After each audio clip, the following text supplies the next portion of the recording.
At one time, I was homeless. Instead of going home every night, there was no home to go to. Life at home was very difficult. I grew up being abused. I lost my belt. I lost respect. I embarrassed my family. My vision was pretty much non-existent. I was able to just about scrape by the medicals. When I come out, I have supreme confidence, but I'm scared to death. I'm afraid of everything. I didn't care about living, I just wanted to die. I got up and I felt the weight of the world was lifted off my shoulders. I knew I was going to make a comeback. Fighting, this was designed for me. This is what makes us who we are. I'm the best. Who the fuck is that? I'm so far ahead of this game. My dream, my vision for myself is to be the greatest martial artist to ever live. I have always been a fighter. There is nothing I do better in this life than fighting. There ain't never been a man that could better me. I was born to do this. Nobody can get close. I'm the best fighter in the world. I'm the most brutal and vicious and most ruthless champion there's ever been.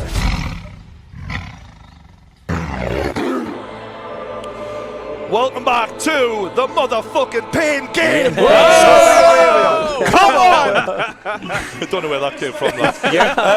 Yeah, we got Ben Whittaker in the ring. We literally started the stream a bit earlier just for this kid, right? We want to say what he's about. Yep. This is his big opportunity, a massive one. But as the lads have said, it's his biggest test, right, lads? Without doubt. I mean, Liam Cameron, great fighter, great amateur pedigree.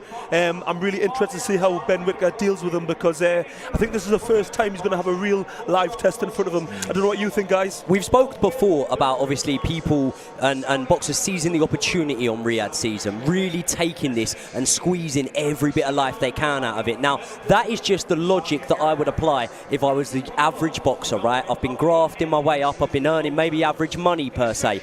Now, when you look at Liam Cameron, he is a boxer that feels that he's had injustice done to him. Obviously, he had the ban, he heavily disputes it.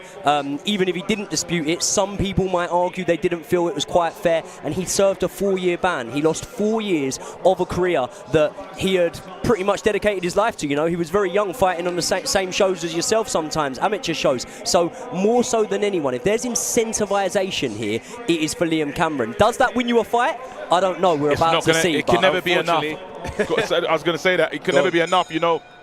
One thing for sure, the surgeon, Ben Whittaker, he wants to put on a show. It's his first chance really in front of Turki Al-Sheikh as well. So it's his moment to say, look, I'm the main guy, 2025, have me, book me, let me be here. Absolutely. So he's going to put on a show as well. Because he's letting us know whether or not he has star quality. This is his audition to say, I'm the next big guy. So, you know, there's a lot to gain for both of these guys. But I see this being a Ben Whittaker show. This is, for me, whether or not there's going to be a KO to show that he's got power, or he's just going to win on points. Well, if he was to knock him out, he would be the first man to do so. Obviously, Cameron's got 6 losses on his record, but he's never been stopped before. He has shown a lot of toughness, a lot of durability, and he's now fighting up at what he would perceive as a more natural weight for himself after campaigning at light middleweight before. At the same time, that 4 years in between is like a pre-career and after-career, so it's hard to really hold him to the standards of, you know, before the ban. When you look at the fact, when he went in with Lyndon Arthur, right, he's come back, let's call it the second career of Liam Cameron. He's come back from the ban.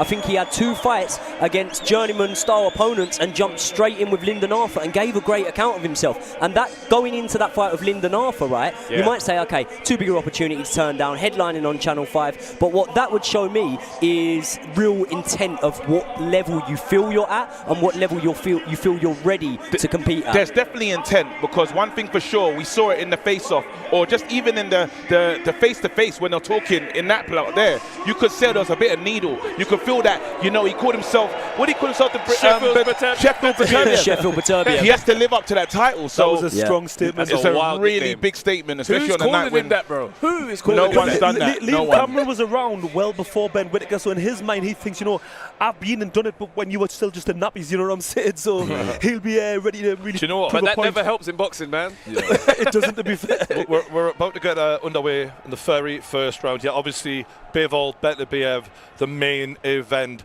All the belts on the line, undisputed. You can watch us on your DAZN commentary alternative. Literally, when you buy the pay-per-view, the link is in the description below if you're watching on YouTube or X, for example. When you buy the pay-per-view, you'll see the pay-per-view, and right next to us, my face. So click on that. Question, lads, as we're watching the first round here. How many lads have we seen display the dynamic head movement and the crazy style of Ben Whittaker. It's unusual, isn't it? Not many. Look at this. He's a special fighter. He's without a doubt, because he does it at the highest level. Even as an amateur, he was doing it against world-class operators, and you don't really see that in international boxing as an amateur.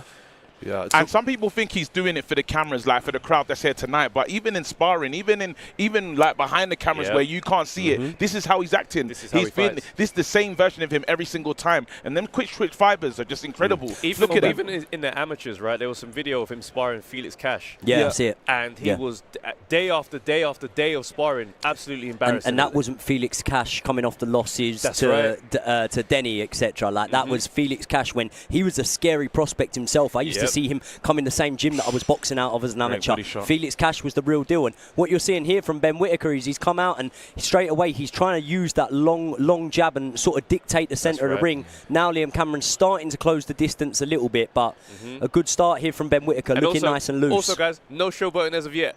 Yeah, as of yet. He's actually more on the front foot here. Normally he likes to bait you out, let you come on the attack. He's actually trying to get stuck in. He's slamming some body shots in. Well, he was asked through the week about how far he sees himself off of that British level, off of that domestic mix. And let's say, for example, in a hypothetical world here, Ben Whittaker's able to come out here and be the first man to ever stop Liam Cameron. Not only would that be a statement, but it would be a statement in comparison to the job that Lyndon Arthur did. That was a decision that was disputed by Liam Cameron's team, and that goes to tell you the fight was close enough to at least be able to dispute it. So if he can get it done in a better fashion. But also, it's hard to grade Lyndon Arthur as the measuring stick, considering where Lyndon Arthur is today. Lyndon Arthur's stock isn't the highest it's been. But Lyndon's well known for having one of the best jabs in this division, in this weight class, right? So that's all I really attribute towards him. But it's still a steady mover. Again, if he's okay, Ben, I can tell you now, Ben feels comfortable with this guy. And I just saw the way that he went in with a low lead hand and he rolled under with his shoulder and went in there. That is not a move you do when you feel threatened by the opposition. He's fighting very differently to what we normally say from him. It's a lot more aggressive. He's on the front foot. He's actually walking him down. I think he's actually thinking, I want to just stop this guy as quick as possible. He understands a win against Liam Cameron will be a great statement, because even though, Lyndon Arthur hasn't been on the best of form, he's still a former light heavyweight champion. We say he's not been on the best of form, Lyndon Arthur. He lost to Bivol, and obviously he's got one win and one loss against Anthony Yard. If that had happened in the opposite favour, if it was that he had lost first and won second in those two fights, we wouldn't be looking at it in a bad way. No, the only reason why you say that, while I have to disagree on that one, is the Yard that he fought was a Yard that was grieving, a Yard that lost a couple family members to COVID. So it was a different, and what we saw the real Yard, and the kid, even what more confirms it as well, was Frank Warren's attitude after the fight. It's almost like he didn't even want Lyndon to be standing where he was standing. Well, they pumped so much money into Yard at the time. I mean, he was the face of, Queensbury at the time. That put so much money in fair play. He looks the part. He was boxing. He was stopping guys. You've seen all the pad work, the Mayweather-esque type of pad work. He was great at what he was doing. You know what I mean? So you've got to give him. You do. I think it's the fights in between the Bivol and the Yard loss where people say that the stock has come down. I remember the fight against, was it Boris Crichton? Yes, And that fight, he did not look good but in that Boris fight. Johnson's better than people give him Johnson. Mate, he's a fucking great boxer. The thing I like about Boris Johnson, he's got a good left hook. He's kicked by Dipol. Prime Minister, great left hook on him. That's insane. Yeah, that was during lockdown. I got confused. We jumped on him for that one. We're total bricks for that. Off, mate. I set you up for that, didn't I? No, but seriously. You've gone, mate. I'm gone. He's got a legs under him. Hey, Joey, help him out, man. This is DAZN. What do you want from us? From what I'm watching early on here as well, Ben Whittaker going to the body a lot more than we normally see. Now he's going to the body with a straight right hand. He's going to the body with a straight jab. That often, for me, when I see that, it does tell me that someone could be looking for a stoppage somewhere down the line. They're setting it up. They're not only softening them up, they're just trying to reposition those hands to come over the top with something. You also have to remember what Ben Whittaker's always said is, as the opposition get better, you'll see that the showboating kind of slows down. He's always been open about that. I kind of miss it, though, a little bit, but I respect it. I respect what's going on right now. To be fair, what is he working with? Cameron is not taking risks here.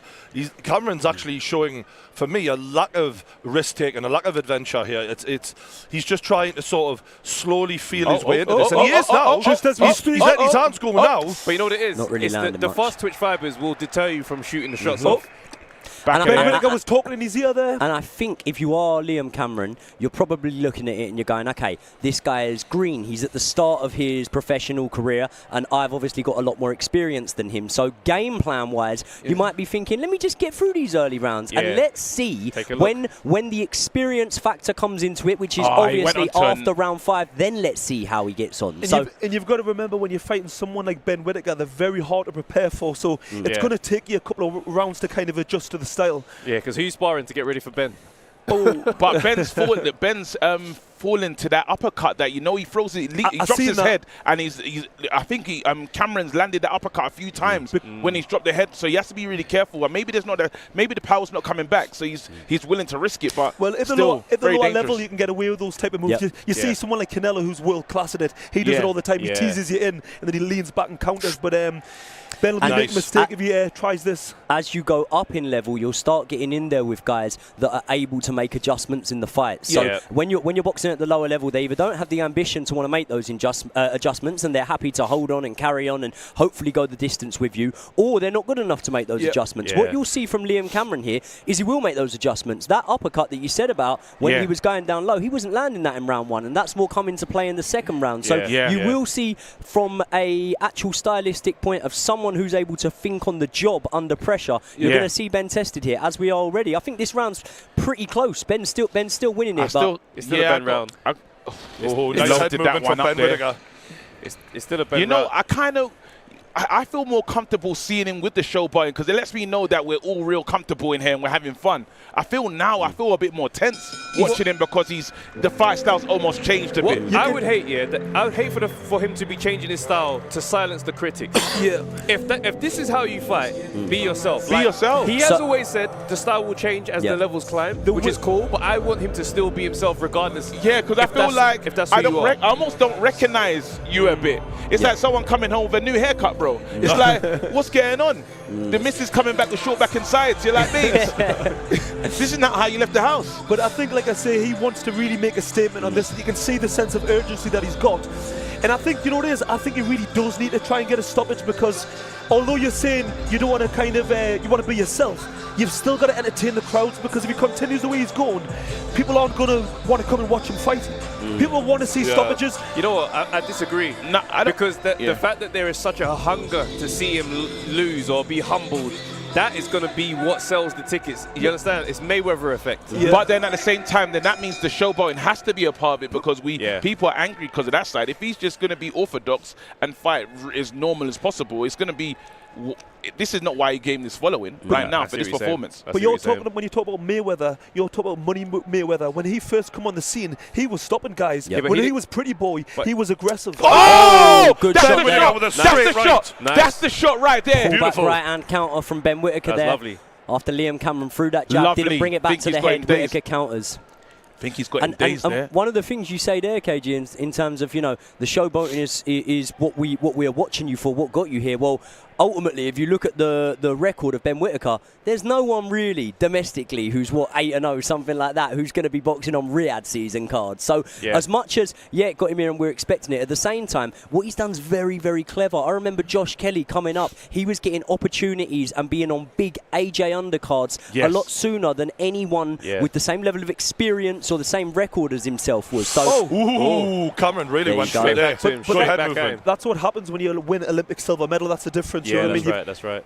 People invest. Liam Cameron with some rough tactics here. Yeah, dark arts there, boy. Yeah. Hey, Loza, just to go back to what you said about the Mayweather effect, right? That he was knocking guys out. He didn't become a money guy until he became that defensive, trash-talking guy. Yeah. Do you see what I mean?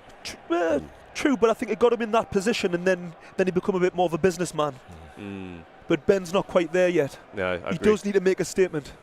I feel like, in a way, as much as this has been Ben Whittaker's best round in terms of success and landing some good shots, I do also think that plays into Liam Cameron's hands a little bit. Because if Ben Whittaker wants to be loose and elusive, then Cameron's not going to have much chance of landing on him if he was happy to go the distance. So in Ben Whittaker forcing the pace a little bit more, he's going to give Cameron those opportunities, but he needs to be tough enough to stand there and be able to weather the storm at times. I think he's taken probably one of Cameron's best punches. And he's shot from Cameron now. and he's landed a short left hook on the inside there. He's taken 3 there. It's rare that you see Ben Whittaker hit that flush, to be fair to Cameron. He really nailed him. He's really good. He's answered with a few of his own. He always answers with a great little flurry back in there. I think it just gives, I think it maybe takes the confidence out of the fight that he's in front of. He's therefore come to fight today, which is very different. He's not like light on his feet today at all. He's planting and he's swinging. Yeah, he's much more Is that planted a on his risk feet. though, He's trying Trav? to go for the knockout. Yeah, he's in statement mode, basically. Yep. What do you lads make of the fact that he's offered to spar Bivol and Beterbiev? Like, do you think that's good for him to be that confident? To be fair, they both rejected him, saying that the style wouldn't match up to what they wanted. But well, the sparring, these guys spar each other all the time. I think Craig Richards was sparring with Beterbiev for this fight. I know Lyndon Arthur was sparring with Beterbiev at one point as well. So it's more of a normal thing than it is unnormal. The thing is, when you get to the higher level, the only interest in sparring that's going to match their opponent they've got. Whereas, you know, Ben Whittaker's style doesn't really suit. It's absolutely nothing like Beterbiev's style, so it wouldn't be good sparring for Bivol. Maybe for Beterbiev you could argue that frame-wise it might be decent sparring, but stylistically they're nothing alike. But I think Ben's being cheeky there. I think Ben just wants to test what it's like off camera, just to see, measure himself up and see how far he is away from the greats, from the elite. But most guys mimic styles. Most guys mimic styles in camp anyway. Yeah. So he'd be going and doing his best Bivol impression. But would he? That's the problem. Would he do that? Would he want to go there and almost, whether it's to the public or not, to himself make that statement of going, I belong here? And if he's to do that, he'd be best off not mimicking any style. He'd be best off going there and doing his own thing. So I think that might be one of the reasons why they don't want to get him in for sparring. You know what that reminds me of? David Hay sparred Audley Harrison and Lennox Lewis was ringside, and for the fact he was ringside, knocked him out. Listen, if you've got ambition, that's out of order. That's out of order. But if you've got ambition in the sport, you're not going to go and mimic another style because you're going to get yourself hurt doing something that you don't normally do. No, but wouldn't that be what's helping the fighter? Wouldn't you do something like that to help the guy prepare? But what about yourself? If you but Ben's got, I think if we're talking about someone like Ben here who can probably mimic a style and still be himself. Yeah. He ain't gonna. Nice shot. No, Ben's slipping these big shots quite well, and he's answering back immediately with straight shots. But we haven't really seen enough of a reaction from Cameron just yet. The question before the fight was obviously the punching power of Ben. If he is going to go all the way, because he has a lot of attributes that would allude to the fact that he could, does he have the punching power? What do you reckon so far, lads? It's very hard to just switch. You know, if you've boxed your whole career up on your toes, not really setting your feet, it's very hard just to change. I mean, to do it over a 10 round, you can do it in spurts, but you can see when he gets clipped, he goes back to form, and it's these fast bursts, but there's not a great deal on them. Yeah, and often they're right into the guard as well, so they're more for show. You know, and look, that's what amateur fighting is, right? You're doing it to get the points from the judges. Good little body shot there to hurt him. I saw the grimace. Body shot sinking in from both men now.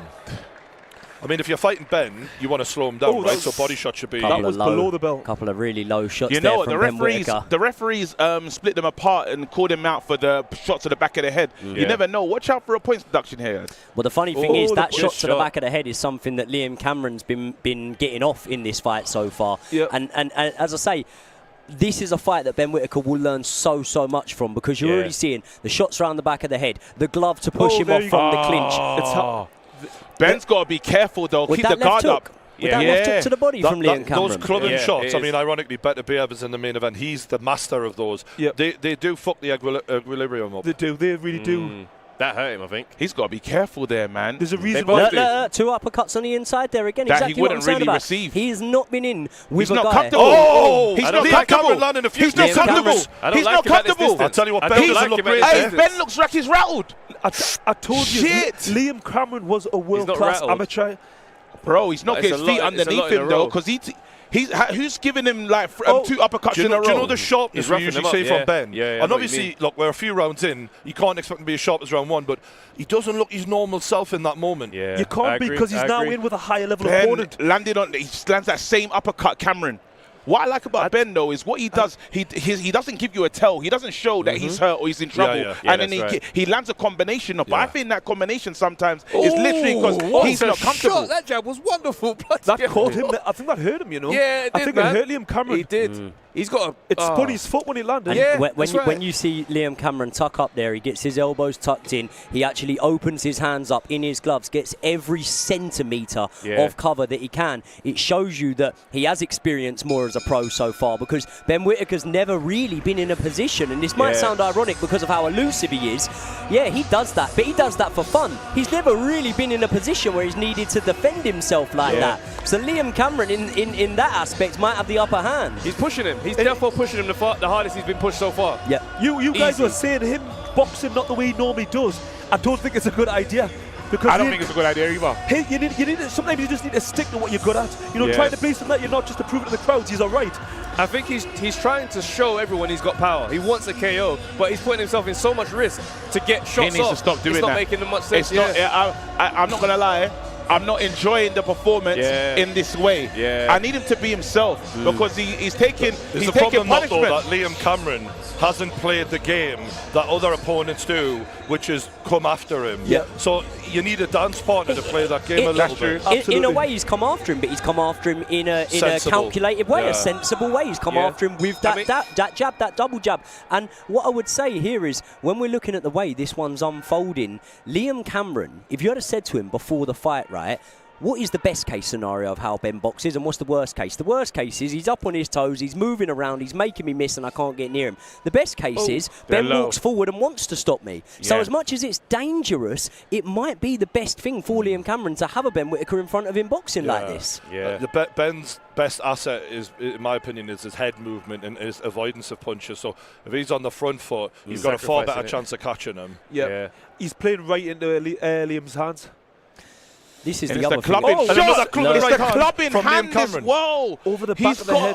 There's a reason. He's getting hit a lot. Hey, you lot. Come out. You know we didn't. Whose gum shield came out? Ben's gum shield, I think. That's not a good sign, guys. Again, if you're talking about just boxing body language and stuff, spitting out the gum shield is not a Ben Whittaker thing. These are things that we're not used to seeing from him. He's always still cool. So the type of people he's fighting ain't going to push him like that. I'm talking about his composure in the ring at all times. No one can do that to him. I want him to get back to his style for the rest of this fight, because he can see this fight easy on points. He's not liking them ones round the back. These shots coming round the back of the head, they're telling. They are really starting to take their toll on Ben Whittaker here. Because they said that he'll experience someone like this. They said that this is going to come in his career. It's just, I didn't think Cameron was the one that's going to bring this out of him, really. Well, Cameron is definitely someone that's going to surprise you because of how deep his experience is, regardless of the present. You know what I mean? Yeah. He's got a deep bag of tricks. This would be a major scalp. You know, people get found out here.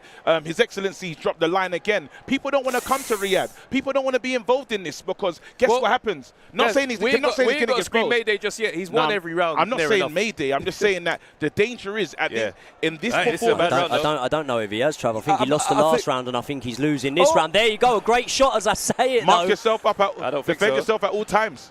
Yeah, I think he's lost one round at the most. Now one of the things that I'm not saying from you guys, but I'm feeling like it's going a little bit unnoticed here, is that left hook to the body from Liam Cameron. Now, we spoke about it earlier, but it's been consistently landing since then. And that just takes a bit of your hand speed away, a bit of your foot speed away. So it doesn't necessarily need to hurt you enough to put you down or anything like that. Low blow. I never thought he landed a double jab backhand to the groin before. I mean, who does that? Yeah, Ben's getting a bit of a telling off from the referee there. But, I mean, look, he's putting in good body work. I don't think it's deliberate by any means. He's smashing him to the body to slow him down. Even if Ben is winning the rounds, I feel like Liam Cameron's landed some of the more the important shots. I said that, then he got caught. I'll tell you what. Respect to both men, because as much as there's been moments like that when shots have gone low, neither man's complaining. Both of these guys are up for a fight here. They're on it. Some good work again there. Ben Whittaker evading the shots. That middle distance, he's not good at. Like, Ben is not evading any of those shots in the middle distance. He just goes down low and takes shots. He's landing up. You know what I feel like is Ben is still trying to do some of the same things we see from him, but he's not quite as quick today. He's looking a little. Great shot there. Great shot from Ben Whittaker. Big right hand. Let's be real. That shot felt like a Hail Mary. That felt like he threw everything out. A Hail Mary? It felt like he threw a lot of him in that shot, bro. Look the boxers are out the ring. Look at the top rope. Is this the Royal Rumble? I've never ever seen this before. Both guys over the top of the rope. He fell on his head. You can is tell. WWF. You can tell though. The pair of them are absolutely giving everything, and they've clinched into the ropes. For those who haven't watched this, they've gone over the top rope and they've landed right on their heads outside of the ring. and they're still on the ring over the ropes. But it could have hurt them. Why has he rammed him over the ropes like that? That's stupid. I think, bro. was that Liam Cameron who's throwing him over? Yeah. I think Ben's looking for a way out here. How's he looking for what? What are you talking about? I'm sorry, guys, with there. Well, not Ben. I feel as if Ben's looking for a way out. Is he as hurt as he's making out? On his head. This fight they is not. Both landed on his head, bro. Yeah, but let's have a look at this on the replay, lads. Let's just take this in. Let's just look closely. Ben pulls him down. Look at this. Yeah, he's on his head, and then he falls on top of him. I think that's 50-50. Yeah. I'm not buying it. I think Ben Whittaker is still on the floor. Where is the 50-50? He's still on the floor. This fight wasn't going the way he wanted it. So, whoa, guys, are we silly? What are we looking at here? He shoved him over the ropes backward. You think he backwards suplexed him? True. What are we saying? He didn't. Ben didn't want to go over backwards. He put all his weight on him. That's what I'm saying. I think Ben's going to get up. He's falling on his head, and he's falling on top of him. I don't think this fight's going to continue. I really hope that this isn't the way we see this fight finish. I can't believe Liam Cameron standing there with his hands in the air. That's what I mean.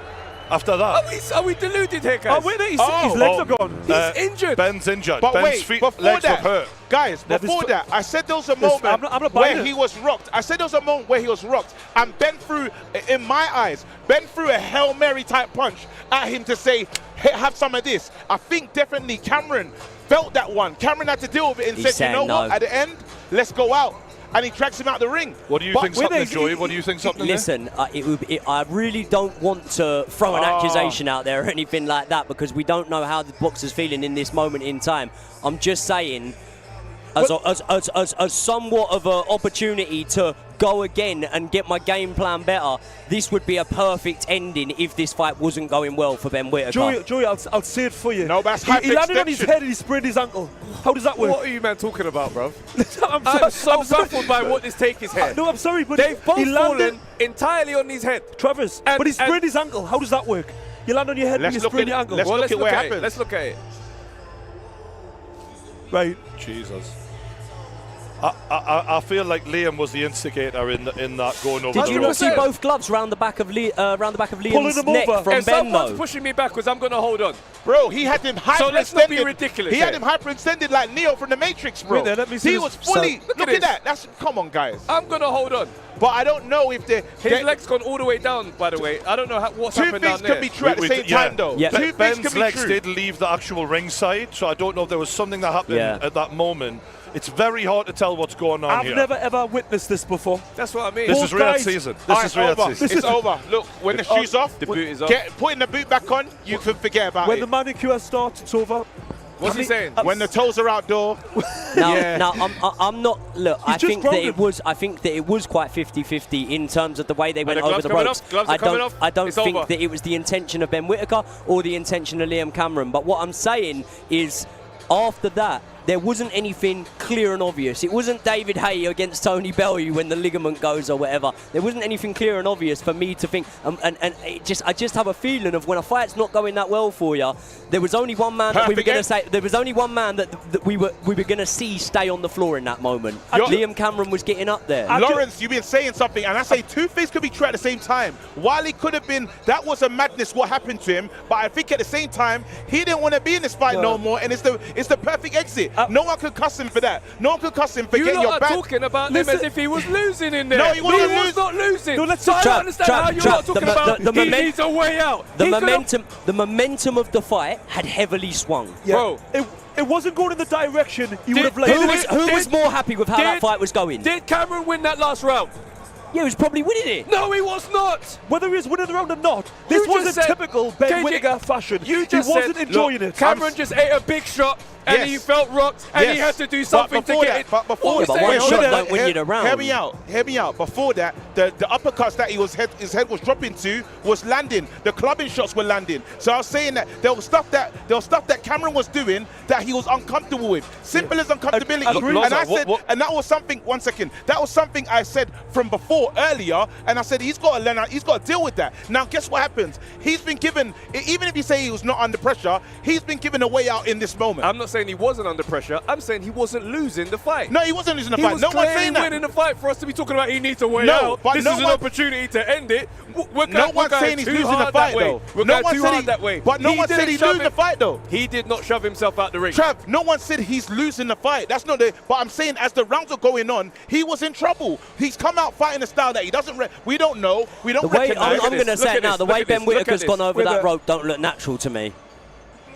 I wonder what happened with his It don't legs look. there. You mean The right leg went there's all the way to the Right, front. think if that's in the middle of the ring. If that's in the middle of the ring, does he go over? Does he fall over in that moment? I don't think he does. Well, the you way need he the goes rope. over You the can't- rope you is- can't- you need the How rope. can you need the ropes for that to happen in the first place? Can I give Loza the chance to actually explain what's your accusation here? Because you seem to be alluding to something. What I'm saying is the fight, despite Ben looking like he was on the front foot and getting some success, I felt as if the shots that Cameron was landing were having a lot more effect. Them shots from the back of his head, I felt as if I just didn't feel as if Ben was comfortable. And I'm not saying he planned that moment. I don't think he pulled him to the ropes to fling himself off. But I just think it was a perfect opportunity to maybe, a bit like when Usyk got that low blow against Dubois. Yeah. And he maximised that opportunity thinking, I'm uncomfortable here. Even if that shot, I didn't think that shot was that low. But I thought it was a perfect opportunity for Usyk to kind of gather his force. So Ben's in a wheelchair, Ben's leaving in a the wheelchair. ring. Fuck's sake. I really don't know what he's done to himself. It may be a lot worse than what it looked at that moment. It might be the knee. It might be the knee. I don't think it's. He's holding his knee. He's holding his knee, not his ankle. It could be a serious injury, man. It could. Do you know what it is? Listen, I don't want to accuse him. It's just the way the fight was going. It made me think: is he looking for a potential way out? Can we just go over the rounds that we've seen, lads? Because obviously there's a lot of debate here. In that final round, Wait, what happens? Is it? No way. No contest.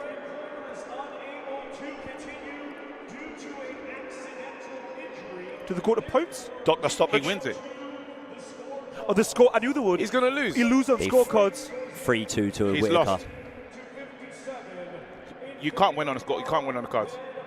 Then Put your Whittaker. hand down, man. Innit? Yeah. Sorry. I don't know why. We're here in the judges' scorecards. Okay.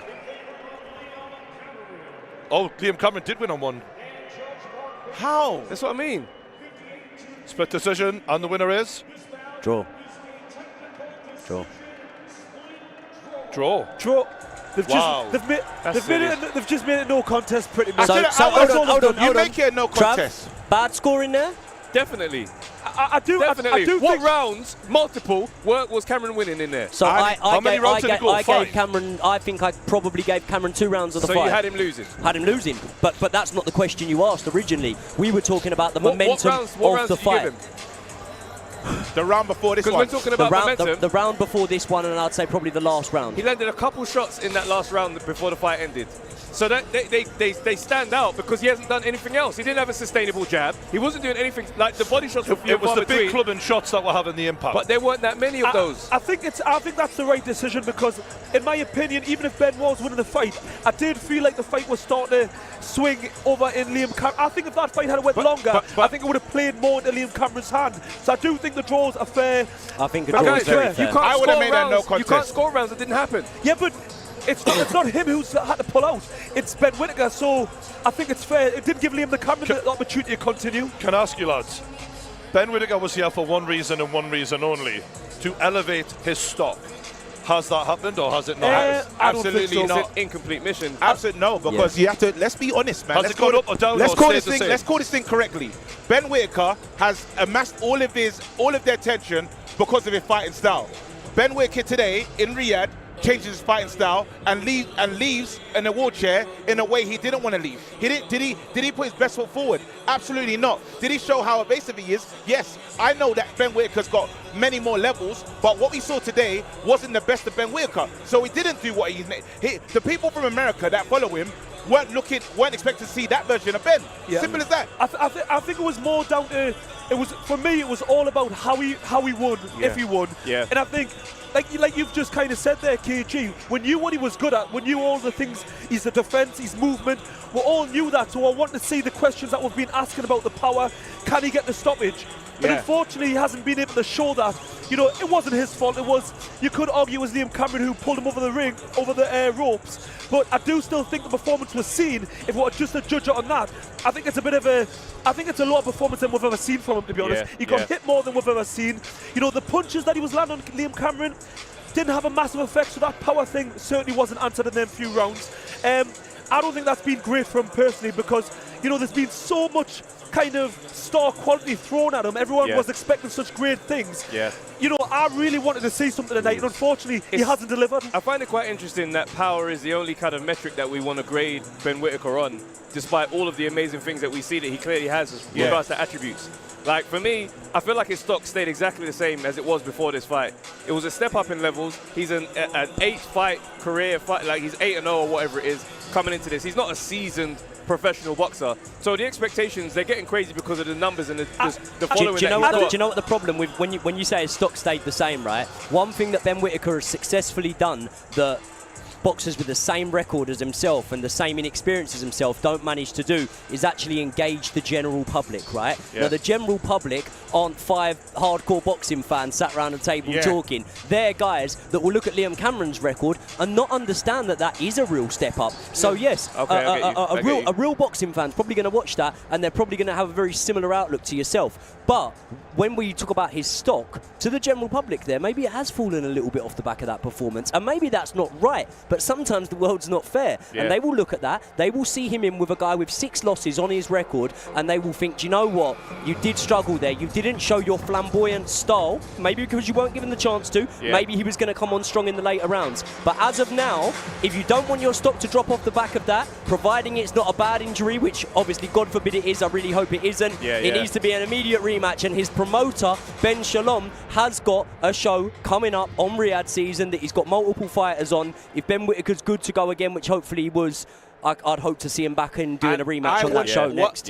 In that one, though, I want to see Ben Whittaker return to the Ben that we know. I need him to be elusive, not taking certain shots, not dealing with, because remember there was a moment where I don't even know if that messed up the rhythm a bit, where the referee splits them apart. He talks to him about the low blows, the shots to the low shots to the body, right? And then in that, I think the skirmish happens after that. They come in, he lands another club in hand, Cameron lands another club in shot. The significant shots that you were mentioning earlier. Exactly. Because every time Cameron, my issue was, when Cameron was landing, it just felt different. It meant more. While Ben Whittaker's shots, they look better. They're nice, they're easier in the eye. I just felt, those ones are starting to add up, and they're starting to count for something. And it looked uncomfortable, and because of the way he fights, I've never seen him like that. Question, lads.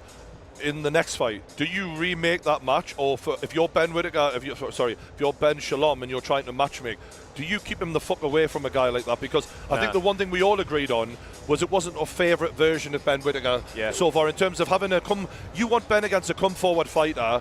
And actually, to be fair, Cameron usually is that. He didn't do that in this fight. So we need someone who's going to bring the best out of him, maybe. If you want to keep him away from a fight like that, unfortunately, it's not going to be on Riyadh season then. You'll have to take him back to regular Sky Sports boxing shows, boxer shows, and you'll have to rebuild and go through a process. If you want to go back into a Riyadh season card, whether or not it's Liam Cameron, it kind of needs to be someone around that level. Because despite it maybe looking like I'm being overly critical of Ben Whittaker's performance, what we would say is, although we didn't sit here tonight and find out that Ben Whittaker is miles ahead of British level, which I don't think, if we're being realistic, we expected. What we saw is he dealt very well, or he was fared very well and evenly against the guy around that level. So for me, there's no real need to step him down if we all believe he's the same thing we believed before. Again, all it is a victim of circumstance, and the situation of we hold Ben to a higher standard than anyone else. I'm not seeing this. I don't believe this is Ben's level. I believe Ben's level is through the roof. So when we look at these opponents, we're saying cut through that one, through that one, through that one, and then the challenge. For me, I would want him to go and fight this one again, because you learn more about yourself in these types of fights. Listen, piggybacking off what you've just said, that's exactly what I was thinking, because and something you said, Travis, earlier about the fact that with this high expectation, these high expectations have come from the words that have come out of Ben Whittaker's mouth.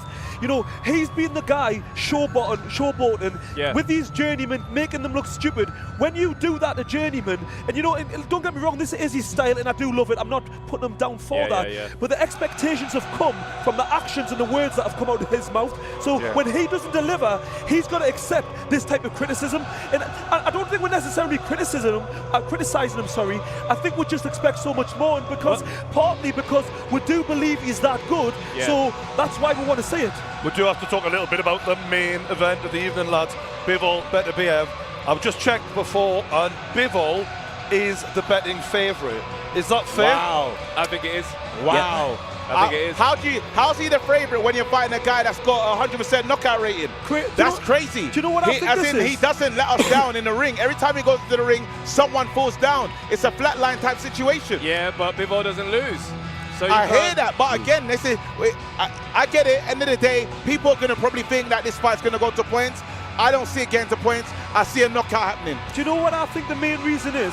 I think people, especially the casuals, focus on Beterbiev's age being 39, and straight away the half write him off. And then on top of that, he's had a knee injury, and it had to be postponed because of that. And it's not the first time he's had the injury. And I know just from personal experience, I do bits of coaching a lot of young kids. People love Bivol's style, so I think the casual fans see his style, and it does capture them. They seem to love his style. So I think just from the general fan base, I think they all sway towards Bivol. So, I think that's especially after beating Canelo Alvarez. That's the big part. That moment, you know, we thought that fight would be a lot closer than it was. I'm not saying I thought Canelo, you know, wouldn't win, but it was a shockingly easy fight to me. Like, I don't know about you. Were you shocked by that? I was shocked. I was surprised in the ease that not only Bivol was able to outbox Canelo, but also there were times when Bivol did not even leave a question on the judges' scorecards by making sure that not only am I outboxing you at range, I'm also being assertive with you. We've never seen someone, including Gennady Golovkin, by the way, stand there and let go of 6 or 7 unanswered punches against Canelo. And I'm not even saying that everyone landed, but being able to impose yourself like that, I think should give us a slight warning here that we're looking at it again as boxer versus puncher. And by the way, to lay my cards on the table, I do think it is that boxer versus puncher. But Bivol's more than a boxer, and Beterbiev's more than a puncher. So there's so many elements to this that maybe we're not actually grasping at the moment. 100%. And you look at what Bivol brings to the table. Power is not the first thing you say. So it is quite interesting that we hold, say, Ben Whittaker, just to reference that, to a power punch and being able to knock guys out, when we're seeing that Bivol is the favourite in with a 100% KO fighter. Now, the thing about Bivol, there's some people look at different performances and say, does he fight to the level of his opponent? That might be true, because the Canelo version of Bivol wasn't the guy that fought Craig Richards.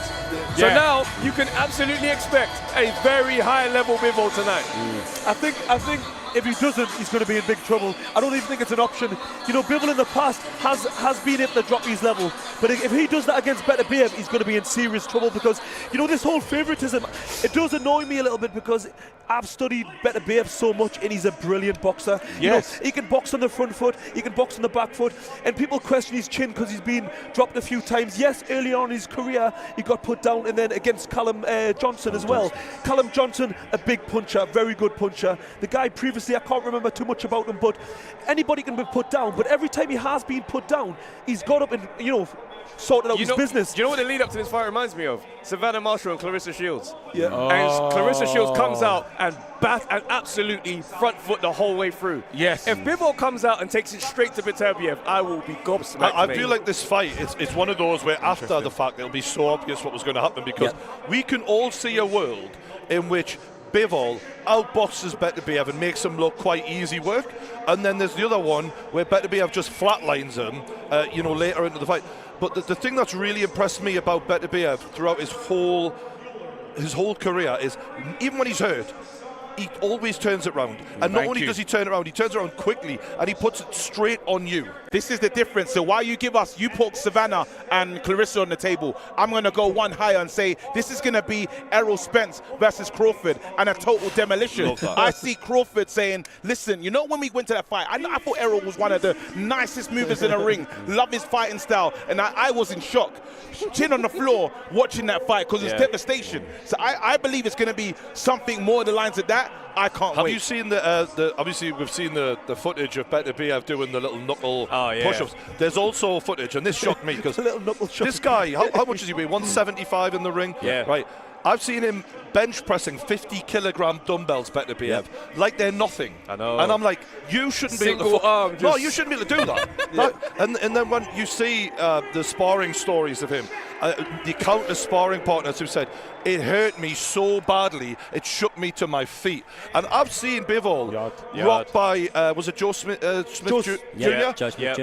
Bivol got rocked by him at the end, and he had to use his little walking stick on the ring rope. And I'm like, you know, Beterbiev went through him like a hot knife through butter. If he can hurt you like that, he couldn't stand up to Beterbiev for 2 rounds. But the problem is, though, we don't see Bivol get clocked like that hardly ever. Yeah. We don't have much data to go on about his chin because he's such an elusive boxer. He's disciplined. He doesn't get excited on his own success. He will stay at the end of that jab and keep you struggling to get around. So if he gets a measure of Beterbiev, and I always say the best chins are the ones that don't get hit. You know, there we go. Because let's face it, anybody can be put down. I think people always talk about chins, but we're talking about the undisputed. Can you do 12 rounds? Can you do 12 rounds running around from Beterbiev and not take that power, mate? That is the problem. Frazer Clarke gave the line. He said he's thinking in his fight is seek and destroy. That's they renamed it because what Beterbiev is going to be doing is he's looking for seek and destroy. He's going to be chasing Bivol all over the place for 12 rounds. That's where it's have we all come to a conclusion before a punch has been thrown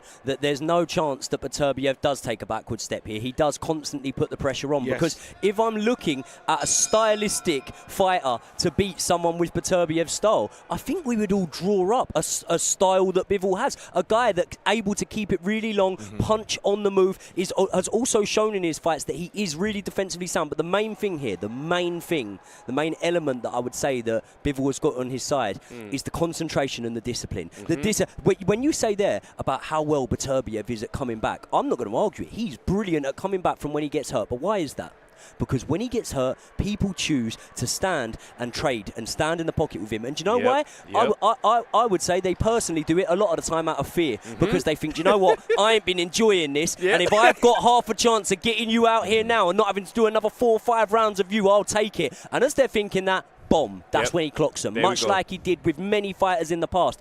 I think that if Bivol has that success, he'll go, like it, nice, I've racked up a bit on the scorecards there, and he'll go back. And I think that discipline will be a huge factor. But then this is the thing, just to give them respect, Nicholson and Chapman have started, the fight has started. Again, they're trying to feel each other out. The first female fight in Saudi Arabia, absolutely, to my knowledge as well. So congratulations to the girls. They're breaking new ground here. And I do want to say, if you haven't already, the DAZN pay-per-view is in the link. Whether you're on X, it'll be there. Whether you're on YouTube, the link will be in the description. And you can have us picture in picture on your DAZN pay-per-view. And literally all you have to do is buy the pay-per-view and it will be the square next to the actual pay-per-view. I don't know how that happened. This is mental. But here we are, lads. Here we are. It's mad because Chapman loaded up so much on that shot. Again, swinging. But then you heard how they sounded in the presser as well. These two, there's needle in this one. But I just want to quickly go back because you guys said something about Bivol, and you're talking about, Beterbiev, Bivol, how the way he should fight. But guess what? What we learned just now is when a fighter is called out for their fight style or called out for how the way people speak about them, it might change them. We've seen with Ben Whittaker changed tonight. You've seen with AJ's changed. And will Bivol now say, the fact that you lot keep saying he's the stronger man, he can do this to me, will there be a moment where Bivol changes his tactic? Come on, guys. It's time. I reckon early on in the fight, he'll do that just to be like, you weren't expecting this, but then he's going to get back on his boxing. Okay. All right, we do have to go over the AJ fight, lads, because it all went down at Wembley. Jesus. And tomorrow, we are releasing a special little movie of the whole experience that we had that you shared with us on the Paying Game YouTube channel. But in that moment, we were all in shock. We were all floored. Now we've had time to digest it. And the rematch looks guaranteed in February, right here in Riyadh. Smart AJ. And the question is this a mistake from Anthony Joshua or not, lads? I don't think it's a mistake. I think this is the best thing for him to do, is to go straight back in there. Why is that? We're not at a stage of his career where we're talking about rebuilds. He didn't go out there and get, outboxed on it. It wasn't a boxing lesson. It was a fight.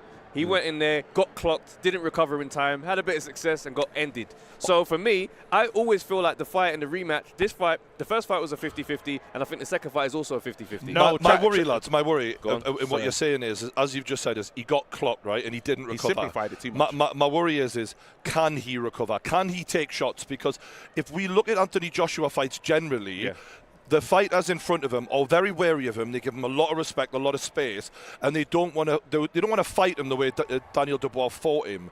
Now, if you look at the amount of punches Hrgović took, Big Baby took, they took it all night long. They took a lot of pain before they ended up the way they did. I think in the first 15 seconds, Anthony Joshua took one on the chin, and immediately when he was throwing like his counter rights, it all looked off. It was completely discombobulated. Yes. My worry, and a mate of mine who doesn't like sports science, he was like, his central nervous system is bad at taking shots, and actually, at some point in a Daniel Dubois fight, you're not going to just get him out of there. You're not going to get that respect from him. You're going to have to overcome the fire. And it's the question for me of AJ is, can you actually do that? Can you take shots the way Hrgović did? Well, this is the thing. The fight has to go.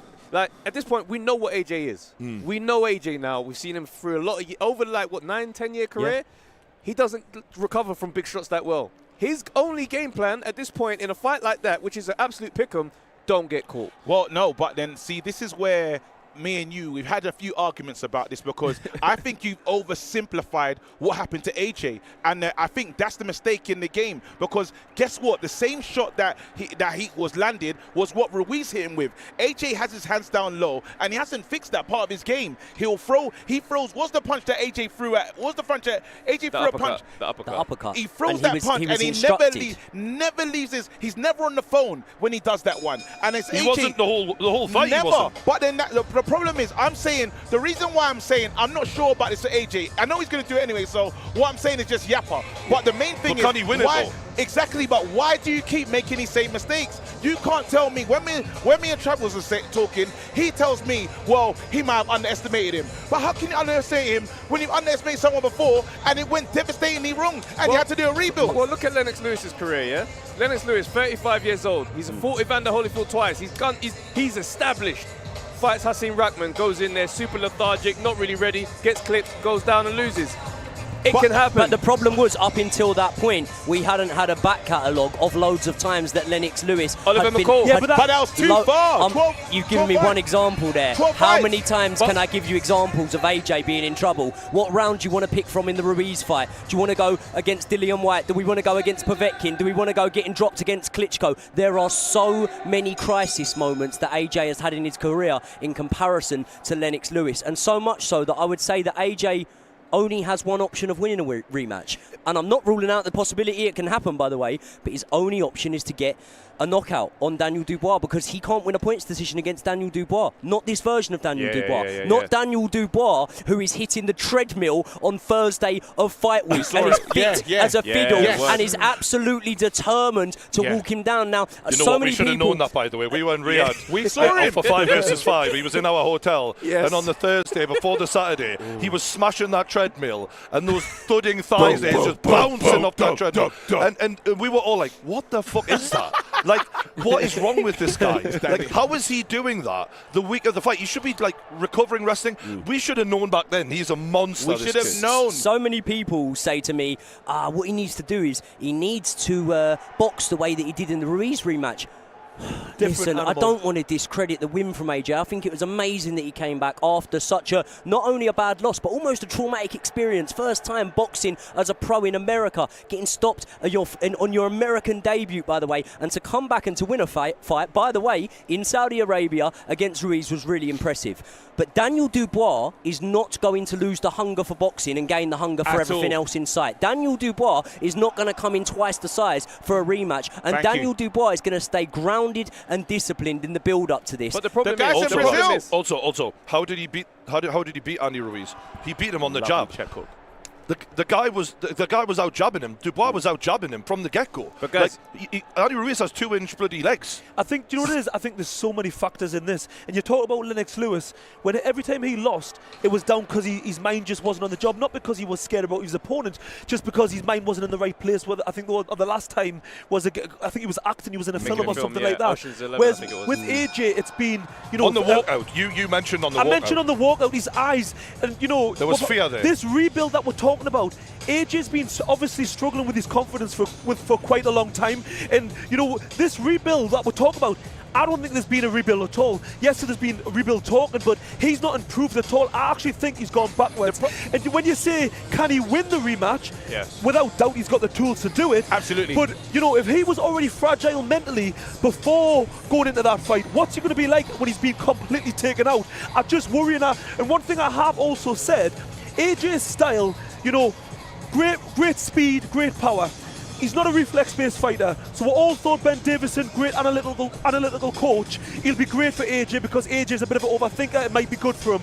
But I think that actually studying of Dubois actually made him go backwards and made him more scared because he focused on his strengths so much and probably forgot what he needed to be doing. I wish he was scared. Then he would have had the hand up. Again, as we go into... Hold on, I was going to quickly say this just to let everyone know what's going on in this round. Again, the first 2 rounds have been absolutely shocking. These guys haven't been landing, but Chapman, really in the 3rd round, that is it, where she has some success. Not a lot, but again, if there's one fighter that's now winning the fight, I'll say it to Chapman. But again, sorry to interrupt you. Back to AJ. I'm just saying with AJ, I feel as if AJ's had his best success as an amateur and as a pro with Rob McCracken, and he's the way he teaches and coaches is basic textbook boxing, a nice high guard, and that what's works for AJ, because the whole Ben Davison style, because what really shocked me, very early he came out with a low lead hand, and when you get caught immediately, the first instinct from yourself and also the coach should be get your hands up. In no stage in the fight did he really make that adjustment, and you could say, you know, his head might have been rattled off that earlier shot, but the simple fact is, I don't think Ben Davison, I'm just putting it out there,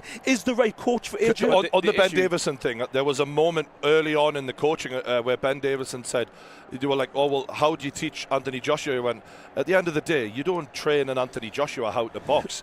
He goes, it's like being a coach of Cristiano Ronaldo. You don't teach him how to kick a football. He knows that. I'm just like overseeing things. And now when I play that back in my head, I'm like, you know what? Looking at that performance and putting that quote together, it doesn't mix well. Can I ask but also, you got to factor in, we saw the best version of Dubois and the worst version of AJ we've seen. So we don't... Is that a coincidence? Well, did Dubois make him this worse? You're all right when you're saying this can happen. But he's come out hands low, lethargic, doesn't look like himself from the last 5 or 6 fights. So for me, I'm like, we don't really have great data to go on into the second fight. But you're saying not great data. We only had Otto Wallen and Francis Ngannou, so it's easiest to think. If you look at the Benjamin Franklin fight, was it Ben Franklin? Jermaine Franklin. Yeah, sorry, Jermaine. Benjamin Franklin was the fucking president. I'm going for politicians like you. And I just accepted it. Like, yep. Sorry.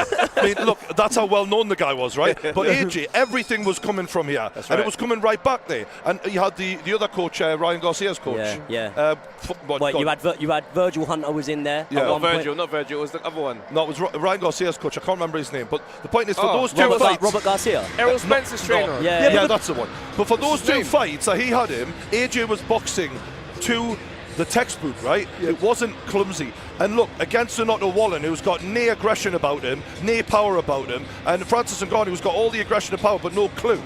It was tailor-made, and now I'm so lacking in faith in that their partnership can work. After it totally convinced us. Yeah. Well, you know what?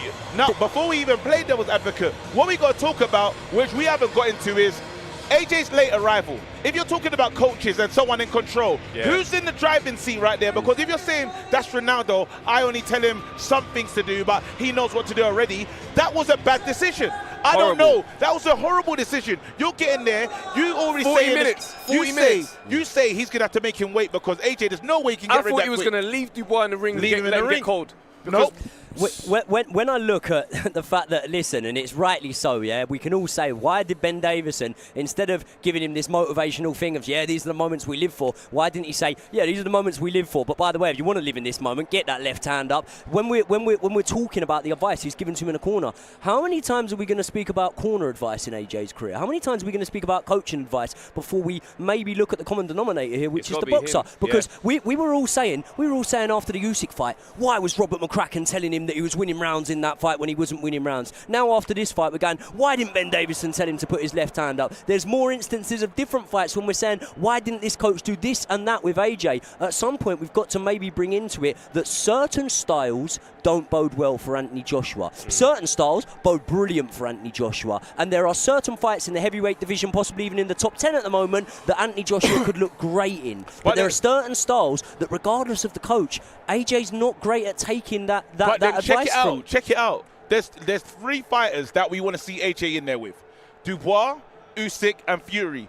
I would say AJ Styles. No, not in that order. But I'm going to say AJ Styles will be probably more suited towards the Tyson Fury. Yeah. Again, bigger target there. I would say Usyk, the level and the speed that he fights to, forget about it. And that Dubois is only going to get better. They spoke about the rhythm. They spoke about some stuff that I think sometimes, because we spend so much time looking at all the things AJ did wrong, we're actually not even understanding all the things that Dubois did incredibly well. Can we give him credit for one thing?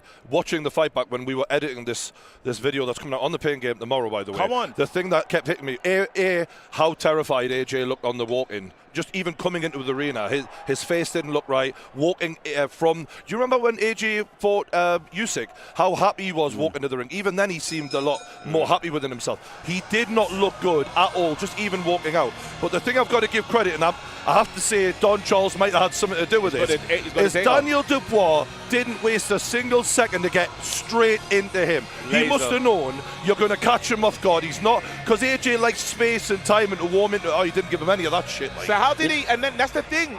Another thing when you talk about the trade and the corner. Why don't they know? Why don't they know that we all said, when we was all doing a breakdown for this fight, we said, what's his best chance? What's Dubois' best chance? Get in there early, because the longer the fight goes, AJ's going to be comfortable and he's going to be in charge. Even in the stream, we were saying, look, AJ can't let him get any confidence in there. Can't get him grow into this fight. And he took all that confidence in the first 20 seconds, took the center of the ring. Can I just say, I think it's really difficult because naturally, when a fight's happened, we've only got so much data to kind of deal with, and it's this thing. Sometimes, you know, when the fighters win, the coach gets all the praise. You know, when the fighter loses, the coach gets all the blame. But in this case, I think when we're talking about AJ, can he win? Naturally, we're going to assess his full career, and I just think, yes, certain fighters, doesn't matter which coach they're with, are going to be successful. Certain coaches really need to be guided and guided well, and the right coach is absolute paramount. And I think with AJ, I think it's just so important. And it's not like Ben Davison, great coach. Yeah. I just don't think he's the right coach for AJ. That's what I'm saying. You think he'd go back to Rob McCracken? Someone like, you know, maybe a Tibbs. Shane McGuigan. Maybe Shane McGuigan. Well, he did call the shot, didn't he? On commentary, Shane McGuigan said, if you go for the uppercut, you're going to get caught with the right hand immediately. I don't think he knows Dubois. He knows Dubois well. I don't think constantly swapping trainers is going to be a great thing. Here. A Shane McGuigan style, maybe you could say that would be better. But also, we sort of speculated about this and spoke about this a lot in the build-up. Think about the conversation now that you had with Don Charles down at breakfast when he said, what did he say? He said, I've got the DNA, I've got the data. He says, I know this fighter, I helped build this person. To give context, this was a conversation after Daniel Dubois fought Filip Hrgovic. We were in the same hotel, went down for breakfast, and that conversation.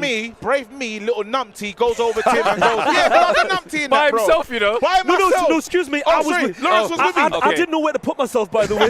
Go on, I'll let you continue. I go over there and I goes, I don't know what you lot are thinking. What the hell is the plan? I said, this is a bad idea. You guys are going to fight him. He's still green. This guy's not ready yet. I don't think you've learned enough for this fight next. They told me, listen, I know AJ. We know what we're doing. We'll be ready. I'm trying to build his rhythm. And AJ don't talk about me, but I know this man. And we all said rubbish. He knew him very well. On the AJ comeback fight, obviously, there's going to be certain ingredients that are going to be needed to be in the makeup for him to win this. One of the things he said that now looking back at it, and even at the time I went, on the way in he said, pray for me to win.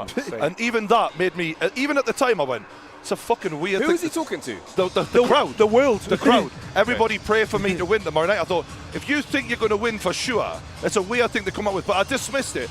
But it's confidence. It's all about confidence. AJ at his best is very confident. AJ at his worst is severely lacking in confidence. My worry is where does the confidence come from when Daniel Dubois took that from you? Because the only way to beat a domineering fighter like a Daniel Dubois is to basically put a stamp on it early on and to shut his confidence down. So my thing is this. I reckon, you see in the lead-up, all he kept on saying is, we are giving him the respect. We are training, we're treating him with the full respect. I reckon he was talking to himself. I reckon at every step of this, he's underestimated him. He was a young guy that was in my gym and I was beating him up all the time. Yeah. He had one good moment like many years ago. Out of all those rounds, I'm going to dust this guy up. So you got to keep telling yourself, yep, we're treating this guy serious, because you got to get out of that mind frame of looking at him like a little boy. Every time he spoke to him, he was like big brother to little brother. Yeah. It never once was equal. I never thought like big brother. Is there a point here? Now, we've all discussed the rematch in detail, and we're saying that, yeah, it's the sensible thing to do next.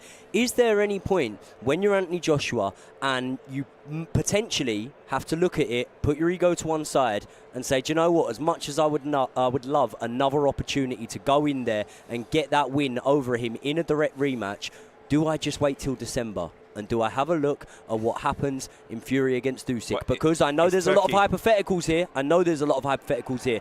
But let's say, for example, Tyson Fury was to lose another points decision, let's say, to Alexander Usyk. Yeah. Straight away after that. And by the way, even if he wins, I can tell you as well, I don't think a third Usyk fight happens straight away. I think no matter what, as long as Tyson Fury doesn't come through that fight having been sort of knocked out or stopped or something like that, there's the potential to make that fight. And I do think that if AJ was to go in there and there was to be a similar outcome, of course you could make Fury against AJ. You could always make Fury against AJ. Would it sell out Wembley Stadium on a Riyadh season card? Probably would. I think the simple fact is what you're saying is right. Definitely, I think it would be a good idea to maybe sit it out and wait. But I think we all know that AJ is going to want to take that fight. Even if it's not the right, them for that, even if it's not the right decision. Is Turkey going to accept you just doing what you want? Turkey's pretty much like straight to business. He might just be like, you got to go back that way. I think AJ's got enough power to have a little bit more control than a lot of the guys, on the boxing scene. And I think Turkey Al-Sheikh wants that fight, by the way. I think he wants Fury against AJ. I think he's made that quite clear. And I also think that if you look like, almost in a way, people could say that Alexander Usyk has been sort of somewhat disrespected in a way, because we spoke about the fact of, if Fury wins, we'll make that next. And this isn't just me, a guy on YouTube saying that. This is promoters saying that. This is promoters of the fighters have said, if Tyson wins that match, then maybe. What sort of respect is that for Alexander Usyk, an undisputed champion, a guy that would be coming off his first loss ever to a guy that he'd already beat? So what you've got to think there is that shows there's a clear hunger and desire for a Tyson Fury against Anthony Joshua fight. And I do genuinely think that if they were in a position to be able to navigate it, then it would be on a Riyadh season card, and Turkey Al-Sheikh would want that fight. Hold that thought as well. Just give you guys an update of what's been going on in the boxing again. So in the early rounds, Chapman was running things and it's having things her way, even though they weren't really landing. I think the punch stats, connection stats are really low. But what's happened so far is Nicholson's changed her style. She's almost fighting on the back foot and she's getting so much success. She's actually really comfortable in the back foot. And the distance, Chapman can't measure it. And she's getting hit, she's getting popped off. No one's in danger of getting knocked out in this one. I think this one is definitely, if Nicholson could continue, it's going to go her way and she'll win this one on points. I've got to give you an update, lads. Liam Cameron has claimed that Ben Whittaker didn't want any more in the fight backstage. Of course he would. Obviously, like you just said, obviously I would say that as well if I was him. But just an interesting take. It was my gut instinct that it was looking that way. It's an easy thing for him to say now in that position. But just going back with the AJ situation, simple fact is I think he's going to take that rematch no matter what. But I think the biggest thing is what Brian said. It's a simple fact is now we're looking at the data, and in hindsight it makes sense now. When Ben Davison said, when you've got a great fighter like that, you don't need to teach them. I think that was the mistake right there. Basically, what he treated him like Tyson, didn't he? Because Tyson says, "I know more about boxing than anyone in the world. I don't need that. I need other things." Whereas I think AJ does need reminding. He does need the fundamentals drilled into him day in, day out. That's what I was saying earlier. Like, certain fighters need a little bit of guidance. It doesn't matter which coach with, but AJ. I wouldn't be so quick to rubbish Ben Davison's approach. Like, remember after Lee Wood and he threw in the towel and he got him out of there against Mick Conlon, and everyone was like, "Oh, why is he panicked? He's panicked again." Second fight, they come back and they got the job done. That was fantastic from Ben. He is a great coach, but I don't think he's helped himself though with the roll the dice thing. What do you? Can we talk about that a little bit? Well, let's look about that. Yeah. At this point, you're talking to your fighter round after round. He's going out, he's getting knocked down, he's just about getting through it. At that point, you say to him, "Do you know what? I don't even trust that you're going to come back to me after this round. Yep. So empty. Go out empty. Yep. I think that was the worst advice that was given, to be honest. I think AJ was still trying to get his equilibrium. Go AJ watch round 4 again. I think you flip a coin, it's the worst advice. You flip the coin again, it's the best advice. It's a 50-50 chance. I'd agree with that. Round 5 was AJ's best round before the KO, by the way. Can I just scrap all that? Everyone's focusing on, you know, what happened in that moment when he actually got stopped. There was a lot of bad things that was going on well before that last punch that finished the fight. For me, what I'm getting at is the whole style approach, what Brian's saying with regards to the fact that he said, I don't really need to teach AJ anything. I think he's had a yes man in his corner. And I believe that AJ needs someone that's really going to guide him. And Rob McCracken, I know I'm keep repeating myself when I'm saying this, but he was great with him throughout his whole career. He hasn't got time for chopping and changing with a new coach. AJ needs accountability. That's what he's told him, to keep his hands up. Go back, listen to the audio of the other rounds, outside of that one moment. AJ wasn't listening. He's getting knocked down, back up, just about surviving. At some point, it's got to be on AJ. When Tyson Fury has a bad situation in a fight, he adapts in that moment, goes forward off his own accord. But this AJ is what I'm needs to be able to think on his feet. Middle of the round, it's changed. Change the game plan. That's what AJ struggles with. What I'm trying to say is, though, everybody's focusing on maybe the mistakes Ben made and like the corner advice during the fight. I'm not doubting. You're talking about training camp. I'm talking the whole training camp and what he's been teaching him. Okay. Because for me, it goes much deeper than what we're seeing just on the night. Because the fighter that entered the ring was the product of Ben Davison and the training that had been going on weeks in the training camp. And I didn't like what I seen from AJ at any stage. From the walkout, he's not mentally getting him in the right frame of mind and confidence level. I'm not saying that's 100% down to the coach, but I know that previous coaches have done a better job with that. And that's the walkouts were chalk and cheese. And this isn't discrediting Ben Davison, but what I'm saying is with regards to the low guard, AJ couldn't adapt and change, because when you've been training and fighting a certain way, we're talking about with Ben Whittaker earlier on, if you train a certain way, you're going to fight a certain way. When Ben Whittaker tried to change it up in this fight, it wasn't really working. It was playing into the fighter's hand. I need to give you something, because you know what's happened, and I hate to do this on a boxing podcast, but then it's similar to England. I'm going to use this England as a simple example. You look at Gareth Southgate and you look at what's happening. Didn't play anyone and they look good. It feels good. So guess what? We haven't really been tested. AJ's relationship with Ben Davison, it was Franklin and who? Ngannou. Is that the test? That was the World Cup qualifier. There you go. Those are not going to tell you anything about yourself. That's not deep water. That's nothing. So guess what? You're left into a false sense of security, thinking everything is fine here. We haven't experienced nothing. No. We don't know. So guess what? When the lights are shining bright, you get roll the dice. Of course you're going to say roll the dice. You don't know him. You've all watched AJ from the beginning, right? Yeah.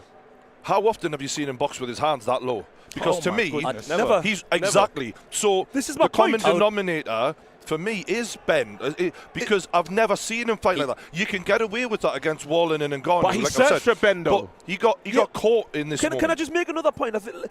But you've just basically echoed what I'm trying to get at. Basically, it's not a blame. This isn't a blame game. I think he's a great coach, Ben Davison. The simple fact is, the two don't work, don't gel, in my opinion. And you know, he needs to go back to what worked. He hasn't got time for chopping and changing. The point that Trav makes, though, Trav talks about accountability. Let's not forget, AJ went on a coaching world tour. He went and spoke to all the coaches, and this is the coach that he felt comfortable with. Even if that he selected Ben, fair. But when you get in the ring, there's certain things you're not supposed to be told. That's the accountability. I don't have to tell you to keep your hand up. You're going to get out there and realize there's risk in this ring. I should keep my hands up. But I'm a special fighter, so it's AJ's different. You're all right in what you're saying. There's a certain level, but it just goes to show that AJ is one of them fighters that needs that. He kind of needs his hand Dubois, held. by the way. As does Daniel Dubois. As in the Hrgovic fight, he's another one who actually needs constant coaching, and some fighters just need him more than the others, I guess. But sometimes as well, it can be overestimating yourself. We all saw, it's been made a meme out of, we all saw the moment where AJ sticks his tongue out less than a minute before being knocked out, puffs his chest out. You know, there's so many times examples, fighters do this, by the way, all fighters do this, but calling your opponent towards you when you're hurt and things like this. Sometimes you do need that sort of dominant presence in your corner to give you the very, very simplistic instructions emotions. And I always remember every time I've sat down on my stool after a round that I've lost, after a bad round for myself, I always remember just one simple bit of advice my coach would give me. Keep the hand high when you come forward. Move your head as you come in. Very, very simple, technical bits of advice. And I can't speak for AJ and say definitively I don't know what was happening in camp, but what I can say is from the sort of insight we've had, that's definitely something Daniel Dubois has. Where AJ has some level of advantage is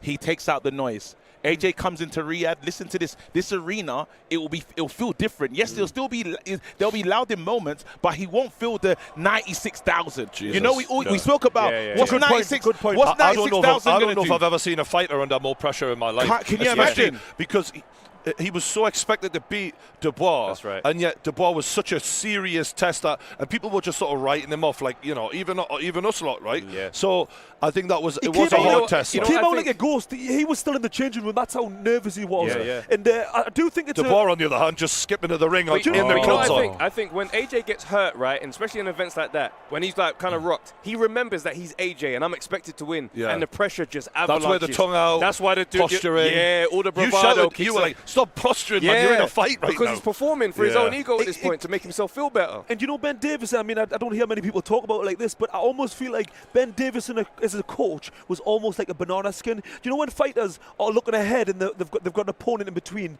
and they're kind of looking past them? I almost feel like Ben Davison, AJ was thinking, I'm going to be fighting Tyson Fury in the future. This will be a perfect remedy for that fight. Not a bad shout, do you know what I mean? Yeah. And he hasn't, like you say, he's been comfortable. He might have felt comfortable with Ben Davison, but he wasn't realising what he needed in that moment for the fight in front of him. How big Tyson Fury felt as he watched that happen at ringside. I don't think he felt great. Pissed. Happy and sad all at the same time. He didn't smile. His initial reaction was very much like... He was like, there goes 100 Last million. couple seconds. And also, guys, you notice he didn't call out Dubois or even suggest that he's going to fight Dubois. I think Dubois is a terrible matchup for Tyson. Horrible. I don't say this because I don't rate Tyson as a boxer.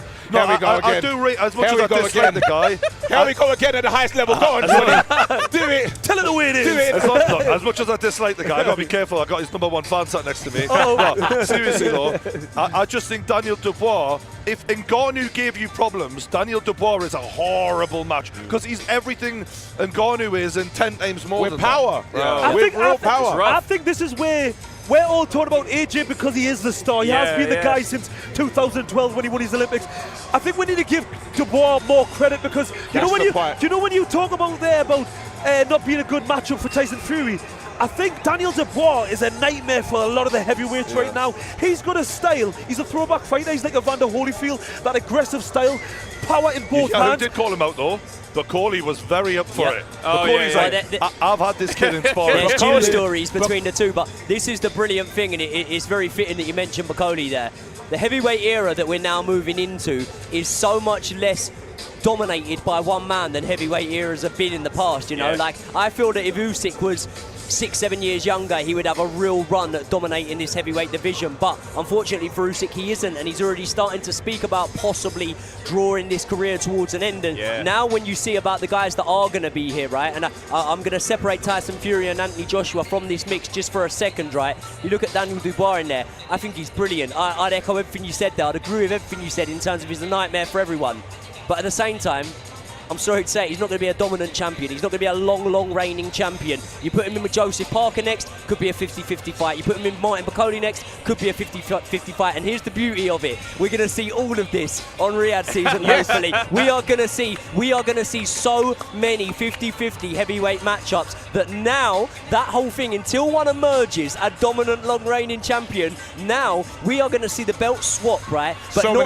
not in a way that it was when it was the 4-belt era and it was fragmented. We're going to see the best versus the best, and we're going to see so many more of these upsets going forward now. I think Riyadh season, one thing for sure, Riyadh season's done that, because when if I was to think forward and say, well, what does Dubois versus Bacauley look like? We could all go in there saying Dubois is definitely going to win this, Bacauley wins. But you put Bacauley in there with Parker, Parker wins. You put this thing here is going to go crazy. But it's exciting, isn't it? Rock, paper, scissors, isn't it, lads? Different styles are going to beat each other constantly. Think about it like this, right? We look at two men on sort of good runs of form in the heavyweight division at the moment. Probably outside of Usyk, the best runs of form in the heavyweight division at the moment. Daniel Dubois, Joseph Parker. What have they both got in common? They've both got a stoppage loss to Joe Joyce, who we're not even talking about right now. And that should tell you everything. If it doesn't, let's have a look at Daniel Dubois, right? He has that stoppage loss to Joe Joyce. Joe Joyce was stopped by Zhilei Zhang. Zhilei Zhang was beat by Hrgovic. Dubois just beat Hrgovic. What I'm saying is it's a merry-go-round in the heavyweight division right now. And for anyone, I see it in the YouTube comments, for anyone to sit here and go, no, rubbish, you don't know what you're talking about, he's definitely the best. None of us know. None of us know, because there is no answer. But that's what's so exciting, because, you know, again, I'm just crediting him because I just feel like he doesn't get enough of it. But he's got such an exciting style. He's not we're not going back to the Klitschko era where we've got a dominant champion who's, you know, got a boring style who makes it pretty unentertaining, let's be honest. Dubois got such... I'm so excited for his style, to be honest. That's why there's so many great fights out there for him. A short moment, as predicted. Nicholson, she's won this fight on points. As was said, you know, we could see it like it was going her way. And what again, for the first female fight in Riyadh, congratulations to her. I don't think it's so. I don't think it was a great. I don't think it's a great advert. It wasn't a great advert. I would like to see Katie Taylor in somewhere like this where it really lifts it. Agreed. That didn't sell it to me. I can't lie to you. That reminded me of Liam Cameron, because to be honest, she was a bit like a where's she from? An Australian Bivol there, because that was a fight that was won on footwork. It wasn't pretty. While the girl who had it was pretty flat-footed, and Chapman, and Nicholson was all using her feet well, using her jab, boxing at range. But yeah, it wasn't the most exciting fight to watch, I'll be honest. And to be honest, I really wanted it to be exciting, because at the end of the day, there was a bit of history made tonight with the females boxing here out in Saudi. The first championship fight for the women in Riyadh. And Sky she's a good face for female boxing, right? She speaks well, she looks the part. Eddie is going to do everything he can to cultivate that and build her into a household name. The thing is, this actually, I think, was an upset in terms of it's Eddie's first win, I think, against Frank Warren out of like 15 fights or something like that. No, well, Watsy had... Wait, sorry, my bad. Watsy's Ben Shalom. Watsy's Shalom, so this is like the first one Eddie's got. And actually, as it happens, it looks like, when we're talking about AJ versus Dubois, it's going to be a 5v5 in February. Oh, you reckon? Yes. No, it is. It definitely... Wow. Yeah, it's definitely happening, because Turki Al-Sheikh, His Excellency, has confirmed it. And we loved the last one. So I'm buzzing for this. And you know what? Yeah, you know what? Because we're walking into something right now. Up next is Eubank, Eubank Jr. And let's get it right. It's getting a bit... The handbags are out right now, because there's a young guy that's coming to the game in Ben Shalom. Ben Shalom's coming to the game, and I don't think the old guard like it. For sure, because they can't stand it. We saw the clip just the other day, and I was shocked, bro. I'm talking about Ben Shalom wants to stand in front of his fighter, as expected. Bro, that's what you do. Frank Warren gave him the old East End stiff arm and said, mate, what do you think you're doing? And that was a big moment. And guess what? Frank here has always kind of disrespected Ben Shalom. You weren't even on the emails. He's always shown a level of, you're not even here to be spoken to. But guess what? He's pushed past Eddie already in a way. Eddie keeps mentioning him. For Frank to get physical, bro. It just says now. Well, Eddie threatened him. Remember? He offered him out at AJ press conference. I'm enjoying it, seeing this underdog sort of pissing the old guard off. I love it. Because now Frank and Eddie are like allies. They're now teaming up on the young kid. And they're putting him through what Eddie went through with Frank initially, I think. But this is the thing. We need competition. I still don't want to lose that. Just because we've got Riyadh season bringing everyone together on the same platform. I'm not actually sure who's next, lads, because we're Chris seeing... Chris Eubank Jr. Opataya popped up on the screen. Opataya popped up on the screen. No, but it says up next. It does. I think it is Junior. Eubank Jr. And look, Eubank stole the show in the press conference. He stole everything. When he did call out the promoters, and I don't know if you've seen his Instagram post today. Brilliant. He posted a picture of him, Frank Warren behind him with a face like thunder, looking at him going, I hope everyone's watching me today the way this man's watching me. With the same intensity as this man behind me. We speak about the fact, right, that there is always an upset on a Riyadh season card. And potentially we could look at it, and I get it's got its context to it, and it's not as straightforward and simple as that. Potentially we've already seen it tonight in the fight just gone by, and potentially we've already seen it for those who expected Ben Whittaker to come through in dominant fashion against Liam Cameron. I expected Ben Whittaker to come through. I don't think I expected it in dominant fashion. I felt that he'd be tested tonight.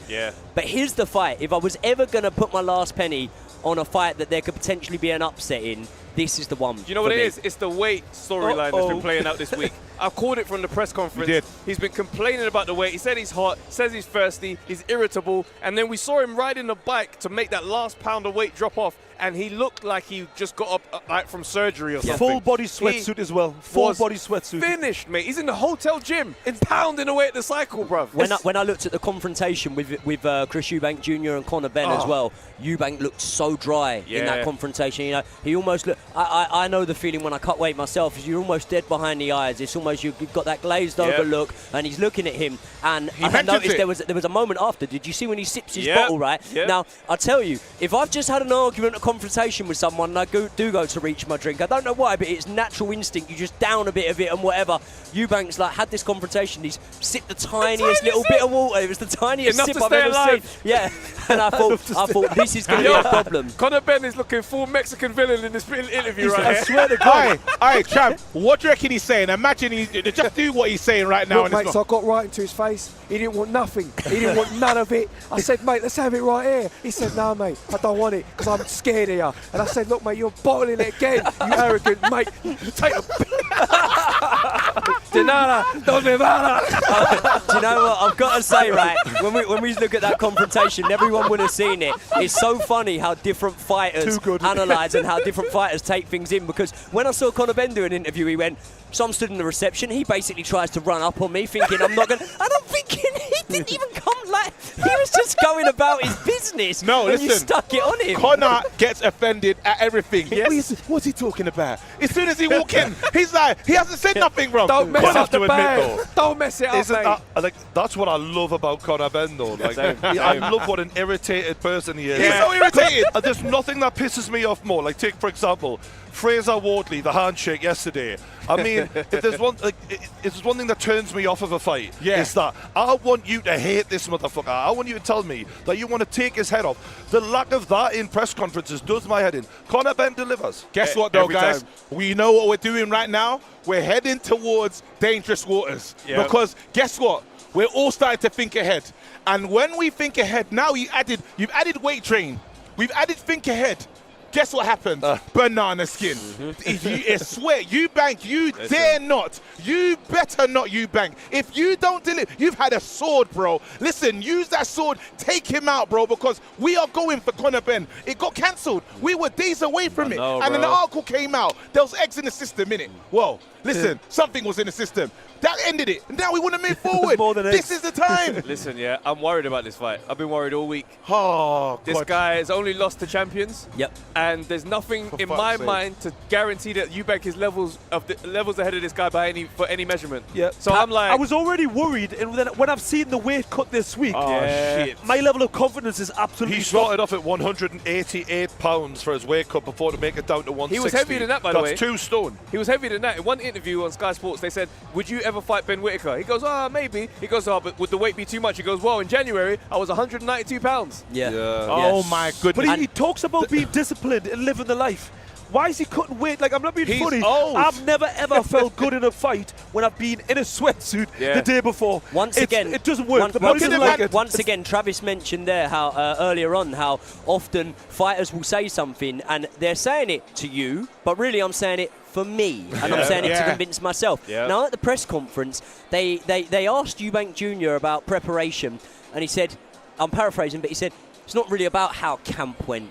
It's about how you've lived your life for the last 20 years. Now, maybe I'm trying to look into the psychology of this too much, and I'm adding things up wrong, right? Man. But potentially, that's his way of saying camp ain't been good. Camp's been bad. But I tell you what, I've been all right for the last 20 years. So. No, you don't even have to say, I think camp. Let's not think that, guys. If you're on a bike in a sweatsuit, not like Dubois on a running machine, and he's doing it for shits and giggles. His lungs feel good. He's just doing it because, like, why not run? You know, this guy's got doing nothing it. else planned for today. I'm free. Literally. I happen to be available. This is different, and it's heading towards, for me now, this is feeling more like the Riyadh upset. There's always one, and I didn't want it to be for you because obviously we're 5-0 when it comes to upset.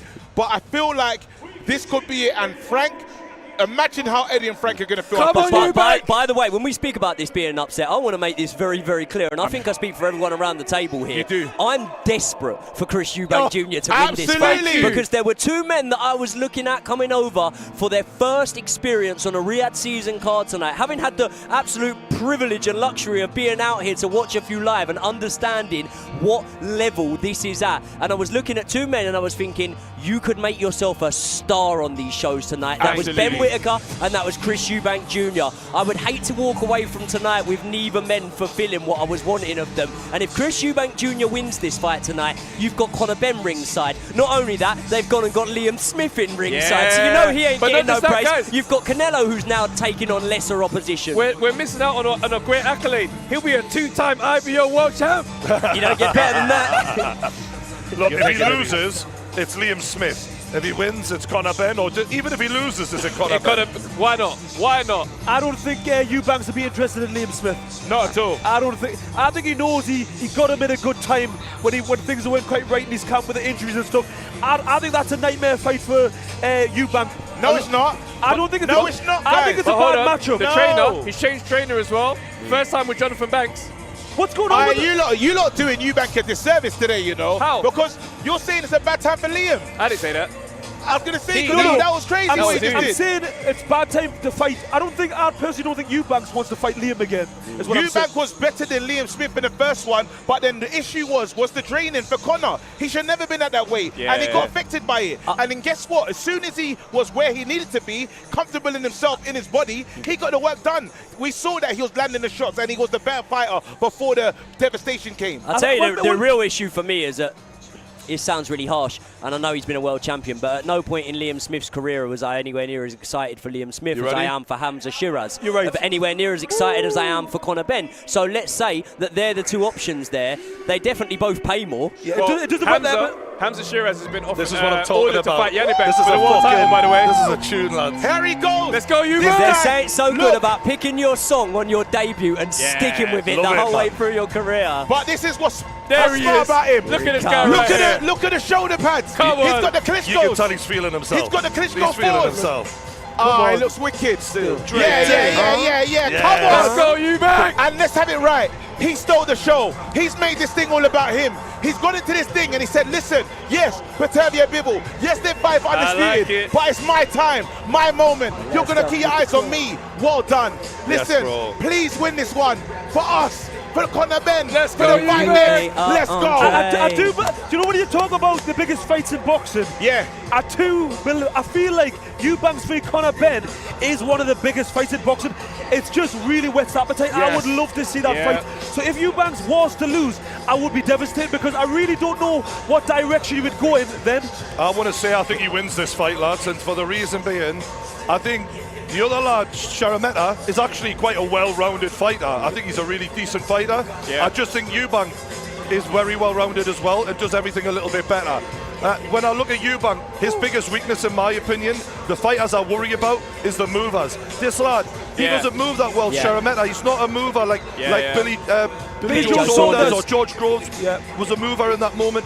I think this lad is going to be there for the fight, and Eubank is going to absolutely go at him. And again, to echo what you said earlier, after what's being said about Ben Whittaker right now on Twitter, we can't have another one of these two lads have a bit of a low moment. When you look at Sarah's matter stylistically as well, much like you're saying there, in terms of being there, he's not there but there staying there with a loose guard potentially. He's there with the elbows tucked in, ready to soak up some of those combinations. And the other thing I saw was he's quite front foot heavy. Now, I may be getting full stated here because I may be gauging this on the fights with two men who are clearly a league above Chris Eubank Jr. in Golovkin and Munguia, right? But he's also very front foot heavy. Now, if you're front foot heavy, there's one certain shot as well as the jab that you're open for, and that's a right uppercut. And Chris Eubank Jr. absolutely loves a right uppercut. He wines and dines on it, right? So if Sarasmeta's there for it and he can get the range right, that could be a great shot from here. I need you lot to do something right now, though, because I'm uncomfortable, and we know about the banana skin. Everyone drop your heads. We're going to pray quickly. No, we're doing it. We're doing it for AJ. We're doing it for Eubank. No, we're doing it for Eubank right now. Listen, Lord, no banana skins. feelings. No bad Joey feelings. Joey, you ain't got a feeling? No? No comment. No comment? Amen. We're getting through this one. Damn. It had to happen, bro. Oh, boy. I've been backsliding now, so I don't know if God's going to listen to me on that one still. We're just going to try our best, guys. I must admit, the ring attire, what Eubank's wearing, he looks like fly as fuck. Do you know what I find funny? Did anyone see the stories where Eubank goes, offered my sparring partner 10 grand if he could knock me out? You're sparring an amateur. I see that. Get someone decent. Get Felix Cash or someone so in an Eubank. He literally had all the juniors in the gym. I was like, what are you doing? Let's be real. Like half of Eubank's CV ain't worth talking about, is it? Like, Please, well, I actually made an argument that this could potentially be his best win tonight, right? And obviously, James DeGale?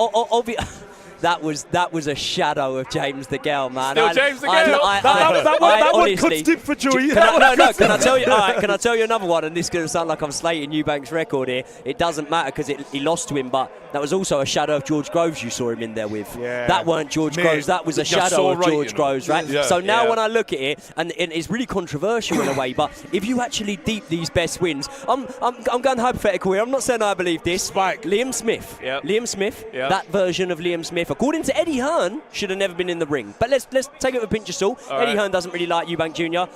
Matt Korobov. Great. He got a third-round stoppage over Matt Korobov. No, he didn't. Did he? Did you No, watch he the didn't. fight, or have you checked the box rec? Because Matt Korobov was boxing his head off and then had to retire with an injury. It was James bad. DeGale, It was a past it version of James DeGale. So I'm not saying You that Eubank forgot Jr. Spike doesn't have good O'Sullivan. win. Spike O'Sullivan was a great win, and O'Sullivan. Spike O'Sullivan was knocking people out in the States. He was a big puncher, Yep. and he had obviously given Billy Joe Saunders a way tougher fight, John Ryder tougher fights than he had Eubank Jr. Eubank Jr. dispatched him, and that's why I think it's his best win. I do have to let everyone know, if you are watching and you want to watch us on the pay-per-view with Chris. your DAZN subscription, all you have to do is click the link in the description below. As you can also see, you click here as well if you use that on your phone. The link is in the description on X and also on YouTube. And when you buy DAZN, you've just got to go to the box next to the pay-per-view with my ugly mug on. Click that and you'll have picture-in-picture with me and the boys with the pay-per-view. It's going to be great. Hopefully he's enjoying it. If you're already on, big love. It's Chris Eubank. I've seen something I don't like. I've seen something I don't like. His eyes. I'm looking in his eyes, the cheekbones. Yes, he's mean mugging and he's playing up for the cameras, but I don't think he's comfortable in himself. No. That's There's what happens when you something to training. dehydrate. He in a looks sweatsuit. dehydrated. He looks dehydrated now. People don't understand. Glassy. When you dehydrate yourself 24 hours before, Yo. it takes more than that to fully rehydrate. So He don't look good at all. Look, he's just posturing right This now. is why people All use it is IVs and stuff like that. Yeah. Exactly. Because that's the only way you can fully Shit. recover. And I my. don't know if they're legal, actually, IVs at this. you Shit. can't fully filter out the fluid around the full body He and the does organs. look His really face, drawn in, his doesn't face. he? Looks. And you know what? At his age, he shouldn't look as drawn in the face. He should And do you know Oh, what? And one other shit, thing to mention, please. when you I'm look worried that ripped here. on the scales, quite often the following day they look a bit softer. Yeah. He looks like he's just gotten on the scales today. Hey, All right. no. He is ripped. He's Come on, Chris, man. Let's, do you know when let's- No, I totally agree with do you know you, when Lazar. bodybuilders' skin looks so thin? Yeah. Yeah. That's what it looks like. Yeah, he looks like he's at 5% body fat right now. That's not good. Please, His face, man, his face is the we've got concerning a fight bit, that but we're waiting for. it's okay. He still looks good, though. Eubank started right now. off popping that lead double hand jab. out. He's gone up to the head and to the body already, and he looks fairly light on the toes so far. The Nice reason shot, we're good. concerned, Nice shot. obviously, is because when he did get chinned by Liam Smith, It was out of nowhere. The reason given was the weight cut. Yeah. And remember, when he fought Liam, he was landing great shots and he looked comfortable in there. And then again, it's the punch resistance that he has to worry But about. to be fair, it was a stiff elbow. Oh, as lovely well. little combination there. Because you can still, you know, it does affect your performance, but his performance might be okay. But when he gets hit, Yeah. it That's really the question. It makes Yes, you Drops him with the right hand. I never doubted you for a second. Get in. bro. The prayer worked. The prayer worked. The prayer. Come on. Come on. Prayer can do anything. Let's go, Chris! Get him out of there, bro. End it. End it. Let's be sensible. Yeah. We can't do bare rounds today, Yes. Oh, lovely. Yes. And the uppercut lands for Eubank. bro. We can't do a lot of rounds in there The today, meat bro. is seasoned. Oh, Sharon Knock him out. he's in shock, yeah. The meat is seasoned, bro. Yeah. Let's It's time. go. It's time. Whew. Bang in the I air feel fryer, so much fam. better. Take him out I the feel oven. so much Take him out better. the oven. There we go, Chris. What I do like, he's not completely rushing it. Yeah, I do like that as well. I was worried he was going He's been guns blazing. He's taking his time with them. I Yeah, feel he's so been good composed. now. I was worried all week. I don't want him to walk. I don't want him. There we go, Chris. Oh, That's lovely a lovely uppercut. We uppercut. talked about the uppercut. That's the DNA. Oh, What was that? What was that? What was it? What was Bit of that? a weird movement from Chris there. And Serezmet has just caught Eubank Jr. with a right hand over the top there, but for the most part, it is sort of one-way traffic coming from Eubank Jr. at the moment. Nice head movement from Chris Eubank. There we go. He lands a jab. That's the Warrior DNA. It's the Warrior code. That's the Warrior code. The Warrior code. I should have never doubted that code. Yeah. That's my favourite code. Good defensive movement there from Eubank Jr. Slipping a few shots, just moving out the way of what Serezmet has got thrown back. But Serezmet, to be fair to him as well, he's still standing there, he's trading, he's recovered well, and he's coming back. But that might be his undoing in a minute. I don't like seeing Eubanks in that corner. I got flashbacks of against Liam Smith. Same. He needs to stay off them ropes. He's also got his hands really low, Chris, which actually against Liam Smith in the rematch, he picked his hands right up. Yeah. He's got his hands very low this time.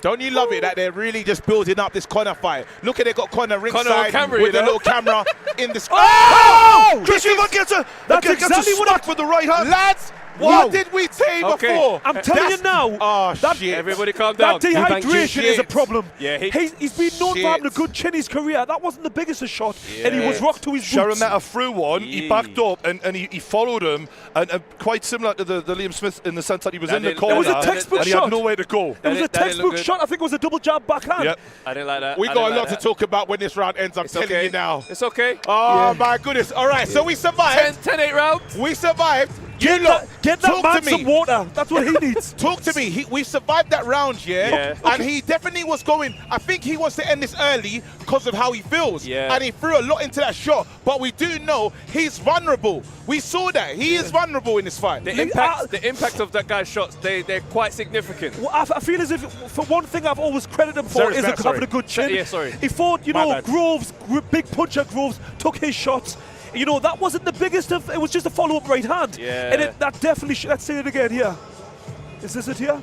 Yeah, this is the one where he dropped Serezmet with a right hand right into the jaw, puts him down. Serezmet recovered really well and didn't fight with fear afterwards. He came for it. It was a lovely shot. That's a lovely shot. Other than the mistake that Eubanks made, I was liking stylistically what he was doing. He looked quite smooth. It's these shots here. Yeah. That overhand. He don't look good when he gets hit now. Yeah. Yo, Conor's hair is wild. He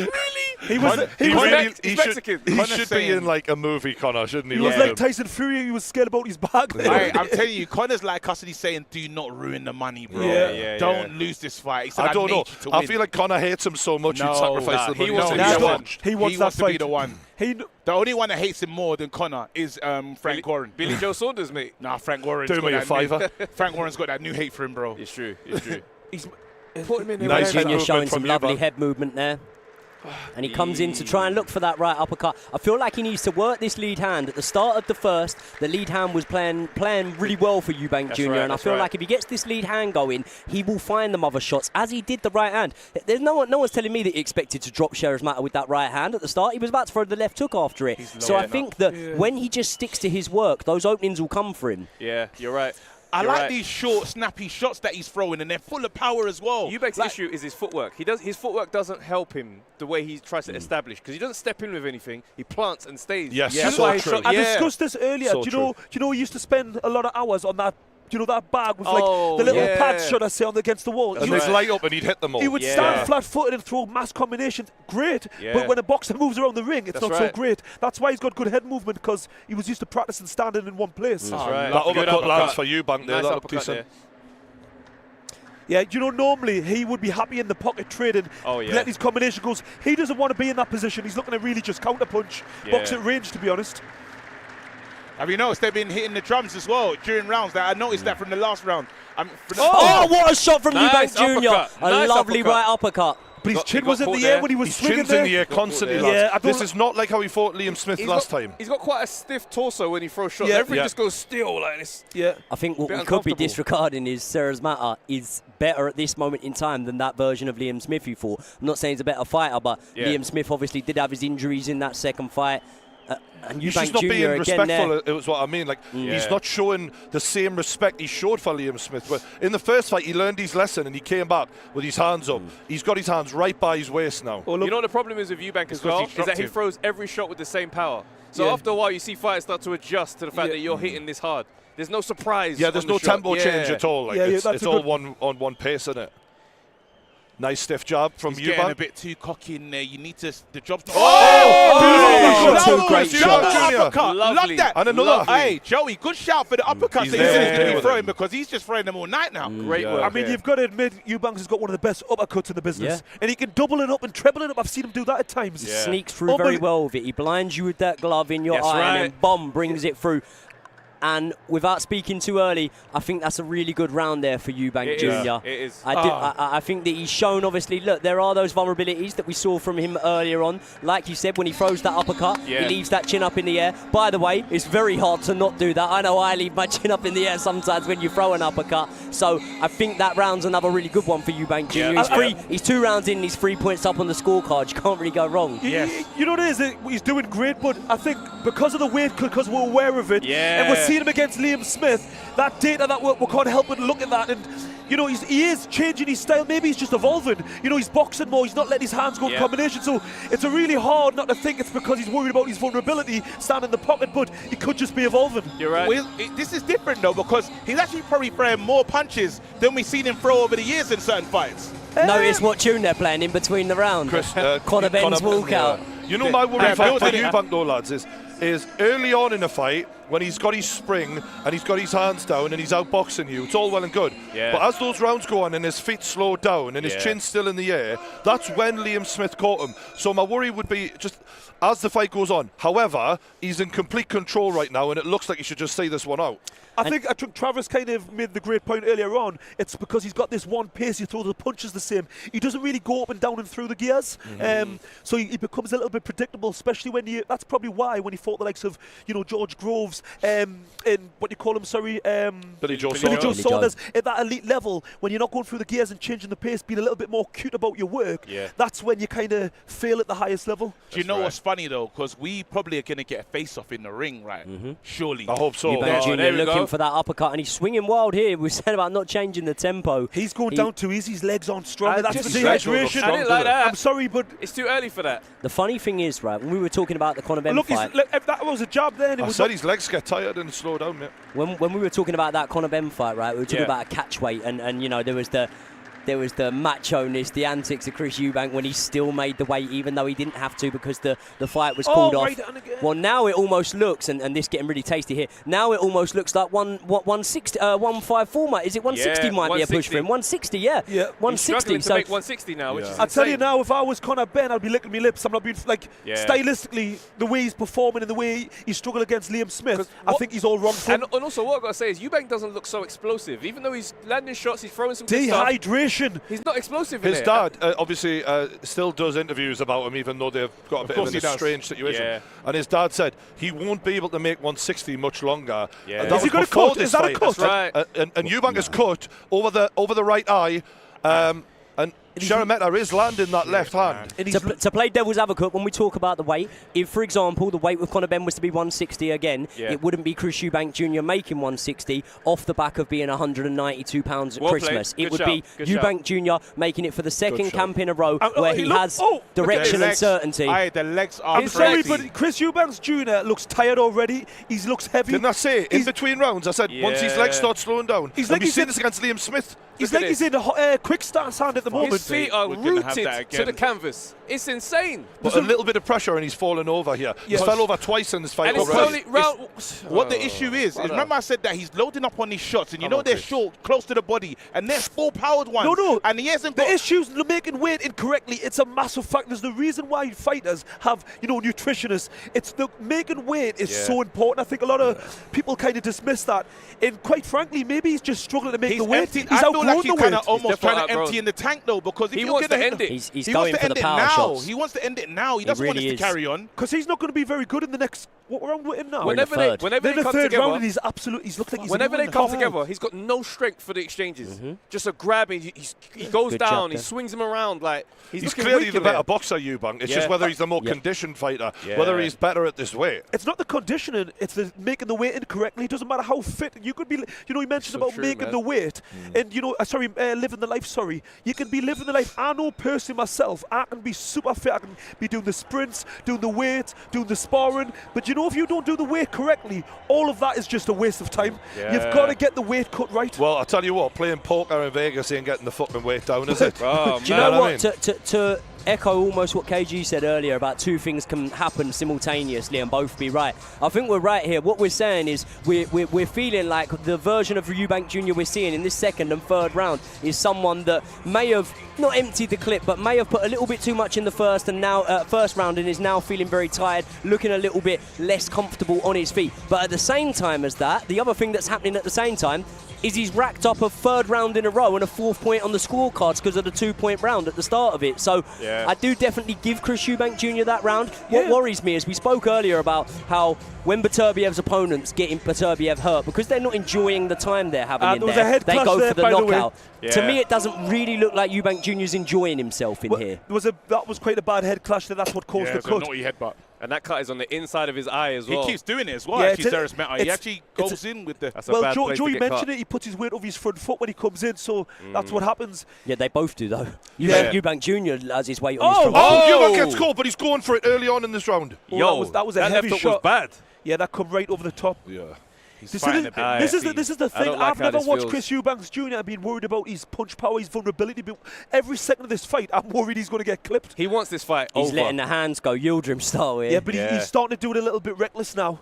He's swinging in. That's Eubank Jr. He is reckless. I love it. And the uppercuts are going in again. And he goes for that big hook. And he lands one. Nice. Come on, Eubank. Come on, Eubank. I'll tell you what, Sheremetter's taking these well. in this fight. Listen, Eubank is trying to get him out, bro. Yeah, but that's going to take a lot out of Eubank's. One of the biggest problems Eubank's faced in his whole career is at a certain level, his power. He just can't enforce that power, but he's trying his best here. He got caught with a little left hook. He's so entertaining because he's got us on tender hooks right now. Absolutely. We don't know what to do. It's the same kind can't take your eyes off it. It's the same kind of excitement that Amir Khan brings. Oh no, totally. Because it could go really great or really bad at any moment. By the way, shout out to everyone who's watching us. If you're on X, hit the retweet button. If you're on YouTube, hit the like button. Appreciate it. And if you watch, his hands are getting lower and lower and lower, and he's now completely nearly neglecting his jab. He's just jumping in with left hooks. I mean. And the feet are slowing down even more. It's planting he was bent over then. He got back up. He looked like he was shattered. He is winning the rounds. He was tired. He's winning the rounds. He's winning every round. But the same way like you guys said about Whittaker in the Cameron fight, the Tide has got a weird feeling about how it could play out down the line. Let's make no mistake. Eubanks is a lot the better boxer here, without doubt. Yep. It's just the weight cut. I can't help it. Eubank wants to land these power shots on Cyrus Meta, and he's doing a good job of what I'm about to say here. But so far, we've seen him lack with the jab a little bit, and I really feel like as much as we're saying that this might be a little bit worse for wear version of Eubank Jr., I still think it's his athleticism and being the more naturally athletic man that is giving him the edge here. So I'd love to see him just ping that jab, even if it's not landing, just to blind him a little bit, and you'll be able to bring those power shots off of that. He's doing a good job of it here. He's almost got back to his jab in this round as I'm saying it. I think he's tired. Joey's listening. He's listening, Joey. Yeah. Do you know, Joey, what happened when he did get a knockdown, though, is the guy, obviously, you're testing the power. See, he can almost brace for it because he knows these are all power shots coming at me. If you're now setting up with the light ones and bam, from nowhere, you can't prepare for that. The brain is not ready for that. I mean, that's what Usyk does. When Usyk lands a good shot on someone, he'll then go with 3-4 light shots, and then he'll go back in. And what's frustrating is he has a nice jab. Yep. He has a really nice jab. Yep. He's got variety in his punches, but he just neglects it at times. He's always fell in love with the power shots, hasn't he? Against Billy Joe years ago, he was still doing that then. He fights like a puncher, doesn't he? Yeah, but he's not a puncher. That's the mad thing about it. But what's great, why he's entertaining, like why we're all loving, because he's always had a great engine and he throws a lot of punches. So he is so exciting to watch, but unfortunately he's quite also frustrating at times to watch. Can I ask you guys, has Cyrus Meta been at any, since that early knockdown, has he been in any trouble, like in terms of feeling the punches and being worried about what he's getting? I don't think he's really been in trouble. Nah. And what I would say is, obviously, when Eubank Jr. sort of unloaded punches early on in that round, he might have thrown 8 and maybe only 2 got through, right? Yeah. It was a decent moment for Eubank Jr. But what I'm not happy with from Cyrus Meta's point of view is I'm kind of now starting to see a little bit of a lack of ambition, because for me personally, when Eubank Jr. got on that jab there, it was what I was asking him to do, right? But for me personally, Eubank Jr. put a shift into the first first minute of that round and then took the second 2 minutes off of that round, that's when he needs to be pushed. And I'm not saying that Serezmata's not trying, but I'm feeling like if he was in there with someone now, much like I mentioned Usyk there, he'll wait until he thinks you need a rest and then he'll work you. He'll make you work at his pace. If Eubank Jr. was in there with someone who is good at doing that right now, we might see him tested a little bit more. It'd be very problematic. We're only in the 5th round, though, guys. There's still a lot more fights to go. Can I ask you a question, lads? What would you grade this performance so far out of 10? Shot. So far? It's a good performance. I'd say it's a solid 6.5 after coming back from a year out the ring, losing the weight, openly admitting that he's been dehydrated. I'd say it's fair. I say higher. I say, hey, he's looked all right. He's not been doing badly at all. Do you know what? His performance has been good. I just don't think he's going to be able to sustain it. It's his body language, which is kind of... He looks vulnerable. Yeah. And just even when he was in the corner in the minute's rest, he was looking up at the clock thinking, how long have I got left? You can tell he's obviously feeling the pace. And if you look at Eubanks in the past, he normally gets quite cocky. He starts to showboat. You can see that he's enjoying it. The look on his face, he's not enjoying this. He's doing what needs to be done, that's all. I think we're about to see it from Eubank. I think he's starting to get a bit of a second wind here. And I hope so.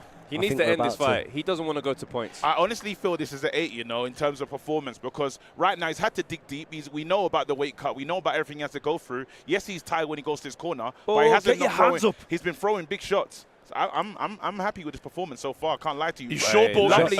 He's actually showboated more than Ben Whittaker did, ironically. It actually is the perfect fight from coming back. I think this is a good. The guys, this is a really good style matchup for him. This is someone who does have that quality, does have that class. You're going to need to stay switched on against him, but at the same time, maybe his best days are behind him. Maybe some of his best rounds were left in the Golovkin and the Munguia fight. From Jeremeta, is there? There's speed and power is what I'm not seeing. He doesn't look like a man looking to capitalise on this opportunity. Definitely not. He looks mentally defeated. Nice shot there. No, he said nothing. Yeah, but that's just and he comes forward in left too. It's true. No, it's not so much about, you know, the lack of big shots Serezmeta's landing on Eubank Jr. But what you could definitely guarantee of a Conor Benn is he's going to force Eubank Jr. to work at a rate he's uncomfortable with. The whole point of when you've seen a man be uncomfortable all the way through fight week, right? Not in the build-up, not when the cameras and the bright lights are on, because he loves that. But in terms of his weight, like we've said, and you know, having get the hands up, bro. You need to make him uncomfortable in the fight. He's getting Eubank got caught with the right hand there. He did, yeah. They landed on the tip of the chin. I mean, he hasn't been able to pay him back either. He's trying. I mean, Sheremeta's number 7 in the world at middleweight, so you know he's not someone I'm going to play down. But equally on Riyadh season, a lot of 50-50 fights. Eubank has been very lucky to get a fight this well matched for him in my opinion. He's down again. Absolutely nothing. I think he's doing that for a breather, though. I think he's doing that for a breather. breather. Because it's more of an effort to stand up when you go down.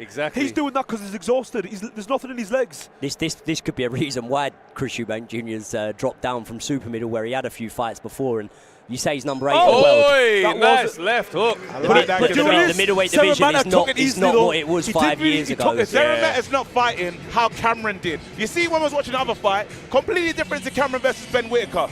Cameron was like, I'm going to try and steal this from you. I'm taking this moment and I'm going to make it about me because of how long I've been in the dark. Serezmeta's in this fight, he's showed no ambition because we're putting a lot of you know, down points against Eubank. He's not shown anything. This is a big moment for him. He should be trying to really put himself into the shop window. He's just been in it.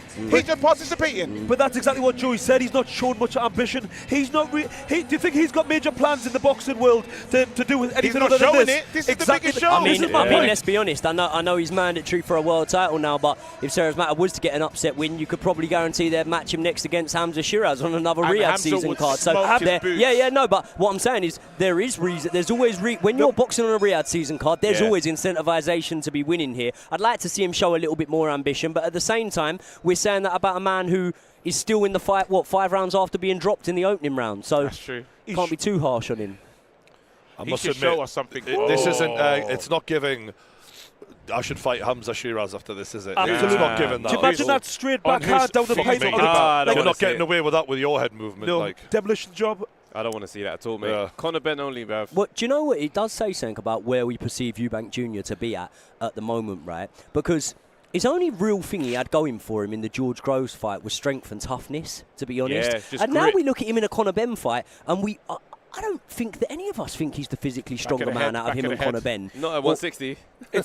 He needs to. I don't know, because Conor Benn has the power come back. Conor's last fight, where was that again? 150. That was light middle, yeah. 154. Last two were at light middle. Dobson and the other guy. When was the last time Conor Benn knocked someone out, though? Well, he's pre-drug test. Not since Van Heerden. Yeah, that's what I'm saying. So I don't know if 4 Conor's. years. But he's also gone up in weight. He's also gone up. But that's what I'm saying. That still counts, right? When is the power? Like we're talking as if Conor's got that knockout, devastating power. But I think the accumulation of shots is going to be a complete different rate.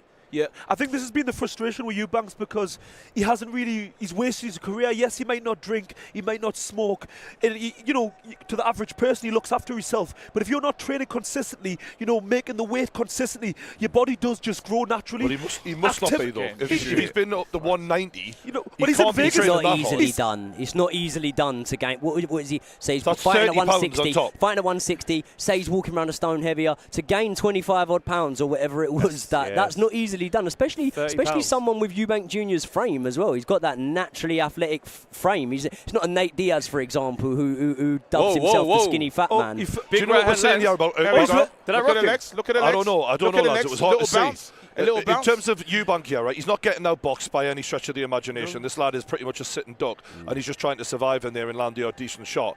But Conor Benn isn't going to do that. Conor Benn is going to bring the war to him, and with Eubank struggling with the pace, that could be a problem for him against Eubank. With Conor Benn, it could be a problem. He's starting to land a bit more significant shots. Yeah, because he's there to be hit. His feet are slowed down. His head movements slow down. It's not good enough, though. He's That's not the good only enough. problem. Yeah, exactly. If we're talking about a better opponent, this fight looks different because there's troubles right now. That great shot from Eubank Jr. He's come underneath with the right uppercut to the body and then chopped straight down with that right hand to the head. He wasn't ready for it. He needs to go in for the kill here. Let's go, Junior. I don't actually think he's as hurt as the first knockdown, because he caught him a little bit square as well. He caught into the body. He caught into the body. That's the key thing. That first knockdown, his body wasn't feeling that exhaustion that it will be now. He hasn't got the energy to put him away. Come on, Chris. It's time. He hasn't got the energy. Don't let him recover. That's the problem. Oh, look, lovely uppercut. I love that. Eubank's tired. Eubank's really tired himself. He's tired. It's his second knockdown so far.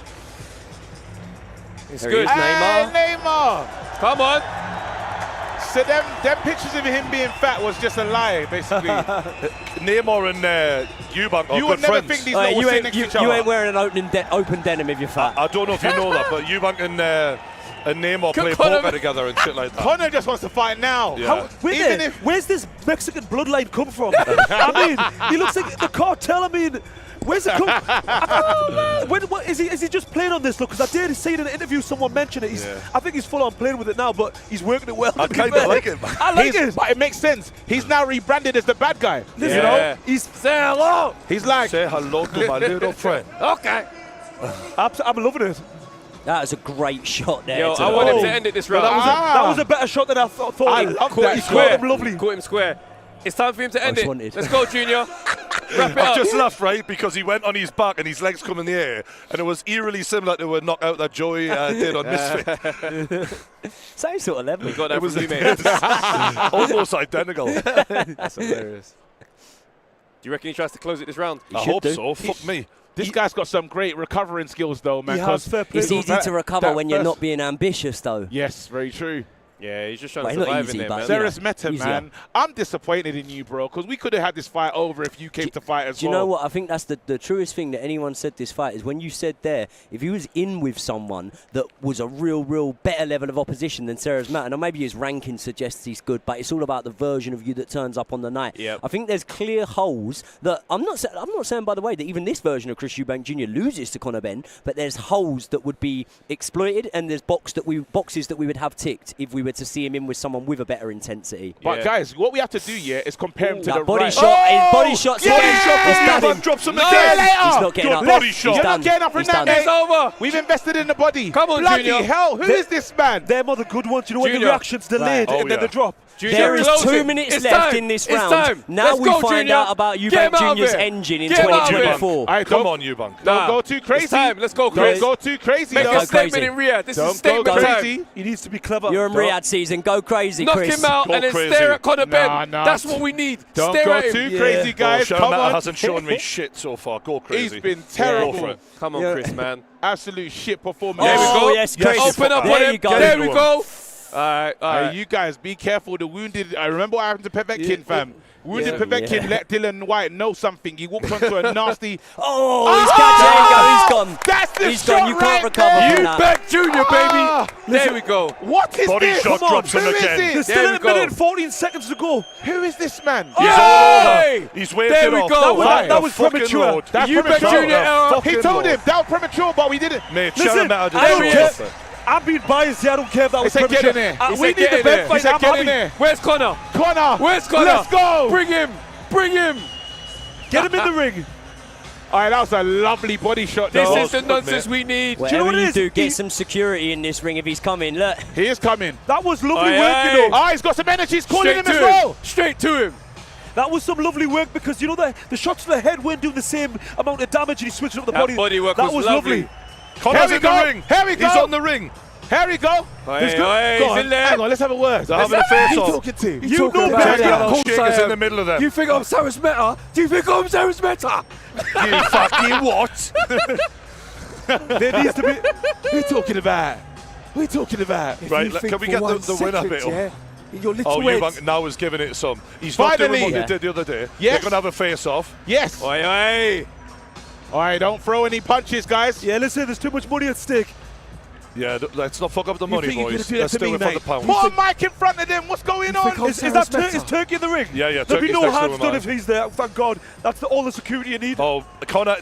doesn't seem to give a shit who's doesn't around. care. I push him. Connor Oh, a little cheeky nut on it. I love this. Ah, I come love this. on. All these years later, decades later, after they fought us four, we are going to see Chris Eubank Jr. versus Connor Aye. Ben. Aye. And ironically, Aye. now there's more beef in this fight. There was almost a mutual understanding between the two in the first fight. You know, Yeah. we've both grown up with the heavy weight of the surname, and despite the fact that he was getting a little bit fiery in the press conferences for that first fight, there wasn't actual beef there. Yeah, no, and there's it would real have been somewhat manufactured off of their dad's names. Now there's actual dislike and It's beef. mad. there. Total. These guys. It's better. I I'm love glad it. he failed the Because test. there's accusations on both sides. Yeah. On the one hand, Eubank is saying you were juiced up, and on the other hand, Conor Ben is saying I didn't mean to fail that test. That was purely an accident. And when you knew I failed it, you tried to extort me for more money, for an extra $1 million, just to get in the ring with us. And do you know so what they both hate each other now. And do you know what I love even Took a more? selfie. Do you know what? Guys, you know what I love even more? The fact that it's Ben Shalom in the opposite Eddie corner. Hearn, yeah. Oh, yes. That excites me even more. Ben Shalom versus that's Eddie Hearn. Oh, I feel Love like- it. I feel like- plexus. I'd love that for a Oh, 5v5. it's a great wow. punch. It's a great punch. Oh, guys, we're in a great space right now. I'm glad Eubank got the win. That's all I'm going to say. I'm so man. glad that wasn't a Oh banana my skin. guys. I was worried before this fight. Seriously worried. Believe in prayer. Listen, I'm telling you do you now. realize we're going to have to pray every fight now. I don't know, because we might not be invested in some of the prayers that you want us to have. I don't think these lot want to pray for Fabio. I don't think these want to pray for Frazer Clarke like you do. Okay. Now, I'm alone on that one, am I? I'm with you. I'm with you. Praise. We spoke about stock going up or down with obviously the Ben Whittaker fight earlier on in the night. I think it's safe to say Chris Eubank's stock's gone up after that fight. But will Conor Ben be looking at that fight, and will he be sort of echoing what we were thinking at the time, where we were saying there are clear flaws and holes there to be exploited? Look at the shot straight away. Ben is straight into him on the replay. We see I missed that. as soon as Ben gets into the ring, he shoulder charges Chris Eubank, sorry, and he went straight into him. All black, Prada, hair, I bet it slick is. black. Oh, it's brilliant. This guy's come as the bad guy. Literally spirit of Razor Ramon right there. Love it. I'm telling you right now, bro. I love it. I absolutely love it. This is what we want, though. Yeah. Because guess what? They're stealing the show. Give This us should this be about nonsense. Beterbiev and Bivol. This should be about two guys, but they haven't got enough personality. guys, That's the This personality night we're has been looking about for. Eubank, mate. This whole night has The been whole about Eubank. thing's been about no. Eubank. Wow. Look how ripped he is. The stoic. dehydration is ridiculous. Aye. Here we go. Give them a mic. Give them both a mic. But you know, Joey mentioned about stocks going up. You definitely think his stock's gone up. Do you think, like you said, I don't think Ben I'm will be not looking at sure. that thinking, oh, I'm in trouble here. No. I think he'd be licking his lips. Ben's going to say he's in He's trouble. going to be licking his lips. What do you think, guys? Ben Ben wants talking him about? next. Ben wants him next. Ben's not in trouble. Listen, The sooner the better. Conor Ben felt there were holes in Chris Eubank's game that he could exploit before Liam Smith knocked him out. Yeah. After the Liam Smith knockout, and obviously he came back, won the rematch. After tonight, I think Conor Ben will go in there supremely confident against Chris Eubank Jr.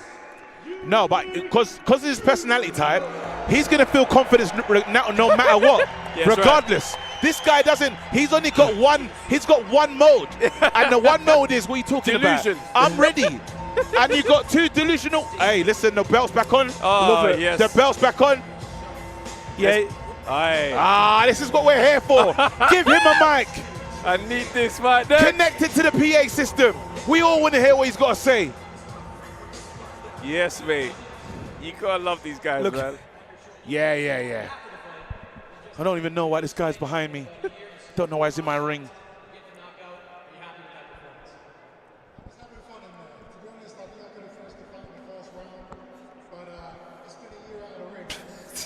Oh, I bet you wanted to get the ring rust off. He said he didn't finish him in the first round because he wanted to have a bit more time with him. I mean, I love the guy, but he talks some shit. He talks some shit. He's good. He's great. He's great. That's exactly how you play that off, by the way. That is exactly. The funny thing is, when he put the belt on, he wobbled. I mean, he's struggling to carry that belt right now.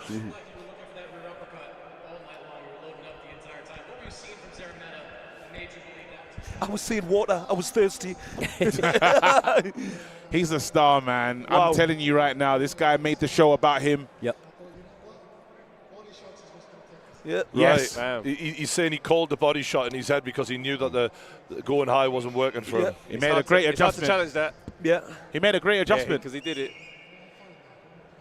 Do you know what it is? In terms of, I think his performance was good. He started the fight behind his jab. In a lot of his fights, that's what I've criticised him for. Yeah. So if he can, like I say, do the weight weight get a bit headhunting at times, but like you say, he did make the adjustment. If he fights Conor Benn, if they get the weight right. He says Conor Benn will be easy work. Oh, here we go. He's calling Ben easy work.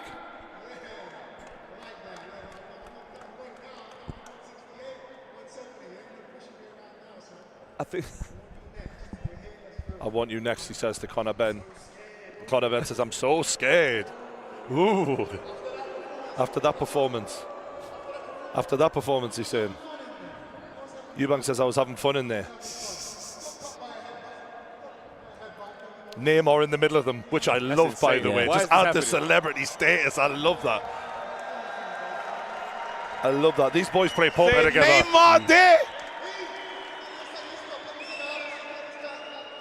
I really don't think they should have Conor Benn near Neymar, though. Anything could happen right now. The guy's got a football career to worry about. That's mad. He's making Neymar translate. Yeah, Conor Benn saying I'll jump up 2 weight divisions. I don't give a shit. On my worst day, he's saying. Let's like go. That. This is how you hype a fight. Come Honestly, on. fighters everywhere, take notice, man. Make us care, because so many of you lot haven't got a fucking clue. Fair play to both of them. They're selling the shit out of this fight. That's what I want to say. Makes you ask the question, is there a decision that we don't know about that the British Boxing Board of Control have made here? Because they were, I've heard the promoters already saying that they would want to get Conor Benn's licence, they want it to be sanctioned, whether it was over here or not. So I think that maybe we're about to hear that Conor Benn's going to have his licence given back. Hey, kicks now, pop up in your forces and die. Jeez! Nose to nose, head to head, nose to Come on, nose. boys. I love it. I love it. This is how you sell a fight. Listen, I can't not see Nigel Benn. Listen, I can't not see Nigel was a bit. Wow. Hey, this is lovely. Hollering that man. Early thoughts, lads. What an attack, man. These two fucking Love him, a black man. I'm just wondering, early thoughts, lads. Yeah. Who are you leaning towards in that fight? Just not prediction.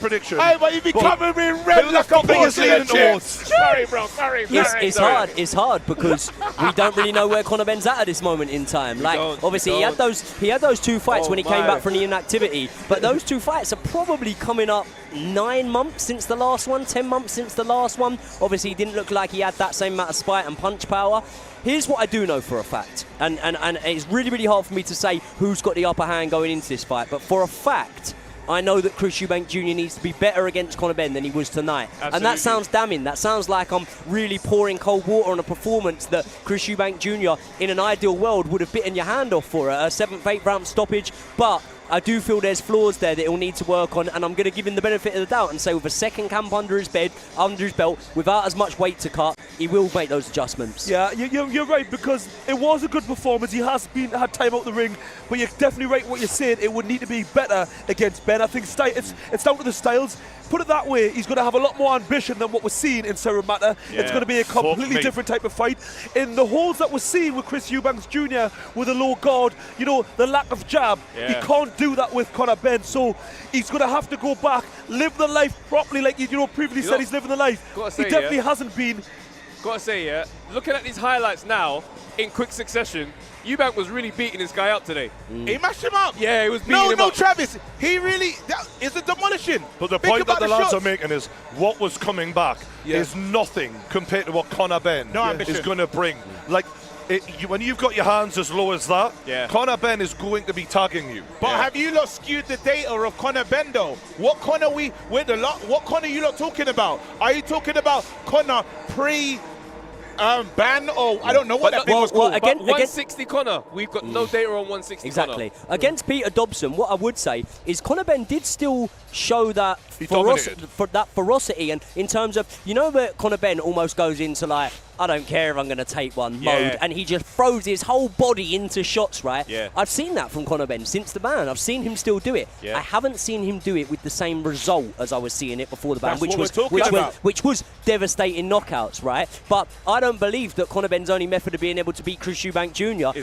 is to knock him out. I think that if Conor Benn can make Chris Eubank Jr. work in the moments where he didn't want to work today, which there were plenty of them, if not, those highlights that you saw would have been highlights that were accumulated over 3 rounds, not 7 rounds, right? So I think if Conor Benn's able to make Chris Eubank Jr. work in the moments where he doesn't want to work, makes him uncomfortable and brings him into deep water, he's got a better chance. I actually see it as quite an evenly matched fight because of where both men are at right now. And you've got to say legacies are on the line, guys. We're talking about their fathers, because while it's not been about their dads, because they've almost taken the fight and made it about themselves, but that part is still there. Now, Conor Benn wants to avenge his father, or avenge the loss. He doesn't see it as they feel like they were hard done by. I don't believe legacy is on the line. Legacy because is on the answer line. me this: are either men better than their dad? No, but legacy's not on the line. No, because are you going to be both carrying the torch on the line? Is the point.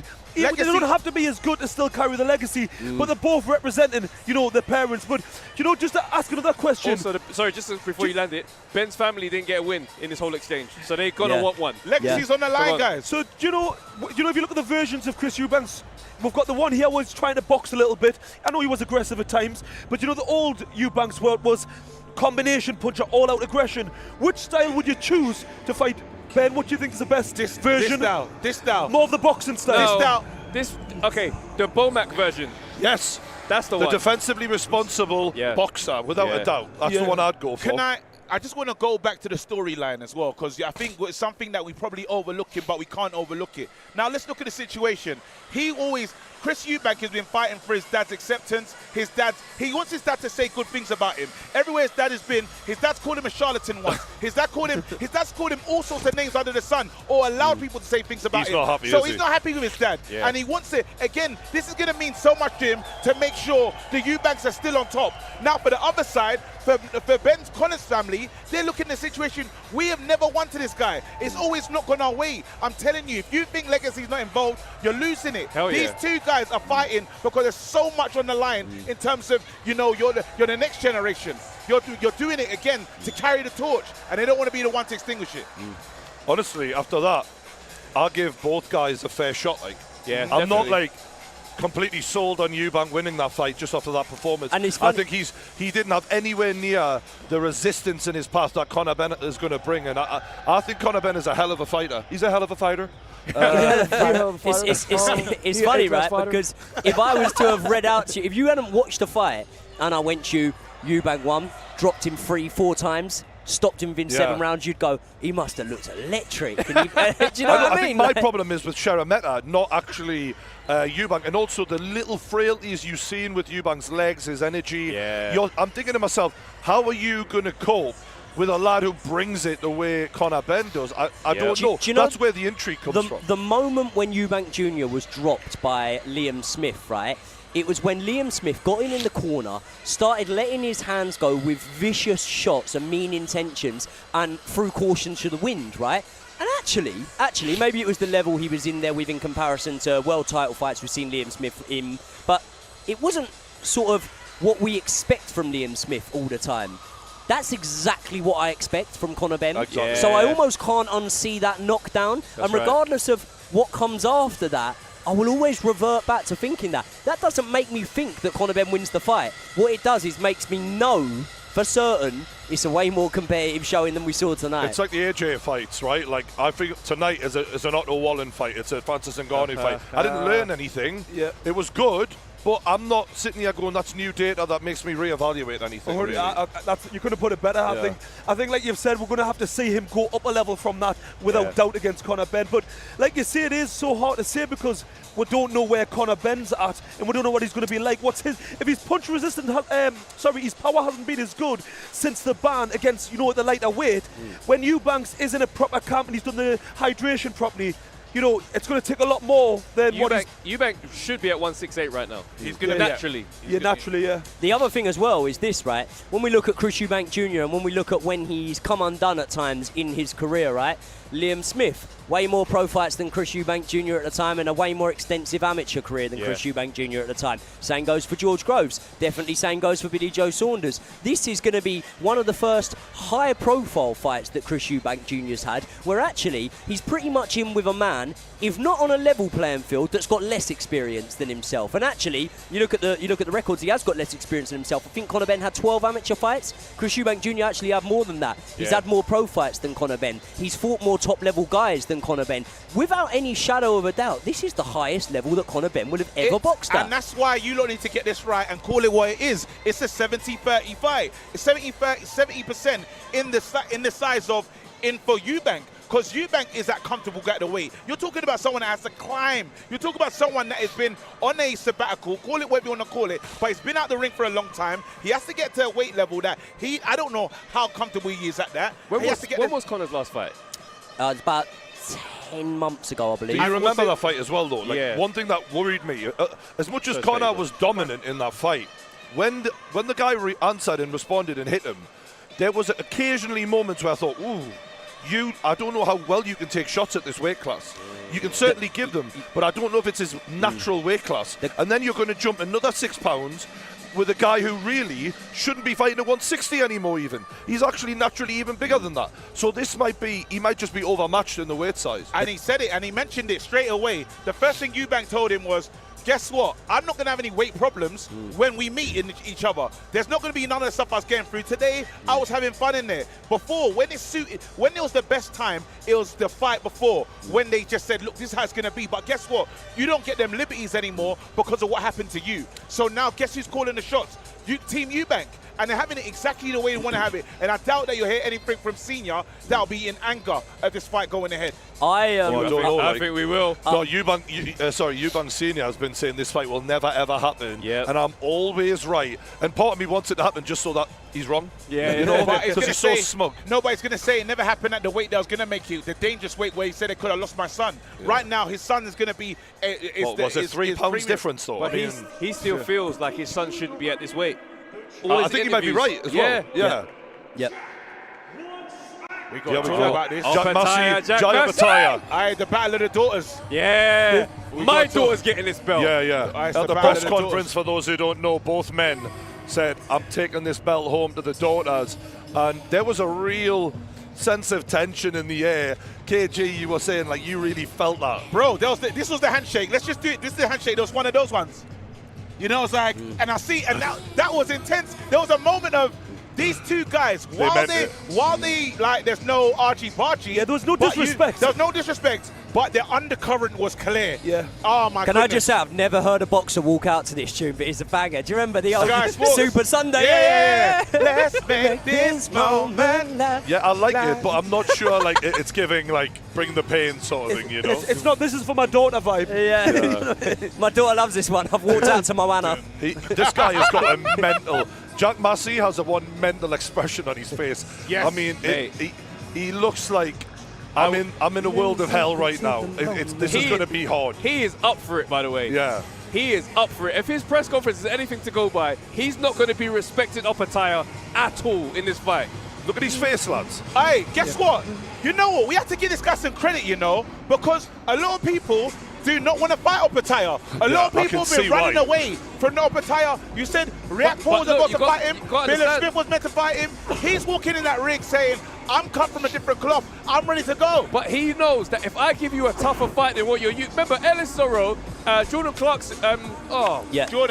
Jordan. Yeah. Those two fights, those guys should not have been fighting Opetaya when they did. Yeah. Those highlights blew us away. Yes. Bradis kind of brought things back down to a bit more reality. So if Jack Massey's like, if I can operate at that level, you're going to be in for a difficult night. Yes. I mean, he brings a hell of a lot of toughness, but Bradis is a great fighter, and I don't put them on the same level. So, I mean, he's going to have to really rely on his toughness. He done really well against Joseph Parker, showed tremendous toughness to go up to heavyweight. The only problem I get is, when guys go up to heavyweight and come back down, it's not always great for the body. You've seen it many times before when fighters have come back down. They're not always as good. Respond well, does it? The body doesn't like it. But I tell you what, Jack Massey's credited, right, with his toughness, and we look at his attributes that might give him not an edge, but make him competitive in this fight. This man's tough. This man's tough. This man gets sent home from training camps for being too tough. Right? Oh, this man. I forgot about that. Let's not mention whose it was. Go on. I want to know. Tyson Fury. Apparently. But let him off. That's unfortunate, man. And also, we look at Jai Opetaya. Speak about the fight of Bradis. He broke his jaw in the fight of Bradis. The second fight of Bradis, I actually think that we do him somewhat of a disservice, because I think that he had real dominant periods in that fight, and a lot of them. So I think that Jai Opetaya is a man that can match Jack Massey in toughness, and then we know that skills pay the bills, and this man's got a lot of skills. Yeah, this guy can do everything. I fancy Jai Opetaya for the knockout here, lads. Yeah. I've seen Jack Massey rocked by far less punchers than this geezer. And he's so accurate as well. Mate, he's amazing. His timing, his speed, he can punch on the front foot, back foot, and he's a southpaw. I've not seen Jack Massey in with many southpaws.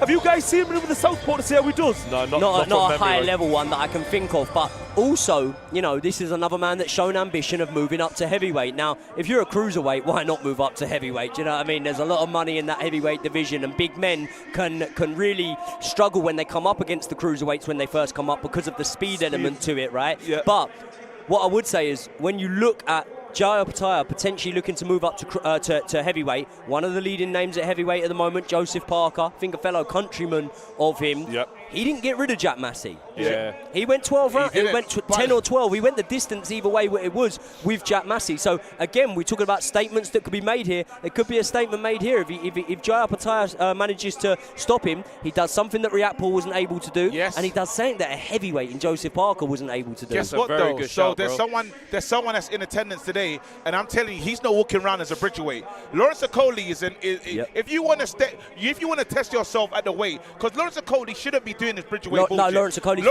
he's vacated his bridgerweight. There you go. So Lawrence Okoli, I I saw him today, and he looks like someone that is a heavyweight. If I'm Jai Opetaya, that's the fight I'll do. It's good for both parties. Both of them testing themselves at the heavyweight level. But again, we have to get through this one first. It was a perfect route, to be honest. Go to Bridgerweight, test the water as you're going up. I think it was a perfect time in that weight division coming in, because it was, but the opponent wasn't great, was he? I think it was convenient. It was convenient. They're all running away from Opetaya. No, but has Okoli run away from Riakporhe? Riakporhe's gone up as well. Billum Smith wasn't made, was it, when he wanted Billum Smith? I'm saying. Has Okoli run away from Riakporhe, though? He's gone up, bro. Because Riakporhe's gone to Bridger, and Okoli said vacate title, and he's gone. Well, I don't know if there's any money at Bridgerweight. Yeah, that's the problem. If there's big fights for him there, then I wouldn't really begrudge Okoli of moving up, because I don't think people are screaming for the rooftops about a Riakporhe fight. It's not anymore. But you know what fight I'd like to see for Okoli at heavyweight? Dillian Whyte. I'd love it. There's sparring stories about the two as well. They hate each other. I love a sparring story. Well, where the fuck is Dillian Whyte these days, lads? What is happening with his career? I met the team manager, the person that runs their company, to be honest. Yeah. So, didn't say that much about Dillian as well, and he's the manager, so... Jesus. There you go. Is he still banned? There's a few guys at the moment that are, well, it could be a quiet one, but there's a few guys that are missing out on Riyadh season at the moment, and Dillian Whyte's one of them. Derek Chisora, although he's here and we've seen him on Fight Week, he's here every time. He's not yet fought on a Riyadh season card, wow, you know? There's a few guys in the heavyweight division that one good win, again, like I know he's just lost to Del Boy, but Joe Joyce, you can't deny the fact that Joe Joyce has has wins apiece over top heavyweights right now. There's a few heavyweights that, and this is the beauty of, I think it's every weight division in boxing, but especially heavyweight, one win and one good win. You're back That's in the all you game. need. I'd like, instead of the fight that you said, I'd like Dillian versus Caballero. Okay. I don't know, right? Because if Del Boy's now the gatekeeper of the division, we want to see how good this Caballero guy is. Well, Caballero beat Derek Chisora, right? Yes. And when you look at Dillian White, what does Dillian White call himself? The body snatcher. Yes. I'd argue Caballero's body shots are better. Caballero's body work's a thing of beauty, mate. It could be fun. Caballero and Bacoli, I think, was announced.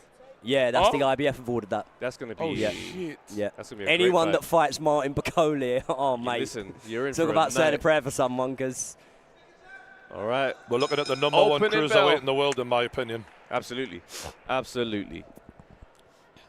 And he kind of does a bit of that Usyk style, doesn't he? Will Massey tried to destroy it, though. Mate, he's coming throwing some big shots straight away. Jack Massey's already come out with good feet, hasn't he? He's boxing completely different to what I'm used to seeing. Do you know, sometimes though you'll match the style that's coming at you. Yeah. So See how someone long that comes lasts. out, someone comes out of feet like Jai Opatay, you're not going to stand flat-footed and think, oh, well, I'll be all right. Yeah, but like, But by the way, he's been pushed into the corner backed him immediately. up. So let's see how he gets out of this. I mean, I don't think it's a good idea to try to match him in his own game. Nah, He needs to do what he does: high guard, getting close. Trying to earn You know, his let his respect. hands go. Well, he said he's going to bring a war, and I think, look, if you don't get the respect of Opataya, you're fucked, basically, aren't you? And Opataya's thrown a nice straight left there. He's in a place that you don't really want to be, just back against the ropes. Already. He reminds me of Usyk the way he Cornered. gets pressure with his movement. Very much the so. Usyk similarities are... So much. Look at that back, man. Quite Look at his uncanny. back muscles, lads. He makes you Fuck work hell. at every second of the round. How heavy is he at this weight? He doesn't look the biggest of cruiserweights That's when what I you was look going at to him. say. But I worry about his ambitions to go heavyweight, to be honest. Look at that. look, Oh, it's great shot to the Pin, body. this ain't going to last at the Pinpoint full accuracy. distance. Like. Yeah. and he's moving right into Jabataya's backhand as well. So He's not got He's this not right. confident, mate. No, This is why he was talking about his daughter. I said it's because he knows he has to pull from everything to force himself to fight the way he doesn't really want to go. He doesn't even. I don't know if he even wants to be in there with this guy. To be honest with you, we'll find out. But he doesn't. He's not fighting with any confidence, even from round one. He's not even really throwing the There he's jab. gone. He's backed him up, man. Immediately. He's taking It's, you know what it He's is? giving up the real estate with ease. It's such a big, with no fight, It's easy to say to just, hold the centre, but the way he pressures you and he's so explosive, it's very difficult. But you don't even have to hold the centre, but you have to show something he's not showing out yet. When you jump up in class like that as well, like even the fact that we spoke about Joseph Parker, but remember the run of fights that saw him pit off against Joseph Parker was during the run of fights where we really didn't think Joseph Parker was up to much, Like, there was a few fights in there when I remember thinking, Joseph Parker might be a little bit done here. Yeah, we all thought that. He might be a little bit shot here. And that was in the run of fights that came in. So there's no doubt this is a huge jump in quality. And I think from experience, right, when you do jump in quality, sometimes you sort of want to get through that first round and I sound like Lomachenko, but download that bit of information and go, right, okay, now I sort of know what level I'm swimming at here and now I can go. Oh, good body shot Landed from a good body shot there from Massey. With all due respect, we're 2.5 minutes in and Jack Massey's throwing his first punch, basically. I mean, he needs to play it safe because he doesn't want to go meet fire with fire early on because Jabataia is going to be his most explosive early on. But that was good better. Right hand from Massey. That was better. Nice little backhand. But like you said, he's got to import. He can't just do nothing. Opatai's going to pay him back for that, though. He's got him in the corner. Trapped him in the corner. And Massey spent most of this round just getting on the back foot and big lead right hand. and into the corner. And the camera work was amazing on there, I'm not going to lie, because he was in the right place. Right in the corner with them. And it's the way Jabataia scoops that body shot and that bolo shot underneath. It just comes right underneath the elbow. I've got a feeling because, if you're watching the data on Jack Massey with that typical high guard, I think that body shot is going to play its part in this fight. So what are you lot saying in terms of, like, when you go back to his corner, what's Jack Massey's corner saying to him? You said you're going to have to go and impose yourself. You can't just do nothing. You need to get on your jab. You don't want to. You don't want to be throwing combination. The jab, is he? Ones and twos. Keep it simple. Keep him at bay. Let him slow down a little bit. Pick your moments, but you can't just be on the back foot going to the ropes. Being on the ropes is the wrong thing to do. You may as well give up. You may as well not be there, actually. Against Jabataia, he's so fast and accurate. It's the worst place you want to be. Give him some different movement to think about as well, because you keep rotating onto his backhand. Let's switch it up a little bit. Do you know what I mean? You need to be feinting. You need to keep him guessing. Change direction a bit. Definitely. Because right now, Jabataia is just pushing you right in the direction he wants to. I think Jabataia is probably in there right now thinking this is way easier than I thought. The way he's manoeuvring him, it's just... And the way that Jopataya, he closes off that left direction as well. You can see that. Seals it, you can see that Joe Gallagher, his coach, has told him you need to step it up because he's come out with a bit more intent in this fight. Hasn't he, early on in the second round here. Bless him. Probably it's said funny his daughter's name. Much like the first round, they both come out bouncing, and as I was suspecting before I've even said it, the feet start flattening all of a sudden. And to be honest, I'm kind of... There you go, big right, right hook from Jopataya, then down to the body. I'm kind of rooting for Jack Massey because his career was kind of going nowhere. Then he joined forces with Joe Gallagher. He's had a few good opportunities, and he's put himself in Saudi. You know what I mean? So I am kind of rooting for him. Yeah, this would be a massive upset. Oh, it would be. I mean, I know just because you all of a sudden your career's going well, you don't just deserve the opportunities. But I do kind of like the underdog story. I love the underdog story, but when you've got a talent like Jopataya, I can't help but root for him because there's always that thing of, could you be the guy to upset the apple cart? Could you be the guy to do something great? And underdog wins are brilliant. But fighters achieving greatness is even better. And when you look at a guy like Jopataya, he's one of the next ones that you have real high hopes for. He's a special ones for sure. I think he's one of the best out there, to be honest. I think he's got everything as a fighter. I like his lead right hook actually as well. He sneaks that one in behind the backhand.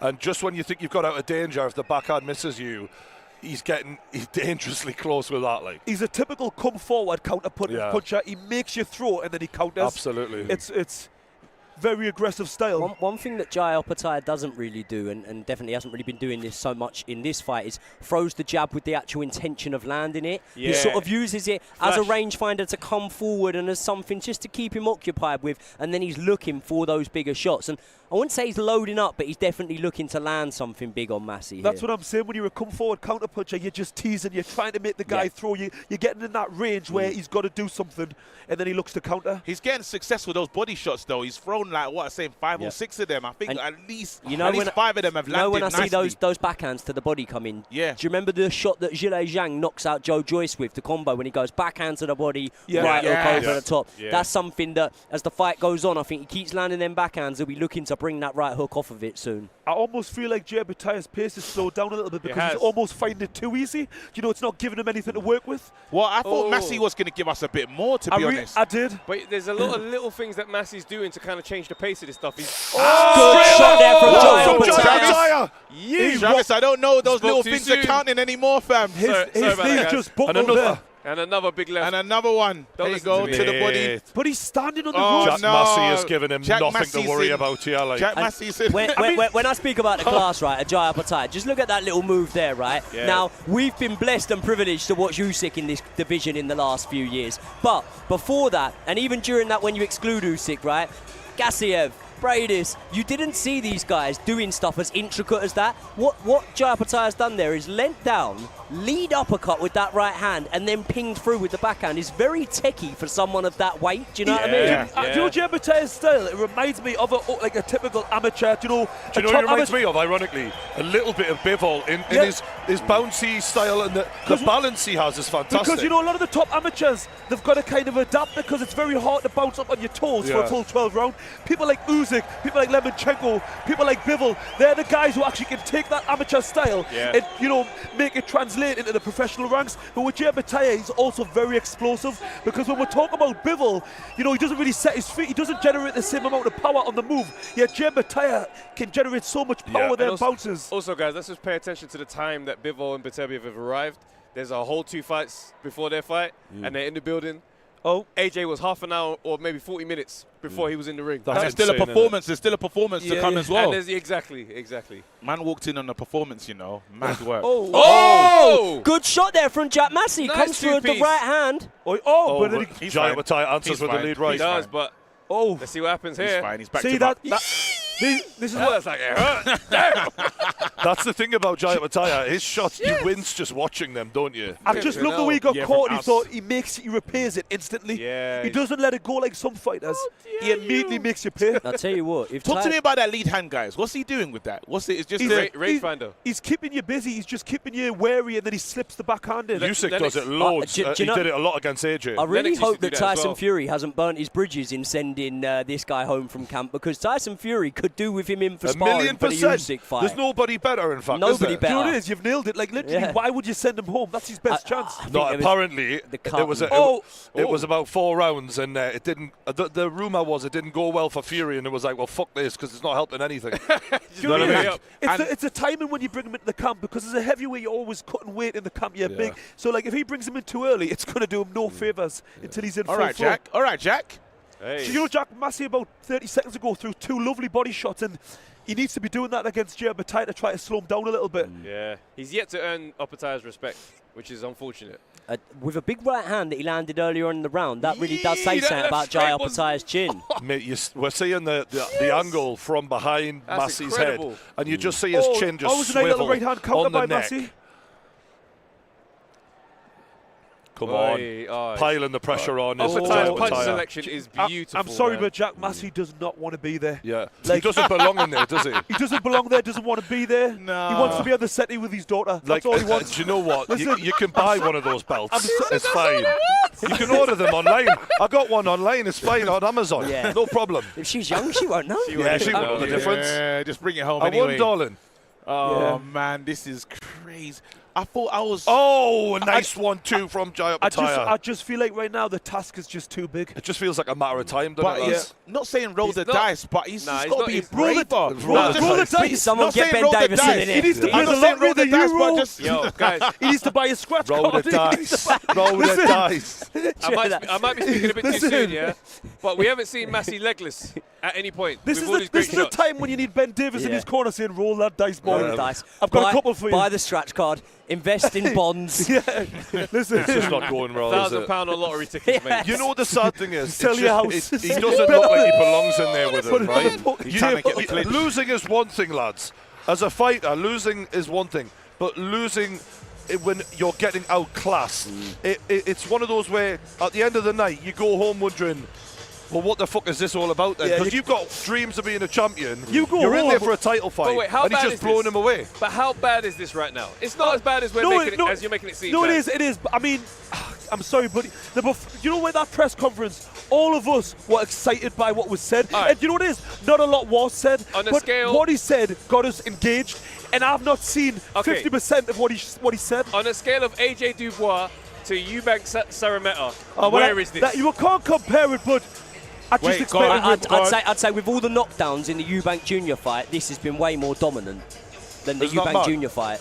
And Eubank Jr. had about 4 knockdowns or something. I'd say this has been more dominant so far. I don't know that this is... But Sarameta actually seemed to land a few shots. Even though he didn't come with loads to do nonsense. Yeah, but he didn't come with loads of ambition, but he definitely showed more than what we're seeing from Jack Massey. But... All right. I know it's easier said than done. I mean, come on, Massey's in there with Opetaia. That's the difference. We're talking about an absolute world-class operator.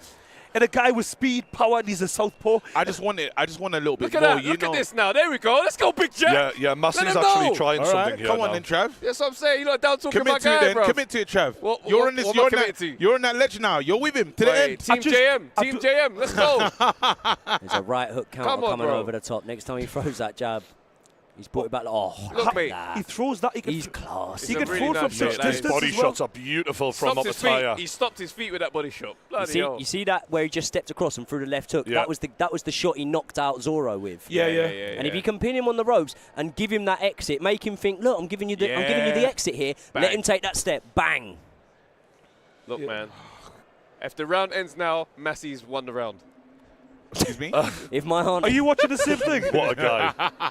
There you go. Oh! There we go. There we go, Big Jack. That was a nice fast count. Yeah, that wasn't bad from Massey at all. Listen, this is his best round, to be fair. There we go. Yes, let's go, Jack. Get in there. Let's go, Jack. Talking about. Jack. Come on, Jack. It takes a couple moments to create belief. He made an absolute lie of every one of us there. There we go. No, I appreciate this. This ain't no whitewash. It's that same move again, though, where he gets in there with the lead uppercut. Get off the ropes. There we go. Good IQ there. Was that? The problem use the ref. Get out of the corner. Do you know what I think, right? And again, I'd agree with you that we are being a little bit harsh, Trav, but I think the main thing I'm sort of trying to say here is I thought that Jack Massey was going to come out with real intentions of taking the centre of the ring. And do you know what? Can I just say, I know it's a lot easier said than done, but if you're going to take shots on the ropes anyway, why not take them to try and move forward? Well, no, but the problem is, if you're taking shots, you're looking for your shot every single time, you're going to get put to sleep, mate. You're in there with Opataya, bro. I think it'll be dragged out, but I think he'd get put to sleep anyway. But do you know what this reminds me of, though? There we go. Do you know when? There we go. Oh, there we go. Not bad from Massey. He is trying this round. This is the most offense he's provided by a male. He has got a bit of a cut to the side of his eyebrow there. There we go. I think he's believing now. Oh. Do you know why? This reminds me of, though. Do you know when Anthony Joshua fought Usyk, especially the second time, and he tried to outbox the boxer? Some stiff shots there from Jai Opataya. And he's walked him back. It was the forearm. He said, I don't want any parts of this. Massey winces there. He's running away into the corner. That didn't do any harm. He said, oh. Survived the round, mate. It's only 20 seconds. I don't want none of this, mate, Trav. Sorry. Hey, jab your way out of that, off the corner, bruv. Opataya is all over him in the corner. And we've seen a lot of this so far in this fight of Massey just not showing enough confidence. Nice. He's just leaning. He's trying to throw a few now. You know what? There we go. Defensively, I like what I've seen from Opataya because he knows that he's not going to take. He's no slouch. He's not going to risk it because he goes there for the finish. But he says you're still dangerous. And I have to respect what you can bring back. Thank you. What actually Jack Massey's doing? He's kind of waiting for Opataya to overcommit and put these little fast clusters. It's kind of not what I would have advised as a game plan. Is he playing possum? But he's actually getting success because I think Opataya's finding it so easy. He's actually getting a little bit complacent, and it's actually creating opportunities. You know what? I'm going to say that he wasn't being complacent because even when there was a moment when he thought I should go for him, the last 24 seconds, but he was wary. He just said, you know what, I'm not going to commit too much to this But that's because Jack Massey had a couple of times got success countering. There's some respect there, definitely. So what are Jack Massey's corner saying to him right now? Because I don't feel that even off the back, that was Jack Massey's best round, by the way, but I don't feel off the back of that round that it can be as consistent in terms of how often he's boxing on the outskirts of the ring. So I know you said you can get yourself knocked out coming forward, but will there at some point be a message to him that, right, you're going to need to take a few risks here? Well, he's going to, it's a case of believing at this point because remember, he's like, Opataya is a world-class operator. The first few rounds are going to be your most toughest. Here we are. A little bit later in the fight, things are advancing. I'm having success. I can build on the last round. Build on, like, gradually. Don't feel like you're going to take it over. So Jack Massey's doing a little bit better head movement here. But you know what it is? Not what I would have said going into it, but he's actually got them success on the back foot, which I would have never said. So in a way, he's kind of, him being the counter puncher, once Jai Opataya gets close, is actually working. Do you think Jai Opataya needs to set things up a little bit more? Absolutely. He's crowding his work a little bit. And instead of, it may actually pay for him to back off of Jack Massey and almost give Jack Massey a bit more false sense of security, false sense of confidence, and let him trade a bit more with him, get the jab out, like he's doing let him into the middle of the ring. Because when you're trying so hard to headhunt like that, it's harder. Whereas, again, now he's in the middle of the ring. He's just caught him with the lead right. If you can counterpunch that well off of the front foot, you would imagine you can counterpunch off the back foot there. So switching up the tactics somewhat and letting Jack Massey come forward could be a good thing. But I think Jai Opataya will feel that despite Jack Massey having these little pockets of success, little moments where he's getting enough off, I think Jai Opataya will be happy with how things are going right now. But I think what Brian was saying, he needs to change things up because he needs to, go through the gears, maybe like you say, go on the back foot, surprise him, because what he's doing, it's predictable. It's not really working. He's not setting the knockout. You've got the same shots. And what he's doing is he's letting Jack Massey know exactly what's coming, in which case he can prepare for it and then make it harder. Exactly, over and over again, he's trying that lead up a cut straight right hand, whereas now Jack Massey's starting to get used to it. He's cut. He needs to change things up. Hey, listen, I'm telling you, it's about seasoning the food right now. And this guy is just preparing the meat. It's going to be ready soon, put in the oven, and it's done. Because he's just preparing. He's same type of shot. There you go. There you go. There you go. It could be now. It could be now. There you go. Straight into the oven. So sorry, bro. Hey, that was bad. Hey, Jack. But Big Jack is back, though. This is where Jack Massey's good in close quarters. Yes, exactly. Opataya in the close spaces. He's not having enough success here. If you watch the fight against Bradis, that's when Bradis got all his success. Counter-punching actually on the back foot in close quarters against Jai Opataya. Jai Opataya, like I said, he's a bit more of a long-range, like amateur style, very explosive. His best style isn't in close quarters. He's playing into Jack Massey's hands. I think mid-range is where the shots open up, the counter-punches open up for Jai Opataya. Apataya. So when he gets right in close, it's more so like, say for example, an Anthony Joshua who's good in those sort of pockets of space there. When he's right in close and he has to make the shot for himself, you'll throw one to open up another area. Whereas what Jai Apataya likes to do is feint in and out at you, let you open up that area and then come with it himself. So if Massey can get him close with him, but again, this is what I'm saying, and this is why I was saying I completely understand the point that Trav made about where you can get yourself knocked out walking forward, but I don't feel that Jack Massey's going to have that much success unless he can get him there in that close, tight space. The question is, are you trying to survive or are you trying to win? And in boxing, we know you can get hurt. You don't go in water without getting wet. The simple fact is, what you're getting at is you're going to have to take some risks. Because right now, all I'm seeing from Jack Massey is kind of surviving and wishing for the best. You know, getting to that ropes, hoping that an opportunity will just present itself. If he actually wants to go in there and win the fight, he needs to change it up. This is why we're all disappointed, because when you talk the way you talk in the press conference, what you can't then do is fight completely the opposite of that. It's got to be brave. I don't think he's been brave enough. That's what that's kind of what you're alluding to, right? He sounded like, I'm doing this for more than, it's bigger than me. When you mention your child, that means you're ready to go out on your shield. That is not what we're seeing. Anthony Joshua went out on his shield and went out for the kill. He's not doing that. No fucking way is he. But he's happy to be boxed into the corner and take it and hope to land a little shot here and there. Yeah, but how does he feel the fight's going? He might feel like he's in it and he's slowly building on. I can't imagine he thinks it's going well. Like. No, but like, I'm coming on a bit by bit each round. But I hope there's 25 rounds. Trav, I don't know about the thing is as well, he's taken a lot of shots to the body here. Checkmate rounds. Checkmate that one. Shit, mate, honestly. There we go. I mean, he's in the middle of the ring now. He ain't giving up the real estate anymore. The shot that's landing every time for Jai Apataya is that right hook every time. I think he's took a lot of shots to the body, Jack Massey here. So when we're saying about how's he feeling right now, listen, they will really take their toll. And as we approach the second half of the fight, which you now are, these are the times when sometimes you're going to want to tuck up, cover that body, and that might create the openings over the top. What shot do you guys look for to land on Apataya based on what you're seeing? Straight right hand. I know it sounds very basic because he's a southpaw and you're always going to say that, but the straight right hand is the shot he's had the most success with. But you need to take risks. Coming over the top with that, with the lead left hook. When he tries to throw that right hand, because he throws it a lot, he throws it quite like low and come higher with it over the top. Yeah, Brian, you're right there, because Jai Apataya's style is very long. There's gaps over the top. It's a hard task because you've got to time it. You've got to time it, but the gaps are there. It's one of them things harder said than done. But he's didn't like that. Didn't like that. He's tired now. Here we go. Yeah, body uppercut. A body shot took his his soul there. Stop, please. No, you've got to make some space here. Jai Apataya, he's got him hurt. But we've got a minute 20 seconds left.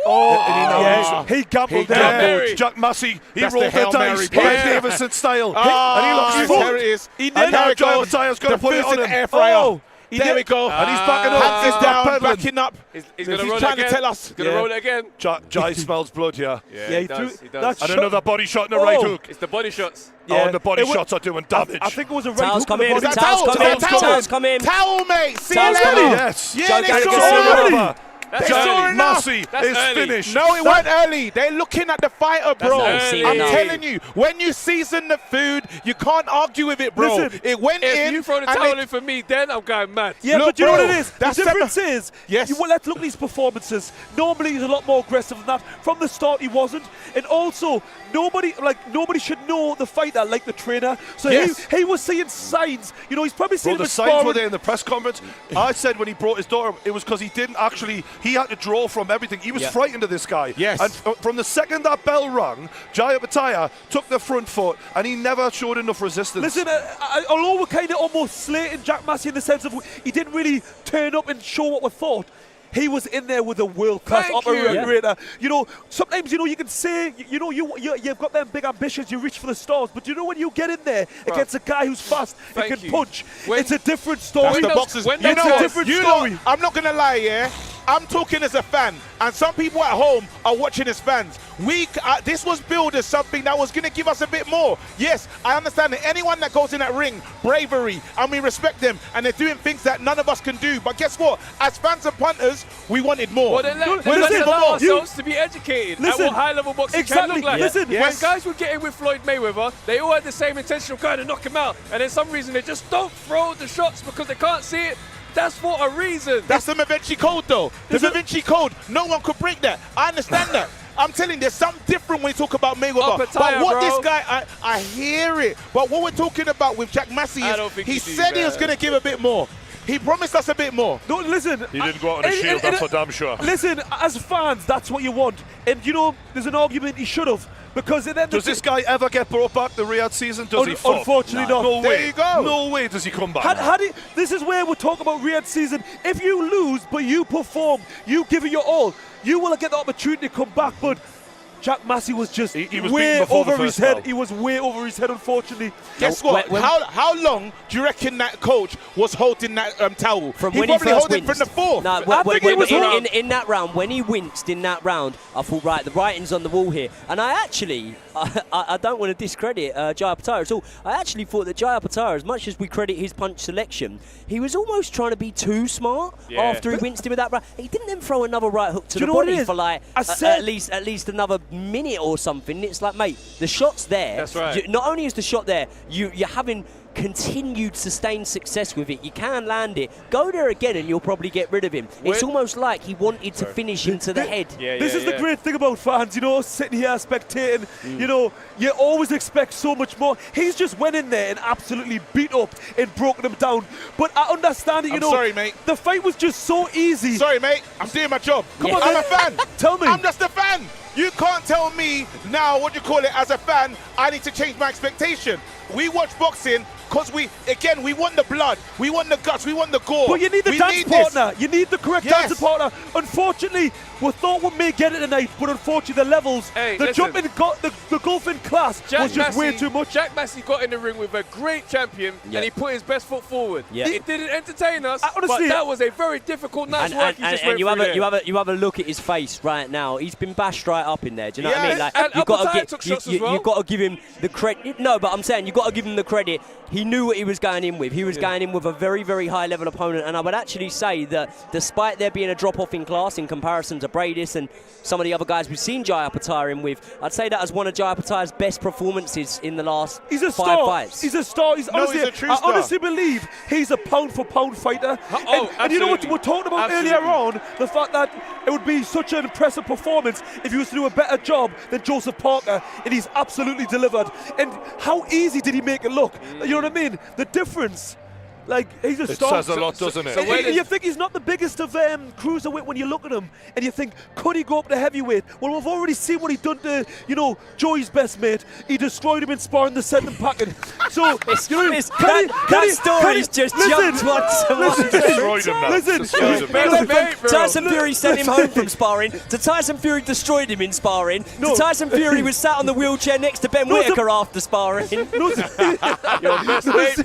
supposedly he was in bed for 3 days, but anyway, that's a different story.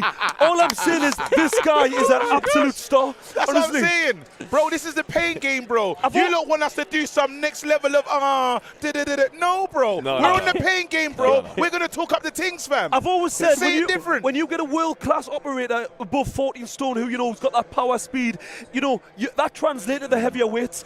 And we've seen it with Joseph Parker. He struggled with Jack Massey, who is half the fighter I don't of someone like Jaya Patara. But at no point in that fight did you show me you were in that fight and you even believed you should have been in there. But what and when you talk the way you talk, I need to see a bit more. He was dreaming. He was just wishing and hoping. And this isn't disrespecting him because he's earned his money in there tonight. But unfortunately, he shouldn't have been there. Is there anybody else at cruiserweight for Oppenheimer to fight next? At the moment, yes, bill him. Only bill him. That's it. I want to see it. Why not? But what would you unify the belts, honey?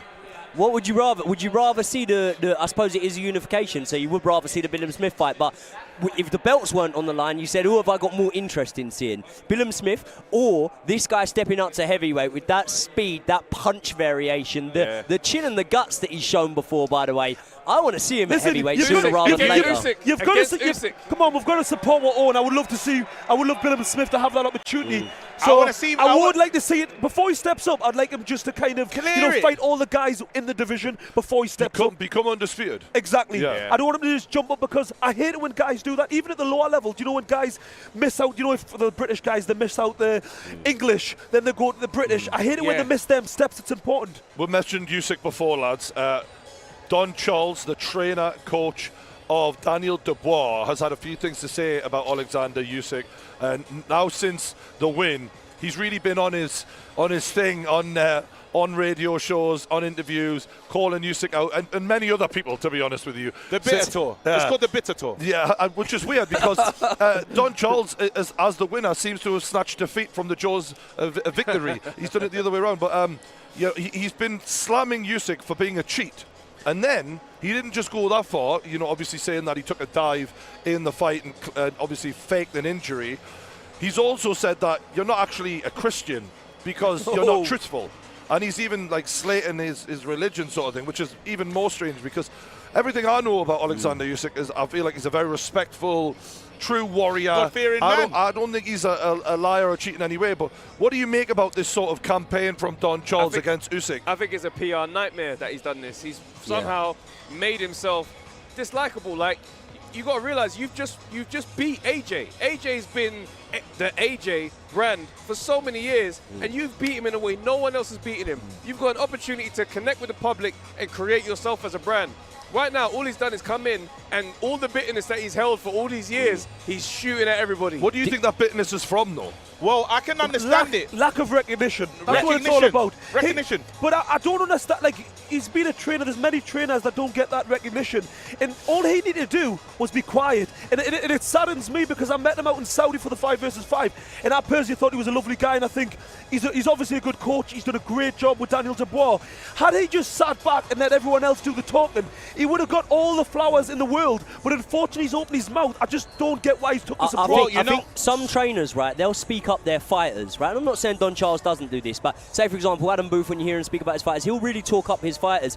And there'll be some trainers and a select few that will say something along the lines of, he'll win because he'll do what I'm telling him and I know how to beat this guy. And that suddenly it all of a sudden goes over to Don Charles. And I remember, right, in the build-up, and this is years ago now, but in the build-up to Hay Chisora, I remember there was a lot of this talk from Don Charles of why they would beat David Hay. And a lot of it come down to me because I know how to formulate this game plan. So I think he's long since yearned for this sort of moment. He's really wanted this moment, and ultimately, because maybe it went so long without this moment arriving, he's almost having a bit of a problem, it would seem, in how to deal with it, because it's like he does want to rub everyone's face in it and go, you rip me off, you rip me off, you rip me off. Now, if it was just a Usyk, I would sort of say this could be a ploy to get him back in the ring, maybe. This could be a ploy to get Daniel Dubois the opportunity to avenge the loss.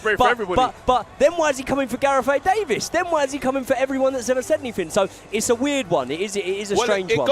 It goes into serious recognition, right? And this guy's this guy has not been thanked. Even when Dubois wins, he's asking a lot from Dubois for Dubois to turn to him and say, my coach, you made this moment happen, and it was you that did this for me. But I think a little part of him was hoping for that. This is a guy that was around. He had AJ first, and AJ was around when Chisora was there. Chisora didn't want that guy in the ring, so he had to say bye to AJ at some point.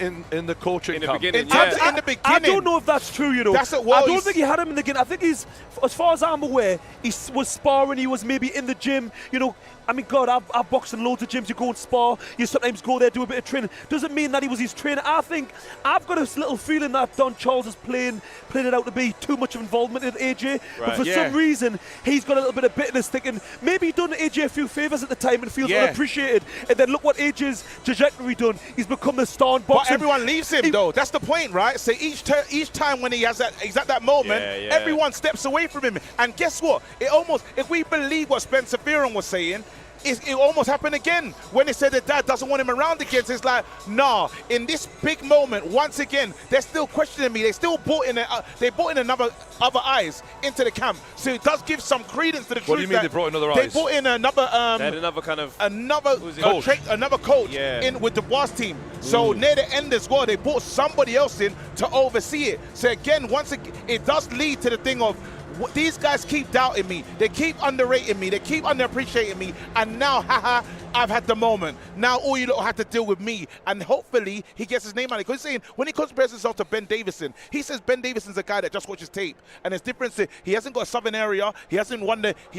He comes in and takes someone who's the man. And probably Ben Davison's the antithesis of what he hates in the sport. But why do you need to discredit another coach in order for you to get your flowers? That's what I hate. That's what really annoys me, because like I say, as a coach, for one, the results and the thanks comes from the results from your fighter, and also you're getting paid. It's your job, essentially. Yes. There's no need to get all the praise of everyone else. Why does he feel the need to have everybody else's praise? I think it's a bad look, lads. And look, I've helped loads of people in my career on YouTube who, probably without my interaction might not be where they were today. I don't need to shout about it because there's bigger things in life than demanding credit. And what I feel sorry for him, because I can only imagine if you're feeling that unhappy within yourself, to feel the need to be craving attention and adulation, and shoot it shows that down. you're not 100% within you. Do you know and what he else? needs to sort of find some. He talks about spirituality a lot. I think he actually needs to look a bit deeper within himself and actually find that. Can I also speculate? To shoot him some bail, right? There is a balance to it, because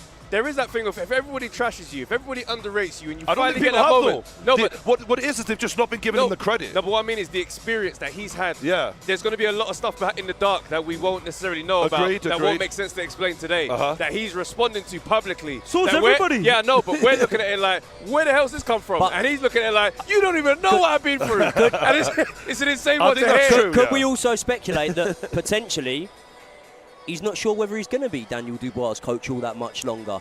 And he's coming out. And is that they're putting himself in the shop window? Look, he's almost putting himself in the shop window of going, this is what I've done. Yeah, this is what I've built. This run of form has been under me, and this is what I've got out of a fighter here. Because there were so many questions about whether Don Charles would be there on the night, and then obviously the emphatic fashion that Daniel Dubois came through in, we didn't even really speak about that. We almost somewhat forgot the fact that he wasn't at the press conference when Ben Davison was, but Don Charles wasn't, and they were questioning Daniel Dubois. Yep. Where's Don Charles? And he went, I don't know, as long as he's there on the night, though, isn't it? And obviously there was the story that he was ill. That could be right, but there could be rifts in the camp that we don't know about because the cracks have been papered over through the result going their way. Yeah. Potentially, this could be him coming out and almost, like Brian said, putting himself in the shop window there. But then again, if he's updated CV, this is horrible stuff he's done on there. He's chosen the wrong font. It's too big. Right now, he's gone crazy. And he just needs to just relax, bro. You need to relax, and you just know everyone rates you. If they make the mistake of getting rid of Don Charles now for the rematch,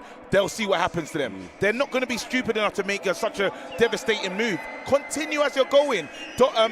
Dubois in Brazil having the time of his life. Wait for him to come back. You got AJ in February. Prove yourself again. Specifically though, lads, just to bring it back to the Usyk thing, do you think that's bang out of order in how far he went against Usyk? Because the level of anger and hatred he showed to Usyk, it seemed well over the top, considering, for me, that was a low blow. And by the way, I can't think of many people I'd rather not take a low blow from than fucking Daniel Dubois.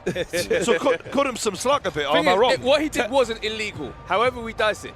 You take the shot, the referee said, cool, you got time. He used all the time that's legally available. Yeah. If he out and out cheated, as in, I don't know what else you could have done. Throw him out the ring like flipping Cameron and Whittaker. I think he's just had verbal diarrhea. But the Christianity, in the moment, everything just spilled out at once. All of that. Yeah, that's far too far. I mean, like me personally with Alexander Usyk, there's not a better person to be an ambassador for the sport of boxing. So to try and shoot him down, it's the wrong guy. And like you just said there, Travis, had he done that on something that was legal, but whether it was on the borderline or not, there's rules for a reason, and it was classed as a low blow. And Alexander Usyk took the time he was entitled to. Bro, only in Riyadh right now they're doing a competition, and we're gonna check our watches to see. Because right now, if you win, I really hope KJ doesn't win, because KJ may not have stolen his watch.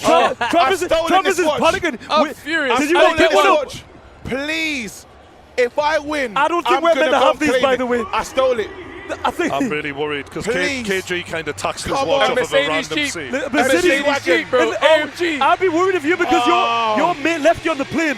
So no way are you getting it. You're not even going to ride in that car. I don't care. We got a car being given away, a G-Wagon. A G-Wagon, please. You do realise if he... What's happening? Who's won it? Only I don't know if I can afford the insurance. Only in Saudi. I'm not sure I need one of those. Hold on. Who's the winner? Yes. No way. No way. She's just won it. She's won a G-Wagon. I want to see. Congratulations. Bless her. Don't. That is amazing, that, you know. Imagine you took her out on a date. Her friend can't believe it. Her friend is like, what the heck is going on? She's won this car, bro. She's won that G-Wagon. Oh, that's mad. Imagine. What a tune. Bro. Only in Come on, lads. This is a tune. That's mad. Wow. Celebrate good times, come on! Gotta celebrate. Oh, we're there ready for the breakdown. Come on, Joey. Celebrate good times, come on! I'm just glad it's not the Spice Girls. That's all I'm saying. That's up next. That was pretty rough for me last time. We all had to have a word with ourselves after that show. Bro, what kind of boxing show Can I just say, gives away a I've never been to an Eddie Hearn show and won a car. Definitely not. Just saying. Yeah, definitely not. Aye, would it look corrupt if I won it though? Absolutely. Yeah. I'm going up there. Please believe I'm leaving the street at this moment, and I know what you've done for a lot of YouTubers, but I had to, in that moment, I got to make a move, mate. I would have lived. By the way, I would do the same thing, mate. Just get out of it. Mad. Oh my God. Honestly, what? By the way, next up, lads, is the heavyweights. Yes. It's Wardley versus Clarke. And honestly, we have a bit of bias here. We got Lawrence Oswecki, who's been on Team GB with Clarke, rather. You're a good mate with him, weren't you? Yeah, we shared a room together when I first got in the squad, and I'm fully invested. So you might not want to believe every word that comes out my mouth because I'm definitely going to be picking up on everything that Frazer Clarke does.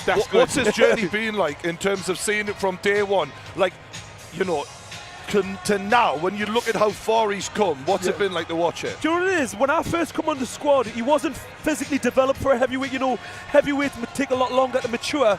And he was really unlucky, really, because when he come on the scene, I'm saying he wasn't unlucky, he was in a great position. But, you know, Anthony Joshua came along, an absolute freak of nature, so naturally he was always behind him. And then even when AJ kind of left the amateur scene and turned professional, Joe Joyce come on the scene, so he was kind of always in second place. But don't get me wrong, he was still achieving great things on the amateur scene, but I think he stayed amateur for a bit longer because I don't think it was the right time. Once AJ, I think he knew he'd kind of be in his shadows, if you know where I'm coming from. But in terms of his development, you know, I don't think Frazer Clarke would mind me saying he's not the most naturally gifted fighter, but he's got an extremely good work ethic. And, you know, from years of being on the squad, working hard, being disciplined, he's really, really improved as a fighter. And he went from being a guy when I first joined GB, you know, not really medaling at tournaments, to being the #1 guy at tournaments, winning a lot of gold medals. So, you know, he's really done well in the boxing game. And, you know, to turn professional, people are doubting him, kind of saying, you know, he should have turned pro earlier. But, you know, there's a timing for everything. I think now is the right time. And I really do believe he can beat Wardley as long as he stays focused to the tactics. What do you say to the fact a lot of people here on the panel, not me by the way, say that he ain't got the dog in him? He ain't got that dog in him that Fabio Wardley's clearly showing. They've likened him to other dogs that we won't name right now. Listen. But they're smaller dogs, basically. He is a pit bull, I'm telling you. All right. He's definitely got that. He's not. No, trust me. What are we doing? Well, tell me your reason for not thinking he's They're got calling that him dog a in him. Yorkshire Terrier. Is it just all because of this handshake at the press conference? Is this No, all it's not because of the handshake. He doesn't have the energy that Wardley has when he's in his fights. Wardley's in there, and he absolutely is about that action. Okay, so when we look at Frazer Clarke, there is a tendency to kind of engage at certain times. He kind of relies on his boxing to a bit, and his boxing sometimes comes a bit undone at the same time. You mean so he just uses intelligent boxing? He was a well-schooled amateur. He's boxed at the highest level. So what you're telling me, you just want him to brawl with a brawler. I didn't say brawl, Lawrence. No, but essentially, Let's go, that's Lawrence. a fight with That a is certain... exactly what Travis That's what wants. Travis wants. No, because you can tell Only on this one. You can tell when a fighter has that instinct that you can't teach. So he doesn't have that. Is this fight not being a potential fight of the year candidate? It wasn't. It was. The last so one does was. that not take the right dancing partner? Because if Frazer Clarke didn't have dog in him, like supposedly Wardley has, and Frazer hasn't, we wouldn't have had such a great fight that You're we talking had. about a guy that's had 2 white collar fights, then turned pro against this Olympian and all this amateur pedigree. They should not be competing. But have you seen the results that Wardley's got with other guys? What he's done with other people at the same level? What is keeping Wardley at this level that he's not supposed to be at? What do you mean what's keeping him? What is the little magic piece of whatever it is about Wardley that brings him at a level that he's not supposed to be at? I've got the answer to that. The dog in him. There we go. Yeah, but listen, the difference is I'm not trying to discredit Wardley. That's not what I'm doing. Naturally I'm defending Frazer Clarke. And you are saying that he didn't have the dog in him. That's all I'm really defending. But without doubt, I said from the start of this conversation, if anything, Frazer Clarke's not the most naturally gifted fighter, and he won't mind me saying, because he says it himself.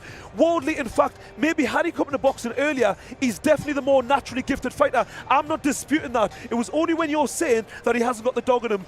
I just have to remind everyone, We are live on DAZN as your alternative commentary. Yes. If you want to buy the pay-per-view, the link is right there, and it's also on X. It's also in the YouTube description underneath the live stream that we've got right now. You could get your pay-per-view, and then next to the pay-per-view, actually, before you click on that one, right next to them is My Ugly Mug. Click on that, and you'll get picture-in-picture with me and the lads, the Pain Game, as your alternative DAZN commentary. If you haven't already, hit the retweet button on Twitter and like the video on YouTube if you're watching us on those platforms. I personally, lads, I kind of feel like Wardley's going to do this, right? Even though I completely agree with what the lads have said in terms of the quality punches, some of the quality work, the more technical work, was done by Clarke. There's something about Wardley. You know, he's got that dog in him, but also he's an athlete as well. He's a more naturally gifted, faster, more powerful athlete, even though he's 30 pounds lighter than Clarke. Clarke's actually coming in heavier than last 270. time. Yeah, interestingly, Clarke said, I'm going to bring the fight to him. I'm going for the knockout. He has come in 5-6 pounds heavier. I don't know if we'll read too much into that. I think he needed to come in lighter, if I'm being completely honest. I thought he would. Coming in lighter doesn't always necessarily go hand in hand with fitness, but in the heavyweight division, it's something that I do think we see from time to time. A fight will come in lighter and they'll have a better cardio output, right? Yeah. When I look at what Frazer Clarke did so well in that fight, a lot of it was off that lead hand. It was with a great jab, and I kind of feel like if Frazer Clarke can do that but do an extra 30%, he's going to have a massive, massive edge on Fabio Wardley here. So I was almost expecting to see Frazer Clarke come in lighter, to see him use that jab a lot more. Now, Fabio Wardley, you've got to remember, he was in the same gym as Dillian Whyte for years. Dillian Whyte has an underrated jab, and Dillian Whyte can ping that out there. So he will be used to it, but I think if Frazer Clarke can get that going, no matter what the weight is, if he can get that jab going and box him on those straight shots, I think he's going to have real success here. I think this... I got something that you lot, what you lot are not reading, yeah, what you lot are missing in this moment is Frazer Clarke is finally comfortable. Frazer Clarke finally believes in himself. Frazer Clarke is showing something that he wasn't there before. Look at the walk around. Yeah. Listen to the song. Look how he's excited in the moment. This guy didn't want to take the fight the first time. That is a hell of a sign from Clarke. Look at that. Yeah. Look at that. He's just over our shoulder right now. You can see him over that way. He's believing. You're speaking about the belief that he's gained, right? Who would gain more belief from the first fight? Because I said it when we were previewing the fight. Can I just stop you? Have you seen the crowd right now? They are loving this. Look at that. Look at the atmosphere. He's relishing the moment. He is taking it. This is what we wanted to see from Anthony Joshua when he fought Daniel Dubois. Belief and confidence. This is the dog my guy's got. Listen. Leave for the better record. Nobody tell me my guy's not good dogging him. I'm telling you right now. Listen to Joey. Are we ready though? Let's go. Pow. Yeah, I'll leave for the me. Pow. If you don't know about me. Pow. Better hustle quickly, cause pow. There you go. Go on, son. This is an epic walkout for Frazer Clarke here. And do you know what? As I say, you're barking up the wrong tree. Frazer Clarke, he looks confident, you know. Listen, you know what you mentioned, Joey? You mentioned about the weight earlier on, and I know when we were on GB, even the heavyweights had to make a certain weight because fighters have often got an optimum weight which they perform the best.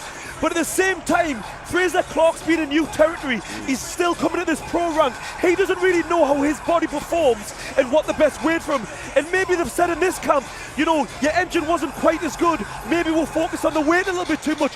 We're not going to worry about that. We're going to train hard and let the performance speak for itself. So maybe that's why he's coming a little bit heavier. Another thing now, right? We speak about the fact that Frazer Clarke has boxed in Olympic Games, right? And that's obviously, you know, we perceive it to be the biggest scale, and it is the biggest scale. It's the best thing as an amateur you can win. But I've also seen Olympic Games tournaments when there aren't actually anywhere near as much of a crowd as there is in here tonight. Absolutely, you know? You're right. So last time out, he headlined at the O2 Arena, packed out. Now, I think that he's boxed in front of that crowd on that moment, on that stage, and that's something that's going to go in his favour. And he's walking out to Roy Jones Jr. Ironically, the music from the Pain Game was a remix of this. I had a producer make it for us. Here you go. That's the guy that's running it. He's the. Remember I said Dylan's guy, the manager that's running the show. Lovely work. I feel like the combinations are going to come out in a minute.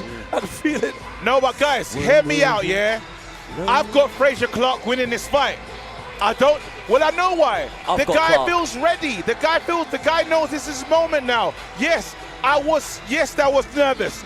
I wasn't sure, but I'm sure about myself. That was a dub plate, you know. That wasn't even a normal tune. That was pow. Yeah, I'm Frazer Clarke, bro. Are you crazy? Watch out. His night could be tonight, and I can't wait. Ready for it. It's funny, right? Because I think that what we could do is we could look at the fact that Fabio Wardley hasn't boxed at that level. He didn't have those amateur fights, right? So he hadn't been on that stage, and he'll take a lot in knowing that I can compete there. But when you actually look about fundamental pedigree, the more adjustments for me can be made by Frazer Clarke.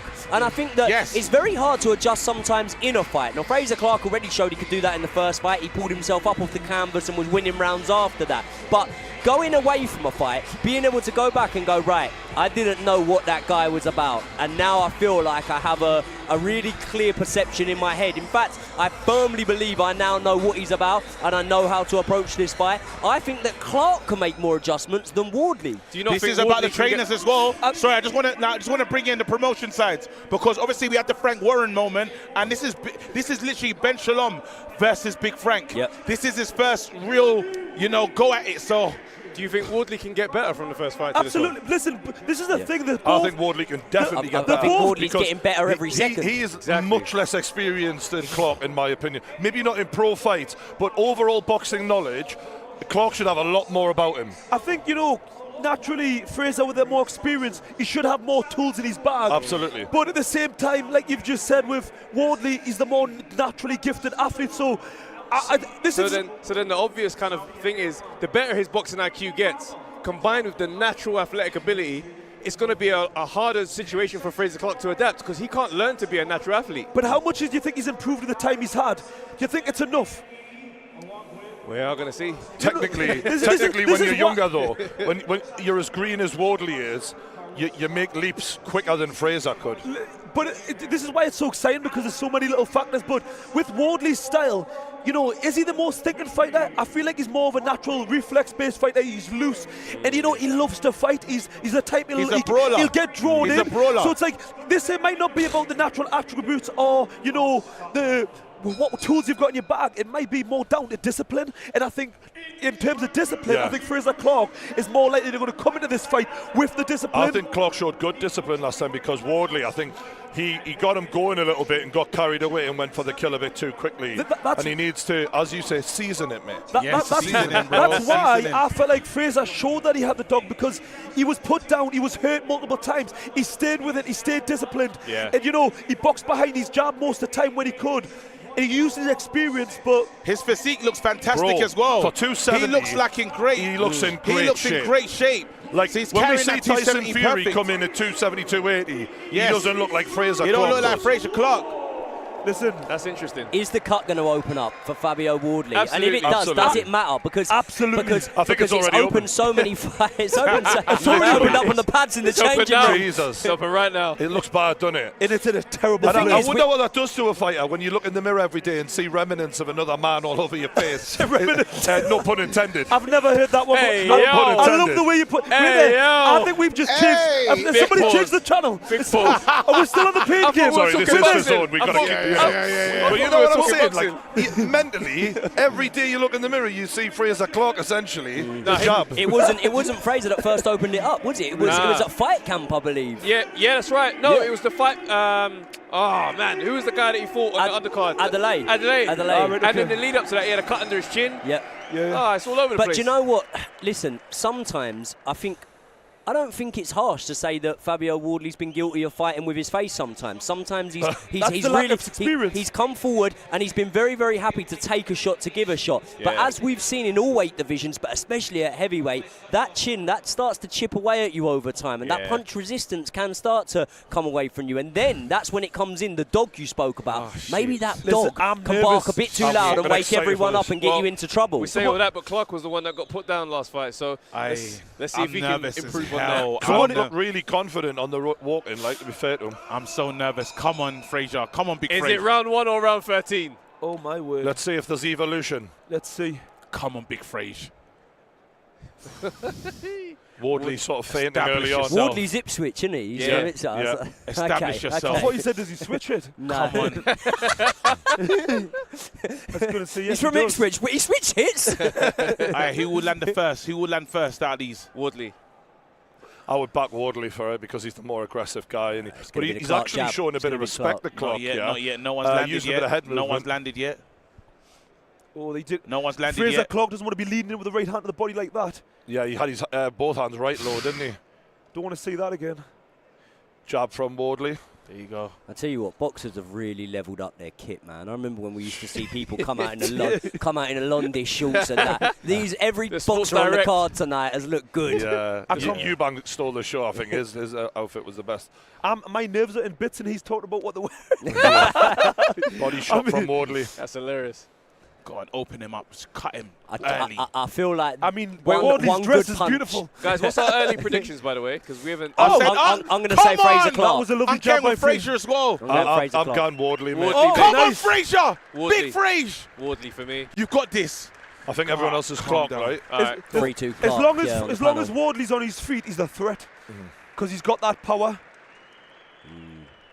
You've changed your tune. Innit? Innit? Wasn't expecting that from you, mate.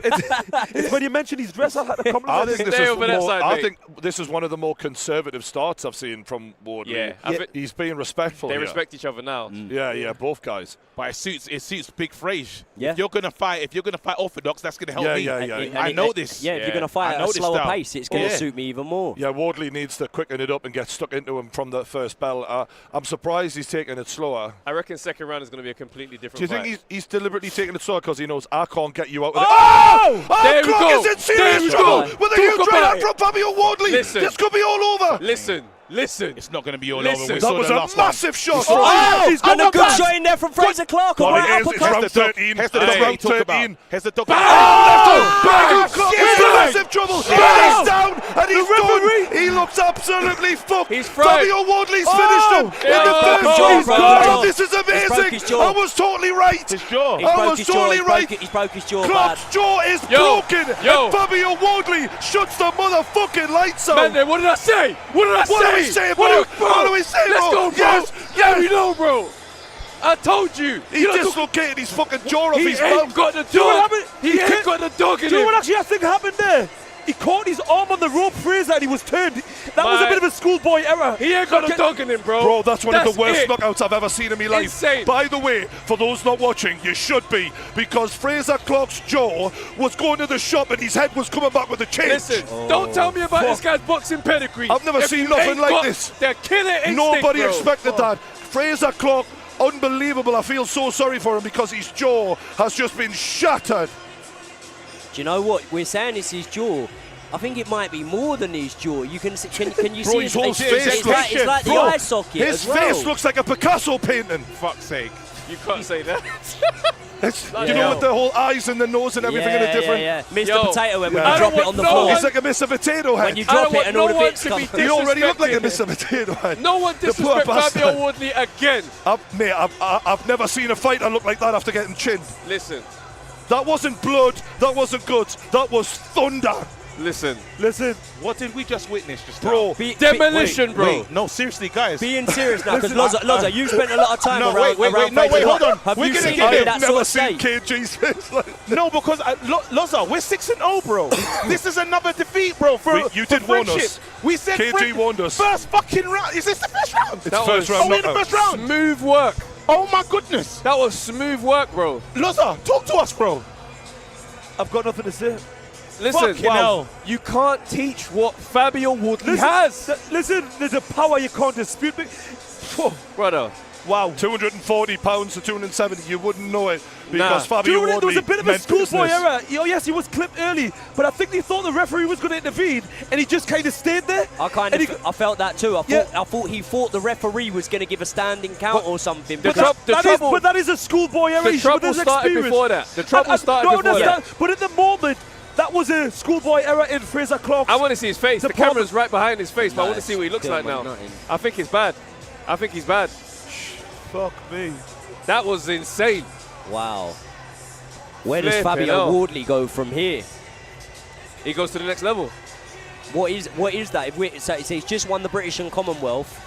We're completely ruling off now fights like, you know, the winner of Dave Allen and Johnny Fisher. He's gone way beyond that level now. What? He needs to test himself. Parker and call out all those guys, bro. Why not, bro?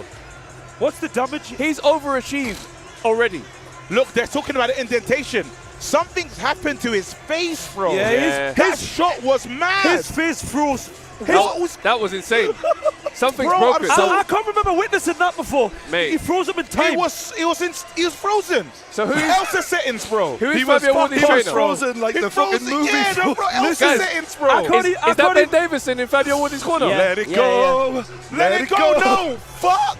I can't even joke about that. Let's have a look. No, it's Trav. This is serious, bro. Yeah, look at that. What is there's that? a big hole in the side of his head. Don't touch him. Yeah, there's. No, but honestly, bro, there's a hole in the side of Frazer's head. There's a fracture. No, there's a massive hole. He's punched a hole in his face. That got to there look looks after like him. he's Bro. broken his cheekbone, broken his eye socket, something like Do you that. know when they say I punched a hole in him? No, he literally punched a hole in him. Yeah, it's almost reminiscent. It's not in the same spot, but you know the shot Canelo hit Billy Joe with, and it sort of broke the orbital bone. Hey, it listen, looks like that, it's on but the more side. around the side. I Yeah. hope he's okay. Yeah, listen. I hope he's okay. That is insane. Listen, all credit to Fabio Wardley. That's what we got to talk about, Trav. Bro, because can he we just can't agree be. on one thing? Who the fuck wants to fight Fabio Look, Wardley? here we go. see it Here we now. go. Here we go. We're watching the replay, lads. Clarke heading into the back into the corner. Indentation. Bang. And it was a massive right hand and body shot. Oh, he another goes right straight hand. to the body. Clarke Still no indentation. No tries indentation. to answer back. There's nothing there. You know, he caught him with a lovely uppercut. I've seen that. But he turns. Yeah, listen. There's a moment he's in the ropes. Here. This is the mistake. Yeah. There. Yeah. That's the mistake. That one was the one. But it was a final overhand right. Look at the darkness on the side of his face after that shot lands. Oh my God. He punched a hole in him.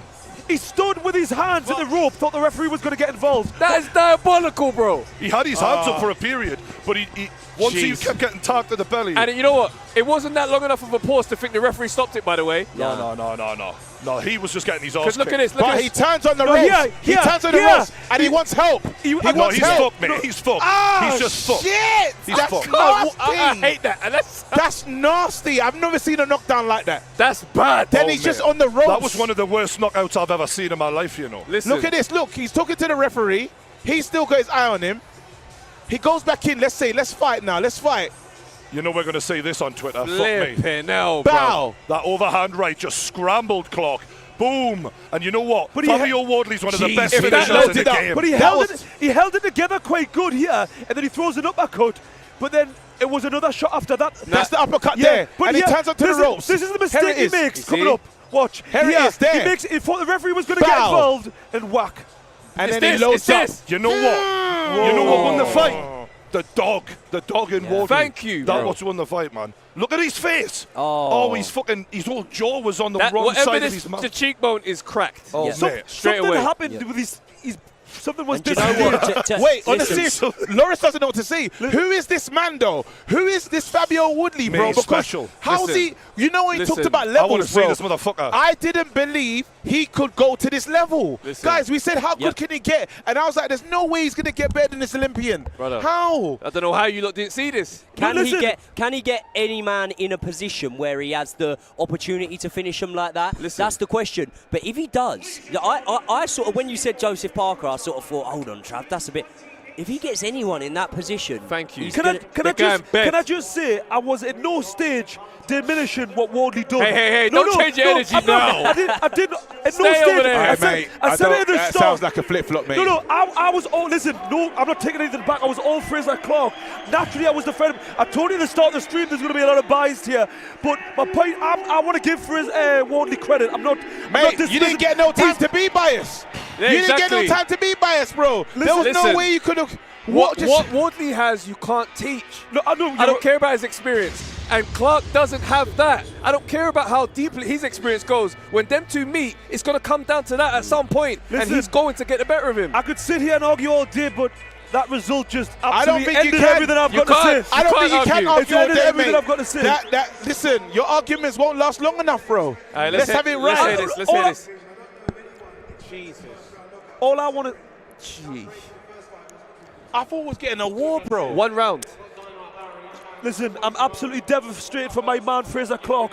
but I've got to give the credit to Wardley there. For a man who's come from the unlicensed boxing scene, you know, a couple of unlicensed fights, to come into the heavyweight division, to beat Frazer Clarke, who was a world-class amateur, winning in tournaments all over the world, to put on a performance like that, a destruction job. I've got to give him credit. I'm devastated, but I've got to give him the credit. Random stat here. Me and Fabio Wardley have the same box experience. 2 white collar fights. And that's it. This is why you're the same. So I'm so proud to see someone take RC and you know to the what? next level. If it hadn't been him in there tonight, it would have been you. So, you know. Willing him on, mate. There we go. Wow, guys. I love that. We got on a serious note though. I hope Big Frazer's okay. Yeah, yeah. I mean, to take a loss in the heavyweight division at 33 years old. I understand that he's only just turned pro not long ago, but at 33 years old, it's going to take a bit of a rebuilding. It's not great, especially when you've had the taste for not only the experience that, look, we're lapping it up at the moment, the energy inside the arena, but also the pay. Let's be honest. Let's be brutal about it. The money he would have earned in this fight. The hard thing about it is, not only has he now took a loss at that age, he's also going to have a serious injury to overcome. This ain't a thing of like, okay, get this sorted and we can get your preparation back. You know, yeah, you can be running and whatnot. You can't get hit in the face now for a year, minimum. And then the confidence of trusting you can take the shot. Concussion, bro. Let's have it right. We just have to hope that, again, they have the right protocols for him. This is one of them Daniel ones. Dubois, didn't it? He come back well. I mean, no, but I'm talking about he was frozen, bro. He was frozen. You know. So Daniel Dubois had 2 broken eye sockets. I've seen Kell Brook against Golovkin get a broken eye socket. I've seen Billy Joe Saunders against Canelo get a broken eye socket. None of them look like that. Didn't look like that. None of them look like that. That was like the side of the I'm sorry because it sounds crude, but his jaw was halfway across his face. I'm gutted for him because, you know, in his whole amateur career, he's one of the longest reigning amateur guys. He's went through like 3 Olympic cycles. And to be honest, that takes a lot of work. It's hard. Like, you're training 3 times a day. The discipline you need. Like, this is why I'm saying, like, when you talk about his dog, because Frazer Clarke is dedicating his life. And like I said from the start, not the most naturally gifted, but he's worked on his craft. And unfortunately, you know, potentially it could be cut short right now. And I am gutted for him. So then let's look at this then. What about these long amateur careers? How beneficial are they? We're seeing guys come in old, have short careers. I don't know if that would have made a difference. I don't know if that would have made a difference. There's no guarantee. Box, you know, coming in earlier, he would have had a better career or worse career. What does a young He Joe would have Joyce earned look more like? money. He would have earned more money. That's the key. We're all in the game to earn more money. I would say that if you weren't in the amateurs as long, you would have had more paydays. Joe Joyce turned over at 31 years old, I think it was, and now we're even looking at him at 36, and you're thinking it's over. It's a tough road back. You know, like. Guys, this boxing game is a hard sport. Is horrible. It's lovely and horrible at the same time. But even what about the news we've had this week? Lomachenko seriously contemplating retirement. Lomachenko left his best fights in the amateurs. But I'm gutted that, like, maybe a generation that haven't watched Lomachenko are going to look back and go, oh, he's in some world title fights, he's a good fighter. It's like, good. He was the best on the planet, probably. Yeah. What's his record? 18-3. Yeah, but you know what it is? It depends how you look at it, because when you look at some, you know, good boxers, some guys who've achieved a lot in the sport, they often refer to the amateur career when they went to the Olympics as their biggest achievement. It is the, you know, the purest sport in the world when you talk about boxing, the amateur ranks. So, like I say, I don't think you should. Not everyone's ambition is to just leave the amateurs and get to the pros. Some people have got big aspirations just in the amateurs, and you can't sometimes do both. You're right what you're saying, though. You know, if your ambition long-term is the professional ranks, you can without doubt stay in the amateurs too long, because you end up getting too many miles on the clock, and it's very hard to adapt. Yeah. So I really hope Ben Davison's in the ring, and sometimes let the fighter do the talking, really, because again now, Ben Davison's, while he had the horrible performance in the last one, look how Fabio came out. He came out the traps ready to go. So Travis, it almost fits the point that you were making. Sometimes you have to put the accountability on the fighter. It totally proves that. AJ could have come out like a house on fire like this. He didn't. AJ came out slow, and it's the same trainer. What's the difference? Do you know what's the denominator mad, right? is AJ then. You know when we talk about amateur pedigree, and I made a point of saying I felt that Frazer Clarke was going to win because he's more well schooled and he's got a better understanding of boxing, right? There's a moment there. Fabio Wardley gets Frazer Clarke back to the ropes, right? he literally stands at a 90 degree, gives him the biggest exit possible. One, Frazer Clarke doesn't take that exit, isn't able to take that exit. Two, Fabio Wardley finishes him from there. And it goes to show that, again, I've got to give it to Trav, like, the amateur pedigree was overruled by the dog here. Jesus. Just watching the replay of this, lad. This is actually a hard replay to watch. It's actually one of those knockouts that no matter how many times you watch it, it's just as bad every single time, man. And he turns him. Look how he turns him there. I hope and he's then okay. He lands. I'm praying that he's okay, You know, bro. in some careers, you know, being in the amateurs too long at all, or even boxing late, can be actually a good thing because you can, you know, put too many miles on the clock. I think Wardley was just built to go straight in the pros. Even the way he finished him there, the way he lets his combination look at the hole in his face after he lands that right. It's the chin. It's the chin. It's like the dislocated. whole thing. Oh my God, It's that the chin. poor man. It's very rare when a fighter gets knocked out that I feel immediately sorry for them. But his whole face there doesn't look right at all. And that's not something you're just going to get over overnight as a fighter. His livelihood is being in the ring. I don't know when he'll be able to spar again after that, you know? It's such a hole in the face immediately. Do you know what it is? The brain's been disconnected. Yeah. They're literally the white. As does the jaw by the looks of it. Do you know when you get hit in the head with your brain, you can tell he's still keeping his hands up as he's out of it. Yeah. Oh my word.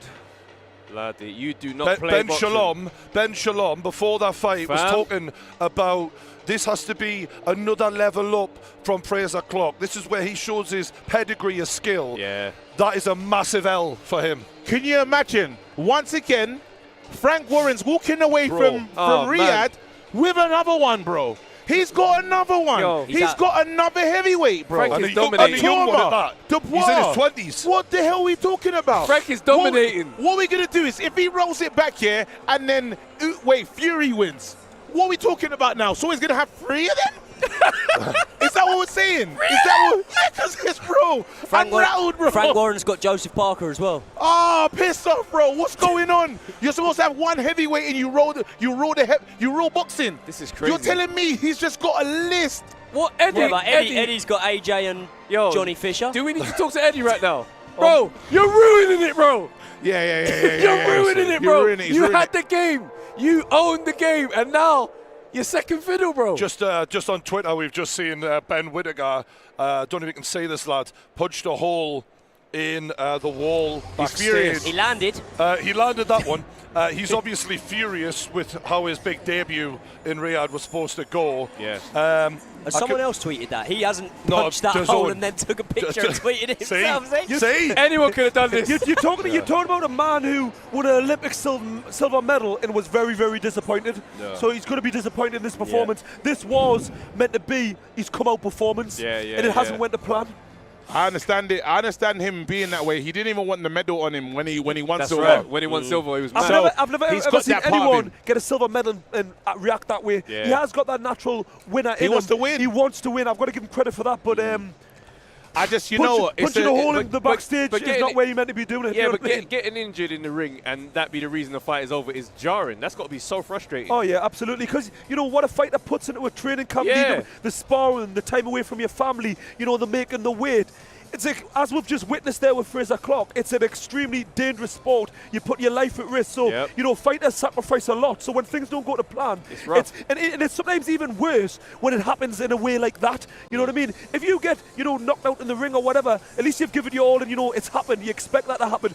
But you certainly don't expect to be catapulted over the top ropes with your opponent. That's what I'm saying. That wasn't in the plan. One interesting thing about the main event, lads, and we're seeing there the fighters backstage wrapping up, is, again, much like the Usyk versus Fury fight, we've got the undisputed belt specifically made for this. Love it. And obviously, it's no coincidence that both the heavyweight and the light heavyweight belt, undisputed, is the first time in 25 years that we're going to see this. But what me and Joey were talking about before tonight is these special belts being made. Is this a hint of what's to come, maybe? Much like the UFC have one belt, one division. And now, coincidentally, we're seeing Turki Al-Sheikh working with Dana White a little bit. Lately, the UFC visited Saudi Arabia. There was talk of them doing more together.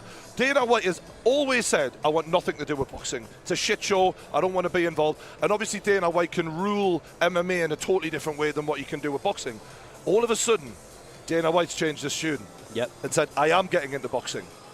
Just after his connection with Turki Al-Sheikh comes about. I wonder if this potentially signals a boxing league where Turkey is going to get everyone into one room, and maybe Dana White might be someone who helps make that organisation. Dana White, can I ask you a question though? Dana White's not going to be good for boxing because this is all years of relationships. There's a lot of deep roots that tie into so many different pockets of boxing that make it work for you to garner all the promoters to be in one place. Forming a league is going to form the most obvious issue of salary because things become officiated. Salary is a horrible word in boxing because now we're not negotiating terms. We have a salary. And making fighters flip to that script after so many years of having it their own way is going to be a nightmare. Maybe, but maybe not. Maybe we could still do it on a negotiation basis. But there is a ranking system where people have more of an obligation to fight or forfeit your place in the ranking. Yeah. And there's more of an incentive for us to get the fights that we want to make. And I don't know about you, but I'd love to do away with this 4-belt shite and just have one belt. That's the most attractive I would part absolutely love it. I was looking at that undisputed title earlier and I was thinking, mate, if this was it in every weight division, you just had one fighter like the UFC have that is aspiring for this title. Not only would it make us get the better fights, it would also help us have a better understanding of where people are at.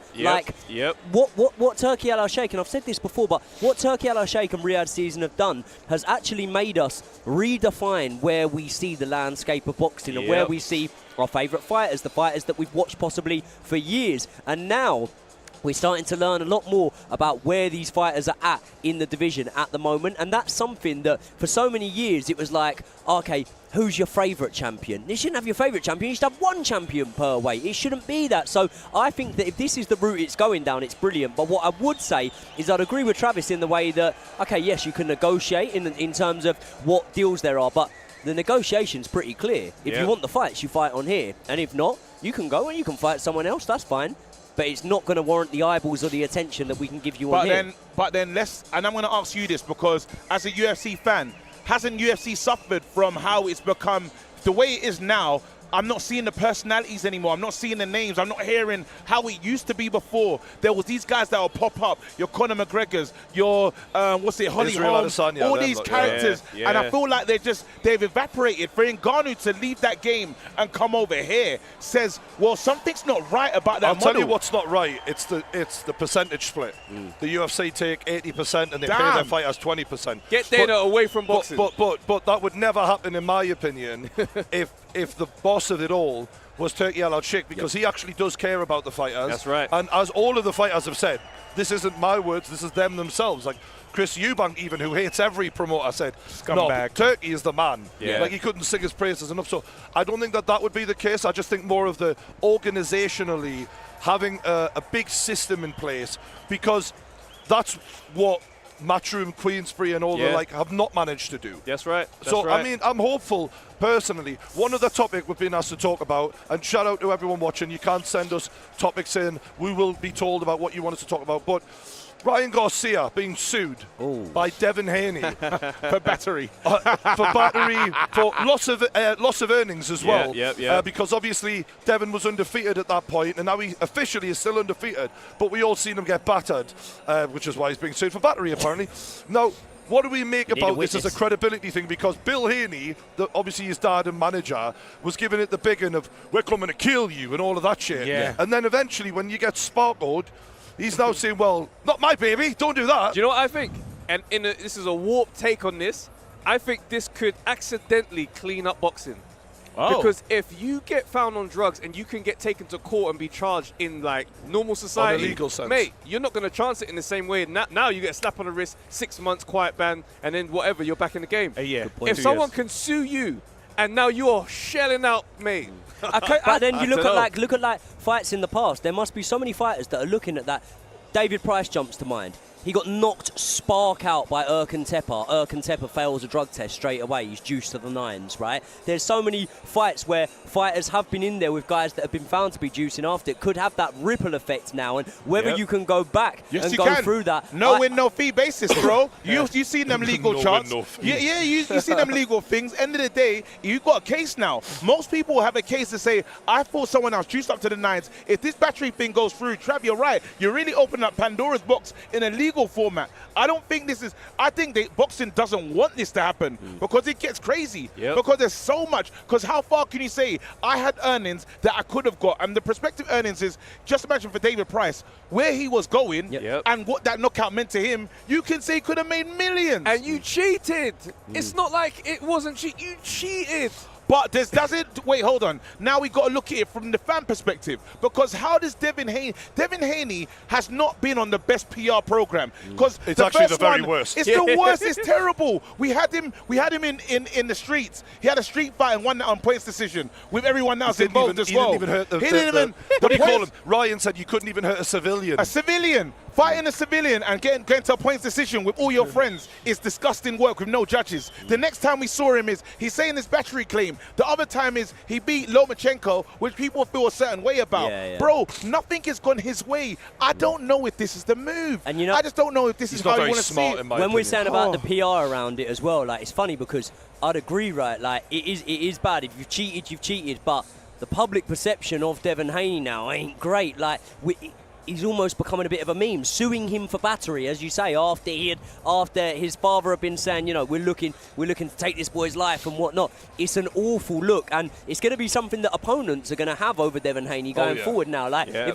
I'm a pro fighter and I'm boxing Devin Haney, that's the first thing I'm doing. You're going to sue me? Don't sue me. I'm going to say, listen, daddy's boy, I don't want to be sued, mate. Do you know what I mean? Like, and there's so many. There's so many things that you can now prod him with. So it's one of those things, but ultimately what I want to see is him and Ryan Garcia go for it again. He doesn't want any And by parts the of way, it. the irony was Ryan Garcia came in 3 pounds overweight and already forfeited around about £1 million of his purse just for that. And I actually think more, from everything I've read up from the experts who talk about performance-enhancing drugs, it was the weight advantage actually more than the performance enhancers, which would have done very little, apparently nothing. It would have actually hindered him, if anything, on the night. So a lot of people are saying it wasn't a deliberate thing, it was a stupid thing where he's ingested something and not known. No, I'm not having that. Ryan Garcia is a disgrace, man. I'm Call not it. saying he's not Ryan a disgrace. Garcia I'm just is saying a total disgrace, and what's happened is it's the liking. It's a game about who's liked. Unfortunately, Ryan Garcia's fought someone that nobody likes, so he's getting away with it. Had he fought someone that people cared about, if this was Loma, this guy would not be able to show his face in boxing ever again. But he just fought someone, and that's the unfair thing about boxing. If we don't like you, it is just what it is. We don't care. Move on. Why do people not like Devin Haney? I don't understand it. He takes the fights. He steps up. Talking about all these guys. It's a style, isn't it? All these people. It's about the style. Very defensive. Very on the back foot. It's very lacking in action. But he's the brave. only exciting fight he's ever been in was when he got sparked out. But he's brave, do you not think this is a little bit like Terence Crawford, one of the best fighters in the world, but people don't get that excited about his fights. I think sometimes when you're, a real textbook boxer, you're the highest level of skill. We want to see people like Wardley, forget the skill. The casual fans just want to see blood and guts, guys standing toe-to-toe and let the hands go. That's why. And, just also depends with the Ryan Garcia fight and Haney. Forgetting that I don't personally think the drug side of things wouldn't have made a difference of the outcome, because we don't know. I don't personally think it is, because the amount that was found would have done very little. Do you honestly think that, but they can hide the fight would have been any different regardless? And it's the benefit it actually gives you in your camp sometimes as well. So maybe by fight night, listen, potentially, I don't know anything about what Ryan Garcia was doing. From what I knew, it wasn't a great amount. But that's the thing. If you're going to take a drug to enhance, it wouldn't have been that one. Sorry to cut you But then that's the thing, right? Like, what you could say is, if that amount is found in your system, that could be because you were cycling off, you thought that you were going to be off it in time, you weren't off it in time, and that's why a very, very small amount has been found in your system. But actually, the benefit you got from it, was benefiting you during your camp, helping you therefore get better preparation. So if a fighter has cheated in their preparation, hypothetically, that means they've cheated in the fight because they've gone in the fight with a better arsenal. Just for context, lads, I did look into this a fair bit and not myself, but the experts said he passed every single drugs test, the entirety, about 13 in a row. Now, to fail right in the last one doesn't make any sense. And also, the kind of drug he was found on is one that every professional analyst who does this for a living, who helps fighters cheat or athletes cheat, would have known. You can't mask it. It's one that does not belong in the human body. There's ones that are already in the human body. You're just getting a bit more of it, so it's harder to detect. So it would have been the worst from the truth. So from everything I've heard, the likelihood is it was a mistake rather than a deliberate thing. Regardless of that. But that's the machine. That's the machine. Sometimes the machine is going to protect the A side. And the A side is Garcia. Everyone knows if you want to put a fight up, if this guy's still valuable. And matching with everything he's done, with the lead up, with the things he said online, he's almost in that Fury thing where he can say wrong, but it does not matter. We're going to keep rolling him out. Think about how many bad things Fury said. But it don't matter. You sell. You're bums on seats kind of guy. You will sell tickets. How big is the rematch in terms of in the grand scale of what we're looking at now? How big is it? It's huge. Why he's not going to? He doesn't want. Haney doesn't want any parts of this rematch. Why? Because he understands this guy's better than me. That was the main thing. Is Haney realized something on that night. This guy, I can't fight him. And he has so many weapons that I struggle to deal with. And Haney is susceptible to those big power punches. And Ryan Garcia throws them. He's been throwing it from the YouTube days. This was my whole point. I don't think, I think it was you telling me, Brian, that he'd been tested all the way through. So I don't think that played his part. Don't get me wrong, as an athlete myself, any drugs cheat, I think you deserve a lifetime ban, never mind, a 2-year ban. I truly believe that. But I do think, the fought, how many times have they fought in the amateurs? They fought in the amateurs a lot, but the difference was, when that left hook was landing in the amateurs, there was head guards, and even then he was still getting wobbled. But my point is, I feel as if Haney knows that's the reason why I don't think he'd want to take that rematch. But I don't even think Ryan Garcia was that fit in the fight. No. I think he took rounds off. I think he was actually, he didn't even look 100%. And this is the other thing, right? We talk about hiding in plain sight sometimes, and we were having a conversation off camera about Conor Benn, and we were saying, like, if he did knowingly cheat, would he really plant his flag in the ground this much and be this verbal about denying it and almost long out the process of getting back in the ring when he could just sit quiet, maybe like Dylan White did in a way, take the ban and whatnot? If Ryan Garcia was going into that fight knowing that I have cheated through my camp, would he behave in the way that he did in the build-up? Would he knowingly come over in the weigh and think, I don't care, I'm not even going to bother getting the weight off, drink a beer on the scale, do the things that he was doing? Like, I kind of feel like if you were cheating in any sort of way, would you not want to just sort of be more clever about it? I disagree because he became the madman. He became the madman the whole way through this whole process, to the point where I've set a tone of nonsense to the point where you're questioning whether or not it's safe for me mentally to be in the ring. Yeah. That's the level that he pushed us in the camp. Mate, he shocked the shit out of me. Well, that's what I'm saying. You look into the fight now. Now, another element of this is Haney fought in a way that nobody expected. He tried to knock him out. Because his dad told him to. That's what I'm saying. His dad said we're going to be different. His dad set it up. Again, it got beyond personal. This thing took another complexion. And just like we keep, and there's so many moments for us to understand it. These guys do things that they didn't want to do before. And if Bivol tonight, just even to bring some Bivol into this, if Bivol changes his plan or his tactics and says, guess what, I'm going to earn some respect and I'm going to fight Beterbiev in a way they don't expect, Bivol could be in for a rude awakening. Sometimes Haney did everything wrong in that fight. Should have fought in the back foot. Should have points. Really? So therefore, should Devin Haney not be more confident in a rematch? Because even before you just said that, I was thinking about the rematch. I was thinking, I'm not saying I don't fancy Ryan Garcia to win it, but I think it's still a 50-50 fight going back into it. I think their amateurs would show you, the amateur fights would show you that it was 50-50 in the amateurs. And what I would say is, if Devin Haney goes in there and boxes negatively, boxes very defensively, and knowing that in between, I can tell you now, right, I don't know anything about Ryan Garcia. Who's in the gym right now and who's not? If one's not, it's Ryan Garcia. I honestly believe that Devin Haney, you sold it to me. You know the whole thing of, I sold you the story. I don't know if he did. I think he was a bit crazy. Yeah. I think he was a bit mental in the build-up to that fight. He's definitely still mental. I think he clocked on that these little outbursts were getting a load of interaction on the internet, and then he started to play on it. But I do think initially there was that there. So I think that with Ryan Garcia, and the reason he sort of transcends boxing and gets the casual fans in, is he has got that personality. With big personalities can often come a lifestyle that means you aren't in the gym as much and you are going out and having fun. So if there's a fighter for Devin Haney to come up against that doesn't live the life, then maybe it is Ryan Garcia. I'm not going to lie, I was pissed off when he said 50-50 because of what we saw and how it ended. But then he sold it to me. Literally, like, I can't argue with that. Like, that's a big factor. One person I've got to bring up, right, and I know Lotties hate him, But Bill Haney said, if anyone's the face of boxing, because he's now had to accept that his son isn't the face of boxing, and he used to love that line. He said it's Jake Paul now. Jake Paul is about to fight Iron Mike Tyson. I'm not sure if it's iron. It might be a bit rusty. I don't know. WD-40 Mike.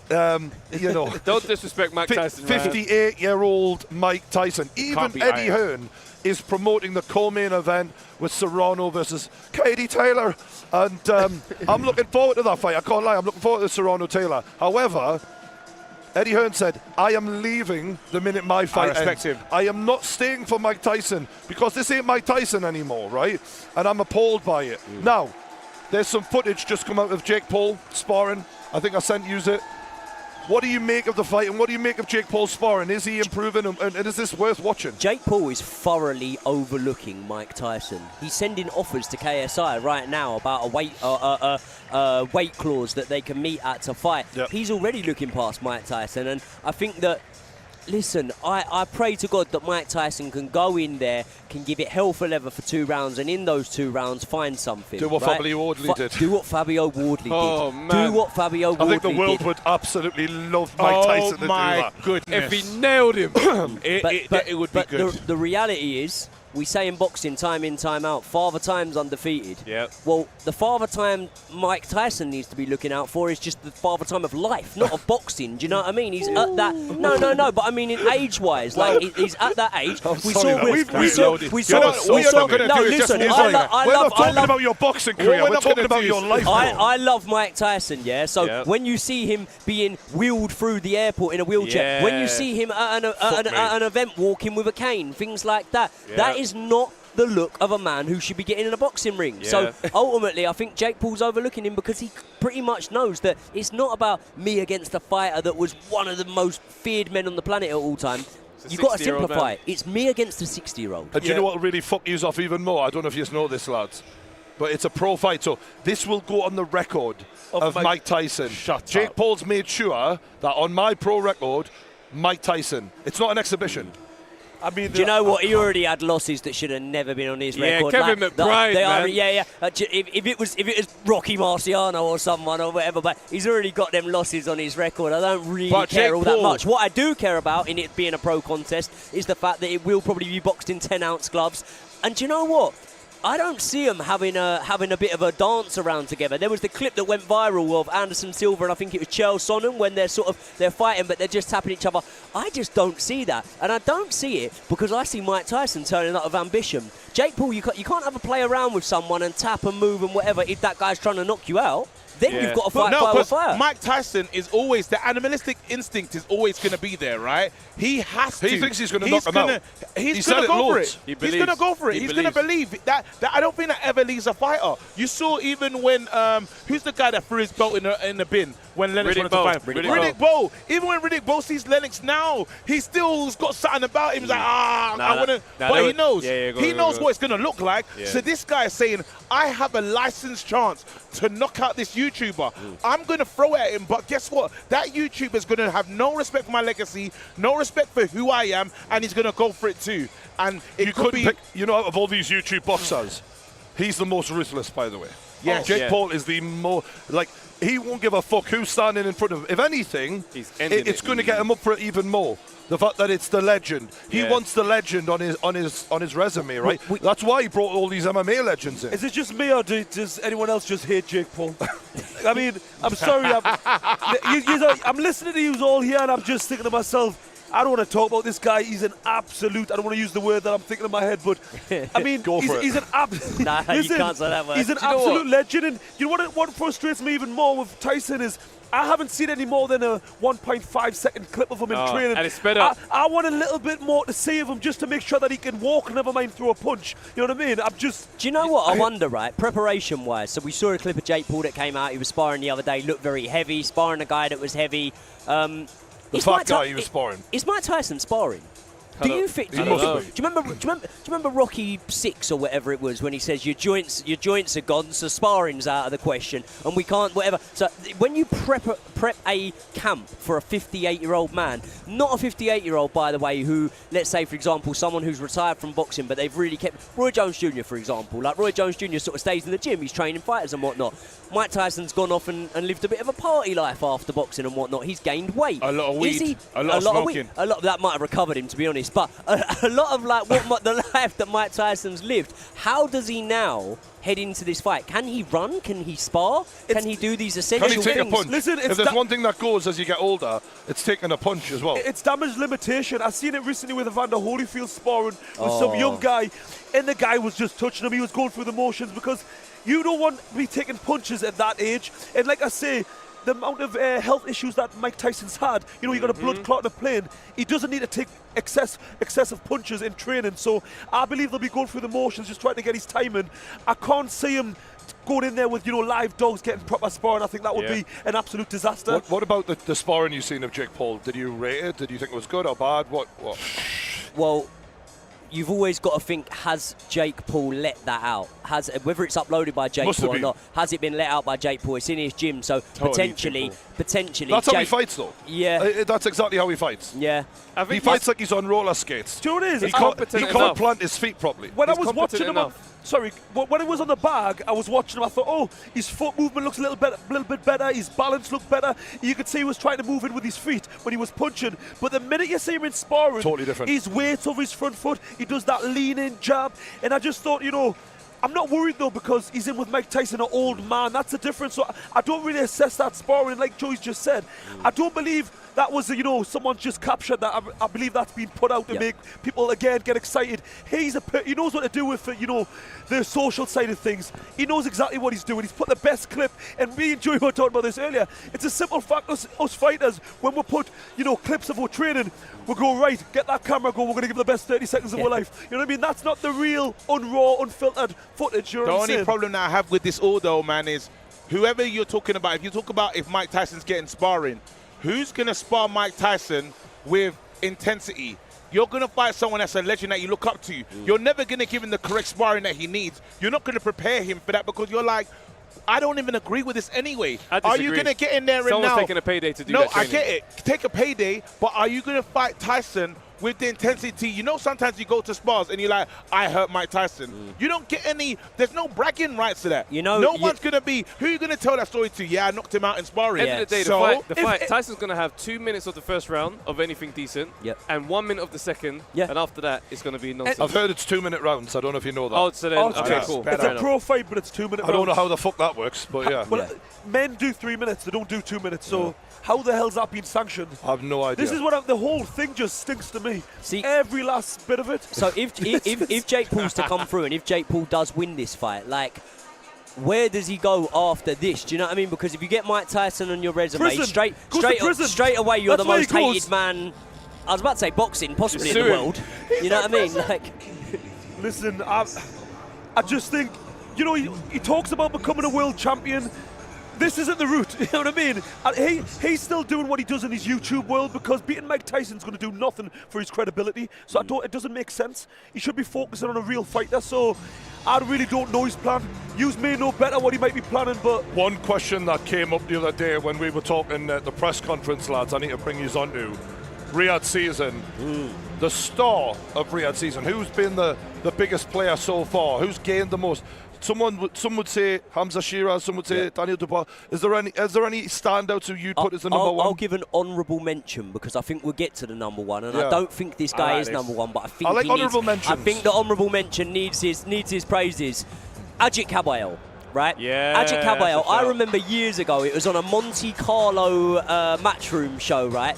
Ajit Caballero comes in there. I've never heard of him, by the way. Derek Chisora is in a rebuilding process after taking one of his losses. I can't remember what one. But Ajit Caballero comes in there, a little bit unknown, but the sort of the draw here is it's for a European title. This Ajit Caballero is just beat Erkan Tepe for the European title. I didn't know him. I'm thinking Chisora's going to go through him like laxatives. And Ajit Caballero's come out there and he's lit Chisora up like a Christmas tree, mate. He was pinging jabs off him, fast hands, coming down to the body. And I remember thinking, this guy could do something. This guy could be good. 6 years. For 6 years, I don't know any opponents he fought after that. Mate, I'm a boxing nut, yeah? I don't know anyone he fought. He was fighting, but he was fighting once a year for 6 years against hardly anyone. He then gets a call to take a fight against Arslan Makhmudov, right? Now, Makhmudov now has taken a couple of losses, and we've seen the more than the chinks in the armour. We've seen the holes in the armour, right? Yes. But Arslan Makhmudov, one, was the scariest looking man in boxing, and two, was a big puncher who had scored a real big knockout victory on one of the cards before. I think it was Fury Ngannou. Caballero comes in there, breaks him down, beats him up, goes to the body, punch variation, really good, beats him up within a few rounds, right? So then we're looking at it. I think we got a light show going on. Sorry, mate. Oh yeah, the lights are going. Yeah. Sorry, mate. So Ajit Caballero comes in there, he beats him up, gets him out of there. Then they say Frank Sanchez, the Cuban heavyweight, right? Yes. The guy who people are scared of at the time, looking really explosive. He himself has come on to a Riyadh season card, and he stopped the guy that Joseph Parker also stopped as well. But Frank Sanchez, again, he's like a real touted prospect. Caballero does him again. He does him with body shots again. Yeah. So Ajit Caballero's one that he needs to thank everything he has that Turki Al-Sheikh and Riyadh season has come in. I've got an honourable mention that he's in a good situation, even though he's lost this fight. The guy that I'm talking about is Hutchinson. Yep. I'm telling you right now, he stepped in, and that day against Spider we were here. It was a 5v5. It was spectacular. He has that moment, and guess what? He literally jumps up because the next fight, Buatsi, who would have thought? And he rattled Buatsi. He talked about Buatsi not even being comfortable in the presser. Yeah. He said, look, Buatsi, Buatsi won, but Willie stole the show a bit. Willie stole the show, but he brought out I think he brought out a better opponent than Buatsi. Yes. He brought Buatsi to another level, but guess what? We're going to see him again. Yeah. Even of the loss, we saw enough personality, enough ingredients to say, guess what? I want to see you again. I'd love to see him versus Ben Whittaker. Yeah. You know who else? Big Baby Miller. And the mad thing about that is, how many wins has he got on Riyadh season? That's what I'm saying. None. Not many. None. But you're right. You're bang on. It's true. And this is the beauty of it. This is what I absolutely love about it. And I sound like a broken record because I'm going on about it too much. But boxing fans, like, honestly, I love them. But they do my head in at the same time. Someone loses. He was always rubbish. Yeah. He's rubbish anyway. Listen, clearly, Turki Al-Sheikh doesn't think like that. It's about how you lose, how you bring the fight, how you turn up, how you sell the fight, and what you leave in the ring. And if you tick all those boxes, you will be back in big fights. But let's not waste time anymore. We have to get to number one, because we all know who number one is. We all know, even across the board. Well, we might not all agree. Well, we must agree, because... should we have it on three? There's only one. On three. 1, 2, 3. Daniel Dubois. That's it. Let's go now. However, Ngannou actually definitely is an honourable mention. Do you know why? Can I just touch on Ngannou, right? Honourable mention. He's my boy, right? I love Ngannou. He actually... God bless him. His son passed away. I made a little video talking about him, and that sort of mentioned that at the end. And he reached out to me saying thank you for the kind words and that. And you think, God, you don't have to do that with everything he was going through. But Francis Ngannou put on the greatest boxing debut of all time. Yeah. In his debut in boxing, he took Tyson Fury to a very difficult decision, right? Tyson Fury won the decision, fair enough, but he dropped Tyson Fury, the heavyweight champion of the world. Will we ever see that ever again in our lifetimes? Hell no. Not in your boxing debut. So actually, Francis Ngannou, and not to mention, yes, he got smoked in the next fight against AJ, but he probably he definitely banged more money in 2 fights than his entire career. Set himself up for life. So credit to him for that. But yeah, for me, it's a toss-up between Dubois and Hamza Shiraz. Yep. Probably Dubois. No chance. I've got to say, probably Dubois wins it, right, because of that unbelievable moment against Anthony Joshua. But I'd give the silver medal to Hamza Shiraz because that kid's a star. No, but you know what? I would love to say Hamza Shiraz, but what he needs right now is the partner. Chris He Eubank. needs the person. He needs the character that is the coming out party. He hasn't had that yet. He's looking like a competitor. He's looking like someone they say, you know what? Could be there, but we need a name. We're desperate for a name, and that's why they keep talking about Eubank. Go ahead. I got a question. Shiraz has just been ordered to fight Janibek for the title, right? Should he take it? Yes. Not if he can get a Eubank Jr. fight. But if he doesn't take it, is that a big duck? Yeah. It depends if he goes on to fight, doesn't it? Without the context of who he's going to go on to fight. If he doesn't take it, and then, for example, he doesn't even box on a Riyadh season card, or he takes on someone in the same mould as a Denny, the last guy he fought, then I would think you would say that. But at the same time, again, like, I just feel like these fighters that are boxing on the Riyadh season cards, they have the world in their hands at the moment. So if you can make a fight that potentially is a better stylistic matchup for yourself and it pays more money, then it's not a duck. I don't think it is a duck. If you put someone in front of Hamza Shiraz that pays them more than the Janibek fight, then I don't think it's a duck. Joey. Because ultimately, we just discussed the fact that I almost hope that belts become irrelevant within the next few years. Yeah. Okay. So I don't know if it would be a duck. Do you know what, Joey? You have to forget about it, because guess what we saw today? We saw Neymar in the ring with Conor Benn and Eubank.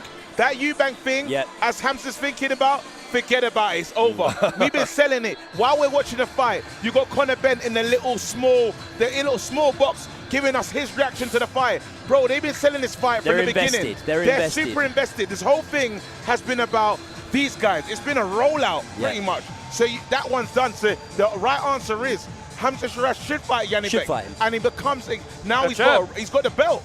He's got a belt. Wait, Janibek's got how many of them? He's got 2 or... The WBO, I think it is. Just the one. Do you not think it's difficult, though, because... jump. Do you not think it's difficult with the way the great thing about Riyadh season, especially for the guys who are at the top, I think it's perfect because they're making them take the fights, the big fights. But my only worry is sometimes with the younger fighters is rushing them too quickly.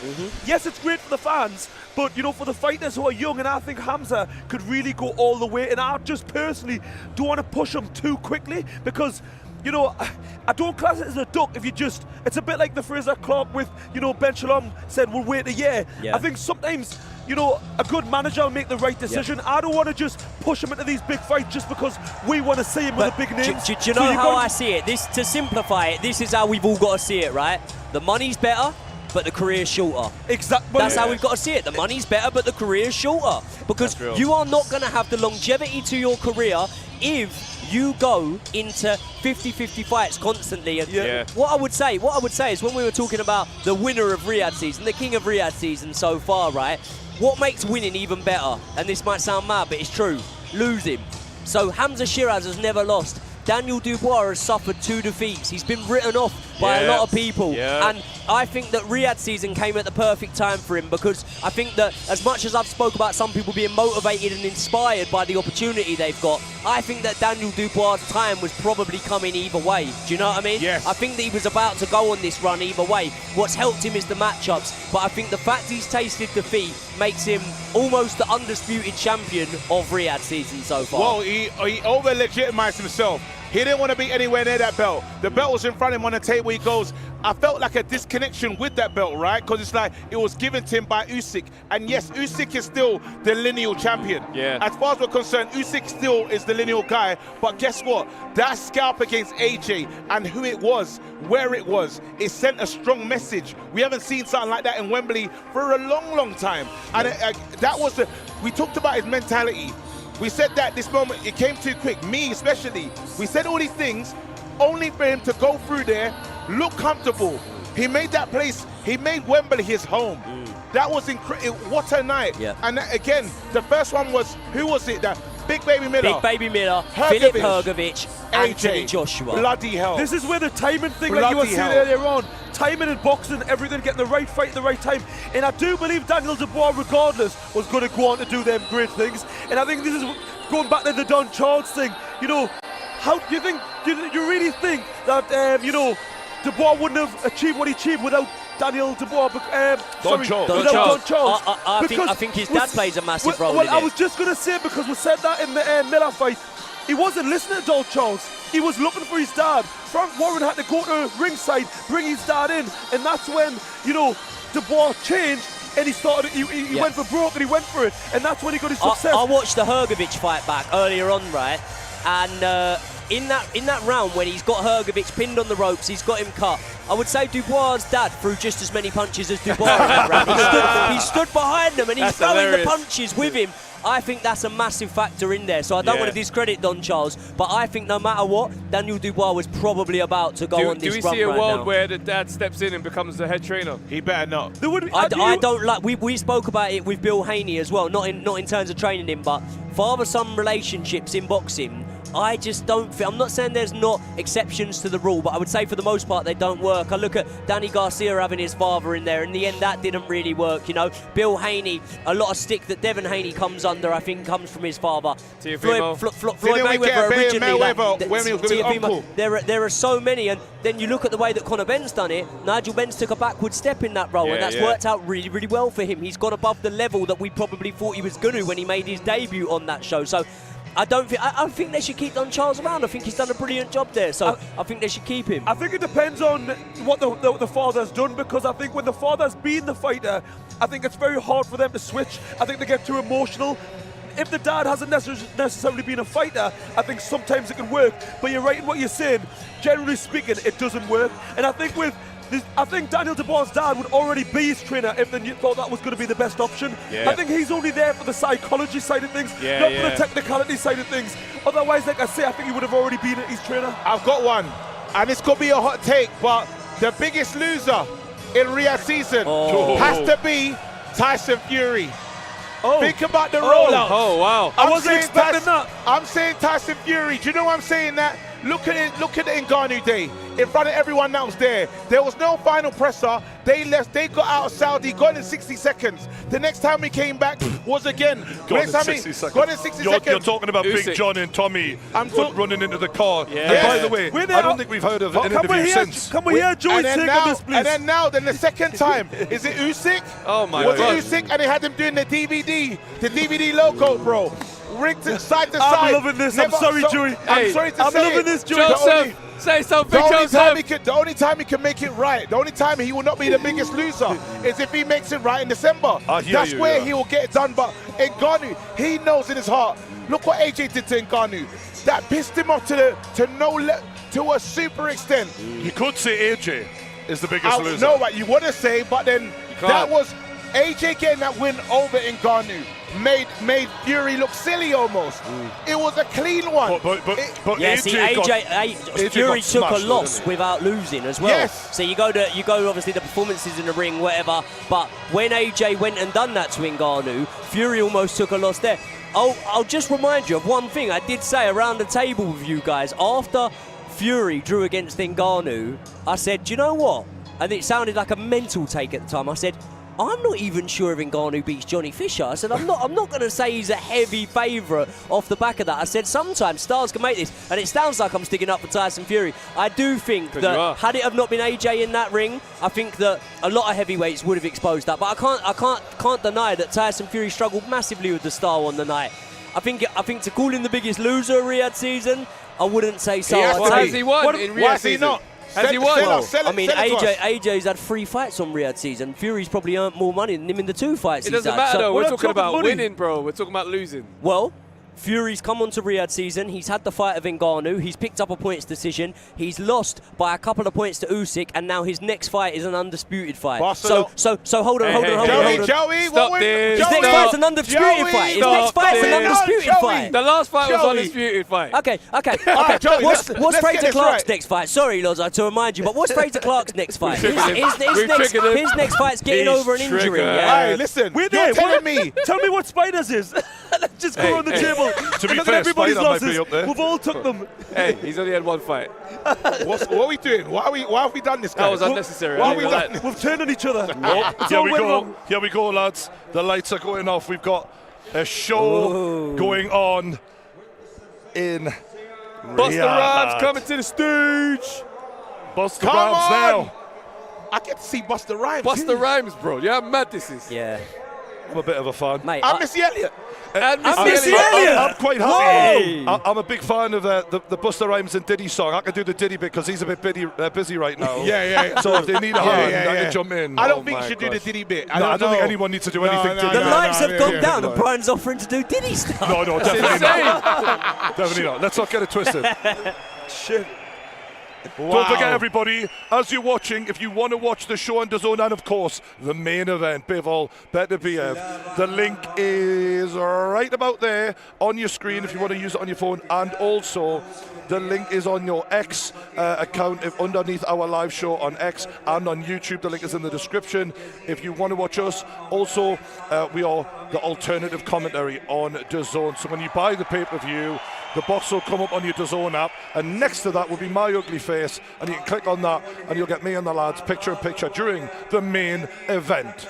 Shout out to DAZN. To give Riyadh season even more praise than I already have, right? When we got the opportunity to come here and be covering these events, I realised that I was going to see some phenomenal boxing up close and personal live that I'd never get the opportunity to spend time around fighters and get to meet some of my favourite fighters and guys that I've watched for years. But do you know what's come along with it that we don't even speak about enough? It's the opportunity to see these musicians. We've seen Eminem live. We've seen Liam Gallagher before every single person that went in a queue to buy tickets for the chance to see him. We got the taster. We got the exclusive, yeah? Now we got Busta Rhymes and Missy Elliott here. It's mental. Oh, wow. This is pretty fucking cool, lad. Okay, they've got to sell it. You know what's nice as well? The infrastructure outside of it, the way outside it's the stadium is beautiful, it's looking great, man. It's unbelievable, and the progress. So we were here. They got the fireworks going off, lads. Outside the studio. Incredible. I think we were here in May or June, and the progress of how quickly things are being built and how quickly things are coming along. Every time we come back here, like everything that started getting built last time is finished. Yeah. I'm going to have a word with my fucking local council when I get home. I'm just saying. Because they're still struggling to fix some of our roads, bro. Mate, they've got like the sphere that you see in Vegas. They've got one just like it here. They've got all sorts. They've got the eye. The Big Ben, They're selling this. This boulevard place is unbelievable. I'm telling you, like, 2025, that's where they really want to kick Riyadh season off to the next level. This is look at these fireworks. It's fucking Riyadh season's already kicked off. No, but again, this is their year anniversary. How can a baby grow this quick? What are they feeding it, bro? Yeah. Sounds like someone's coming out. Sounds like Missy Elliott. Tell you what, Missy Elliott must have cost a few quid. Yeah. And Busta Rhymes, this is a lovely bag. This is so mad. Unbelievable. This is insane, bro. What is going on here? It's going to light up as Riyadh season. No, that's ridiculous. If someone's just tuned in now, don't worry, the boxing is coming. We promise you, the boxing is coming. But this is the Riyadh season celebration. Riyadh season, baby. Where's my phone? Where is it? Here we go. I got my fucking flashlight out. I'm still here. Don't worry, I'm still here. Tell a scary story. What's your favorite scary movie? Hello, Cindy. Oh, mate. Oh, God.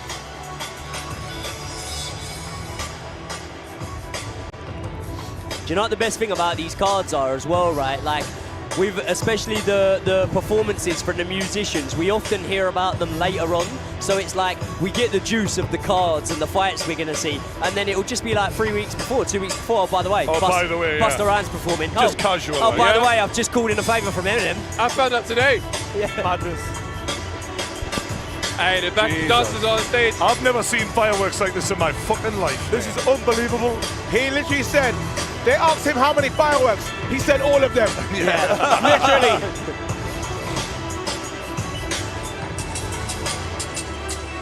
They're 1 year old, bro. Riyadh season 1 year anniversary. Wow. Oh, wow. And look at this, bro. I just want to say thank you, because without Riyadh season, we would never have seen Tyson Fury battered all over. Thank you. Fucking hell, mate. You know what's crazy? Now this is fucking cool, lad. Oh, shit. Shit, what is going on, bro? Look at what my the wrist. fuck is going on? That's KG right there. There you go. Oh, the dancers are on the stage, eh? Oh, my God. Yeah, capture it, Trav.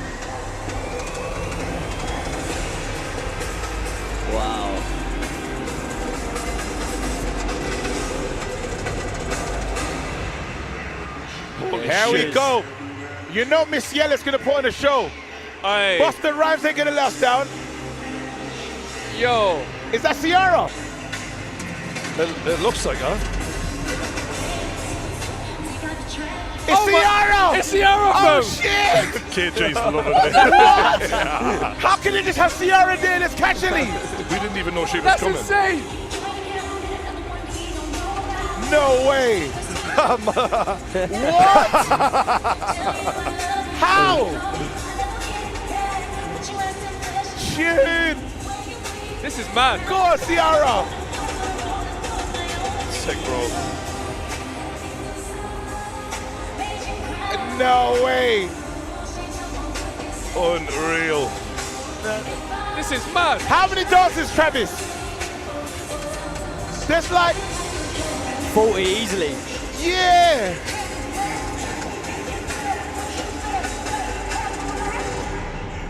Riyadh season's taking over. Riyadh season's taking over. It's finished, bro. What do you mean? How'd you go back to the couple box after this? That's mad. Never not going back to the copper box. This is the pain game. She's doing the moonwalker. Ladies and gentlemen. Ah, ladies and gentlemen. Ladies This and beat gentlemen. is Automatic, supersonic, hypnotic, sucky, fresh. What the fuck is this? Honestly, on my me life, see I you. never thought this would be happening. Look at this boy. Oh my God. I'm gonna get some flash. I'm gonna get some flash. Oh. This is insane. Start it, start it. Everybody get on the floor. Everybody dance. We want to get. What is he doing? Let me see you. 1-2 step. I love it when you. 1-2 step. Honestly. What is going on?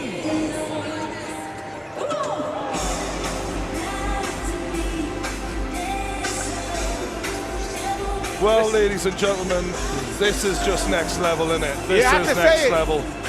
You got to take your hat off to this lot. Wait, Nobody puts on a show like Turkey Yellow Shake. is there robots dancing in the background? Am I getting mad? Elon Musk sent the robots around. Yeah, the robots are here. They're Yeah. real robots, The robots apparently. They are real robots. Oh, really? lads. Holy Wow. shit balls. You What feel the my fuck is God. going on? You feel the How heat is when this them on my flames come YouTube up? channel? What the fuck is going on? You made it, What am I Geordie. looking at? Honestly, from an iPhone and an ironing board, how the fuck did it come to this? Mate, hard graft. This is it. And a couple cancellations, but hey. We love it.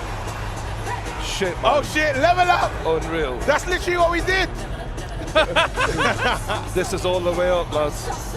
I can't believe this. Busta Rhymes haven't even come out yet. I know, man. Bro. Fuck me. I only wanted a bit of boxing.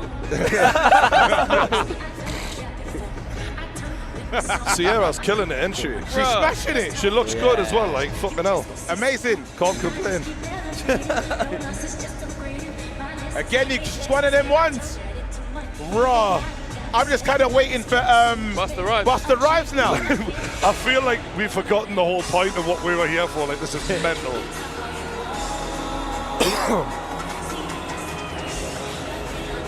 What is life? What is life, lads? It's fantastic. Here you go. Level up. Level up. Level up. Level up. Come on, boys. Level up. Level up. Level up. No way.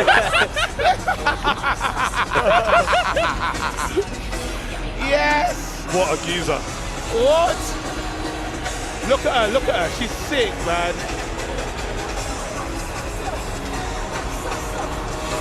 I think we're meant to be giving the guys some commentary right now. I'm sorry. We're on strike. Yeah. London Underground What style. are we supposed to comment? I don't know what to say, man. I'm speechless. There we go. This is the tune. It's the tune of that. Come on, guys.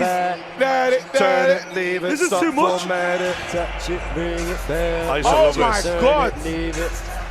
Oh, Zen Big Bus the Bus. You're a dickhead. Here he comes, Busta Rhymes. Yo, who'll be the top of the town? He hasn't even started rapping yet. Another day at the office. Just a normal, just a very life, normal innit? day at the That's what office. we're doing, lads. Hey! Travis! Oh, yeah. Turn it up! Yeah! This is ridiculous. Whoa! What the fuck? Yes! Machine! Break your neck! Break your neck! Come on! Travis, don't say it! Give it away! Give it away! Give it away! Give it away! Oh my God! Give it away! Give it away! Give it away! Come on, this stuff! Oh my God! What is this, bro? Tell me what you want to do from here, man. This shit is unreal. What a fucking life, man. Honestly, I can't believe it. Are we getting... is everything all right? There you go. This is insane.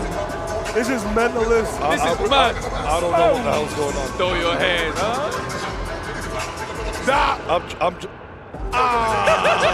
Yeah, we're still on, we're still good.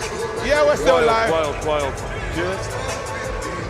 I was just worried about the copyright on the music there. Yeah, well, we just got to keep talking. I've never known anything like this, lads. We're fucking YouTubers. What the fuck is this? Come on. It is quite mad, isn't it? Whoa. But we're all right. Break your neck, break your neck. Whoa. Woo. Let me show you how to keep the bags rolling when you're doing that thing over there. Let's go. All right, Trav, do this part of the rap. Do it. I can't believe what this stadium is capable of, by the way. I've never been in a stadium like this in my entire life. Nothing compares to this stadium. Look how There's quickly, lights fucking everywhere. How quickly it switched up. You'd have never known there was boxing on in here tonight. This You'd is have never insane, known man. there was boxing on. I can't even see the ring. I can't believe it. I think Busta Rhymes is speaking Arabic right now. Listen to that, bro. Wow. He's connecting. Wow.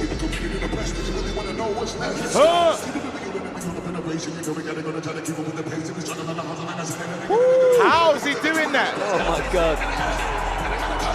The crowd are loving it. Yeah. Imagine if this had been on at Wembley. Bro, I can't believe this shit, man. This is insane. This is like a halftime show. Wait, is this a halftime show? Oh, she's in the ring. Missy Elliott's in the ring. Cut to the white. Yeah, I was going to say, I see. Cut to the white. Cut to the white. Cut to the white, please. The Cut white. to the white. Yes, the white. thank you. Woo! Go on, Missy. What? Look at this shit. I can't believe Look at this shit. How is this on my YouTube channel? What the fuck are we doing, man? She looks great. She's looking good, isn't she? She's on something. She's on that Ozempic or something. I don't know what the hell's going on. She looks She wicked. is skinny. I don't remember Missy Elliott looking like this. Nah, She looks been at better it for now. some years. She lost weight years Where ago is she still. from? Fuck me. Hey, Missy looks wicked. All right, she's on stage now. We go the side right. Cool.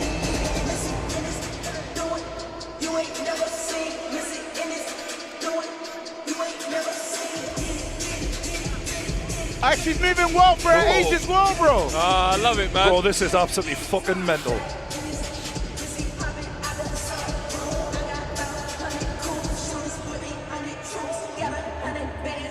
Bivol versus Beterbiev.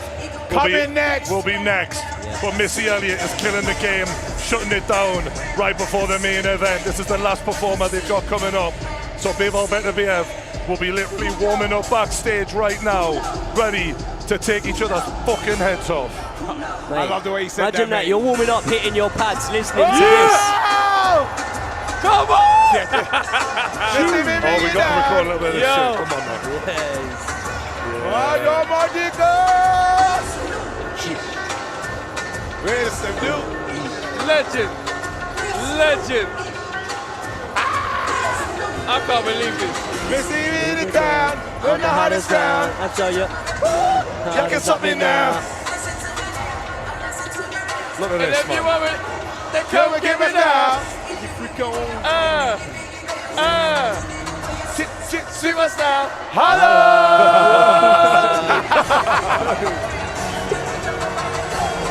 Come on. Get your freak on. Get your freak on. I've never seen that like Get this, your freak man. on. No way. Even Wembley wasn't like this. No. Wembley wasn't even like this. Mate, this is outdone Wembley's This is mental. performance. This is, they totally killed Gallagher. Come on. Yeah. I'm sorry, but when you look at how badly Gallagher was compared, Yeah. do you know how much I've listened? Fuck me. This Shut is your crazy. mouth. No way, another one. I'm on the request Press line. line. Hey. Oh, fuck Get me, the man. work it. Let me work it. Let me lay What a it. couple of Oh. Yes. If you got a big. Oh. To be fair, Missy is killing it. Yeah, she looks great. It's just Just mental. Oh my God. Took a show. I can show you. She took it over. She's taking it up. I know, I was going to say, Me. I didn't even know she was on. She took this over. Honestly, I thought we'd just get a Buster Rhymes. We got bloody Sierra and Missy Elliott. Biggie, won't ya? How old is Missy now? She must be about 50 years Must old, be man. 50 And She's she killing looks, it. no, I'm not gonna lie. Missy, you look great. What? 53 years old, lads. Ta-ta-ta, 50 ta-ta-ta, fucking ta-ta. Ta-ta-ta. Glass of water. It's good to know, yeah. Unbelievable. Are you Wow. serious? Let's go. And everybody's wristband is lighting up with the same colour. Here you go. With the same colour. We got people dancing behind the cameras and all sorts. It's fucking great. Everyone's wristbands lighting up the same colours. It's a stage show. It's Look at the crazy. stage show. Mate, I've never known any. Oh my God, what the fuck? This moving platform on the stage as well. The platform is moving. The robots, fireworks. It's crazy. Nah, this is incredible. Honestly, I can't fucking fathom that I started And the this sound chatting is- shit about Nile Ranger. I know, yeah, look at What the fuck is going on, man? Honestly. Hands in the air. Oh. Come on, go. Oh, Sierra's coming Sierra back out. Sierra's back. Holy shit, man. Listen, this is absolutely What a set. mental. What a set. Unbelievable. This is insane that this is before a boxing match. It really feels like Rocky IV this. But like on steroids, you know what I mean? Bro, at the first one they had flow dance. What the hell? What the fuck is going on? I can't believe this. I'm really surprised it's as good as it is because like this seems to be just coming together at the last second. And we've heard all day about how like everyone's just trying to get everything perfect. The DAZN crew killing the game. Shout out to the DAZN boys and just getting this all sorted. God knows what preparation this has taken.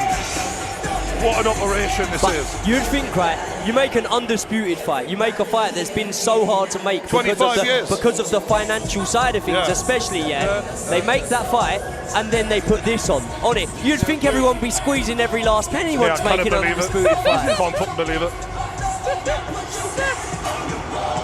Bivol and Beterbiev are just warming up, skipping backstage. Oh my God. Unbelievable. Hey, Buster Rhymes is back. Wow. Whoa. Fair play, that was amazing. Matt. Wait, guys. Do you know what we witnessed? That We was just unreal. witnessed a halftime show in Riyadh. That was like a Super Bowl Bro, that halftime was show. a Super Bowl worthy. That was a Super Bowl That was halftime Super show. Bowl worthy. How many dancers are on the stage right now? I think the major's finished. Oh my goodness. Oh, here we go. Here's the Let's preview. get to work, guys. Bivol, Beterbiev. We just watched the Super They're playing Bowl. the movie. They're sick. They're incredible. That's taking the piss. By the way, we watched this movie at the press conference. I'm literally like, I'm ready for the series. This is like Vikings and Game of Thrones rolled into one. It's unbelievable. What a day we're having. Hey. I didn't think I was going to see any of this today. I'm not just saying this, but they've done some amazing previews for these fights, lads. This is the best. This is unbelievable. I would love to be a fly on the wall to see when the boxers rock up to set to film this and they explain to them, right, this is what you're going to be doing here. We're going to dress you up. Oh my goodness! Do you know what though? They picked the perfect theme for it. Like we're just in the middle of the warrior theme. The way that these two, they're not big trash talkers. They're not flashy guys. They're old school warriors. They're here to just kill or be killed. Literally, and straight to battle. I fucking love it. Oh, I mean, Beterbiev, but he really does look at home in that shit. But Bivol looks great as well. Let's get it right. They both do. Oh my goodness! It's so cool, isn't it? He can show this to their kids. They get to show this. Think about that though. He say, "Yeah, I was in this fight, and this is the promo for it." This is hard to beat. This might be better than the fight, you fucker. It's unbelievable. Canelo must want to experience this. If anyone wants to go to the toilet, lads, I recommend you go now if you're desperate. I think I'm gonna have to hold it, man, because I'm too gassed. I rate that. Yeah, I'm too excited for this one. Yeah, no, they're down there. Yeah, they've got them. I don't want to miss a thing right now. What a day. I can't believe we just watched a halftime show. I know, literally. Actually, you know what? Look at this. You're gonna go? Be smart. Yeah, I've got to be smart. He's going as well. Yeah, go, bro. KG's going to nip the toilet before two of the greatest fighters. Maybe of all time, but definitely of this generation. Throw down. Mate, with this promo, the fight's got some living up to do. Yeah, I know, right? To be fair, I think it will live up to it because we've got two of the best fighters ever. And in my opinion, whoever, they're calling it the 4-crown showdown, and they're climbing this white mountain full of snow for their final crown. I love that, man. It's so cool. To say that this production is the best I've ever seen, I don't think is an understatement at all. When you look at what we've just seen on the halftime Super Bowl style show, followed up by a literal movie previewing this fight, nothing comes close, man. Even the AJ fight wasn't quite as produced as this is. When, so true. When someone explains something and says, like, this is what it's going to be like and whatever, I feel like sometimes you can't help but be a little bit pessimistic and think it can't be that good. And I remember thinking that about Riyadh season at first, thinking surely they can't be putting these fights all on the same card. But time in, time out, they've delivered. And I remember seeing a clip of Eddie Hearn, an interview of Eddie Hearn. He was talking about Turki Al-Sheikh, and he said not only has he got a passion for boxing, he said he's got a big passion for movies. He said he's really into this sort of stuff, and he said you're going to see it in the promo. And that was the point when I thought, well, you can't get boxing wrong, but you can definitely get this wrong. Yeah. To have gone in with the promo that we've seen for these. There we go. These fights. Lights on. Woo. We're back. You can see my ugly mug again. Sorry about that, guys. Hey, we're back. That takes a bit of getting used to. Doesn't that feel really bright all of a sudden? Yeah. Fuck me. Here we go. Here we go. Mr. Buffer. Michael Come on, Buffer. son. Good old Mr. Buffer, man. A legend in the game. Yeah. Are you ready? Lads, this is a generational fight, you know. Yep. 25 years. Masterclass boxer versus puncher. Artur Beterbiev comes out first. We might need KG reframed, by the way. Reframe on him. One thing is coming. Right. We're doing this on the fly. Yeah. Never been involved in anything like this before. We got fire going up behind us. Artur Beterbiev's got his sweat on. And he looks good. It's amazing. He looks ready. That atmosphere is fantastic. Absolutely. This is the best atmosphere. Easily. By miles. From Riyadh. Yeah. By miles. Easily. Even the fans are growing into it. Yeah. They're ready for this moment. Before, I would say the first time we came out here, probably wasn't boxing that I think. I could see a world in which Bivol outclasses, and outpoints. I could see a way in which Beterbiev seeks and destroys. I want your predictions. We'll start from left to right. I'm going with Bivol. Points. He comes out aggressive, surprises all of us, and then gets back to his boxing. Points win. KG. Very simple from me. I've got my pick, and my pick is Beterbiev. It's going to be a knockout, no points. You're going to see something devastating, and it's getting down. Joy. Listen, we've never seen Bivol on the floor. We've seen Beterbiev go down. I don't think that Bivol's going to have enough in there to stop him, but I'm going to pick Bivol for a points decision here. Beterbiev by stoppage. I can't see a world where anybody gets past that power. I'm going to have to say, I think Bivol comes out and dances around him, outpoints Beterbiev until his feet get tired, and Beterbiev gets close to him, and then he shuts the lights out. I'd love that to be the case, because for me, I always root for the guys who go for the knockout. I appreciate they're trying to put a show on. It's nothing against Bivol, because he does put a show. I already know that because Travis loves the old school. Stylistically, last time me and Travis got into it about Usyk Holyfield. I watched Holyfield the other day. I was like, no fucking way does he hang with Usyk. But I just think we've got a soft spot for the old school. You say that they lost. It's really funny, right? Because I'm picking Bivol to win. Stylistically, I think Bivol would have lost to Roy Jones Jr. Do you think Beterbiev would have definitely lost to him? That's the one who I'm talking about. I think Beterbiev would be way harder work stylistically for Roy Jones Jr. I agree. But I think naturally, Roy in his prime was just unreal. Yeah, I've got to admit, I'm an absolute fan of Roy Jones. But Beterbiev's power, did Roy Jones ever face anybody like Beterbiev? I can't remember anyone in hitboxing history to have the power that Beterbiev's have. I can't think of one. Can you think of one in that weight class? I need to go back and do a bit of research. Do you know what the hard thing is? Do you know what the hard thing is? The names come to your head, but you're like, oh no, he fought him at heavyweight. Yeah. Oh no, he fought him at middle. Roy Jones just went through every weight division. Right the way up. Yeah. Pound for pound, great. Wow. Undefeated versus undefeated. Do you know, right? We've got really high expectations as boxing fans now, because we were so conditioned at one point to just not expect some of these fights. It's like, that'll never get made. Them two promoters will never work together. This will never happen. And now, not only are you seeing it happen, you also we were talking about what we learned from Riyadh season and heavyweight boxing. We're also, in a way, learning and some would say even exposing the fighters that aren't willing to take the risks. If there's a big name fighter, and I am pointing fingers at Tank and I am pointing fingers at Canelo, if there's a big name fighter, and maybe not just yet because it's early on, but let's say by next year, by the end of next year, if we ain't seen these guys on Riyadh season, there's only one reason why we ain't seen them on Riyadh season. Absolutely, because there's no excuses now. Them lot, next year, we have to see them here. I very much doubt we ever see Tank Davis on Riyadh season. He has to get here. I don't like the way the guy thinks. Like he's here to get checks and fuck off. But the biggest checks are here. But he doesn't really want to go for That's it. the exposing part. Yeah. The big money is here. Yeah. So if you're not here for any reason, hey. This guy's got to have a Fred Perry sponsorship. He's been guys. We're seconds away from serious history.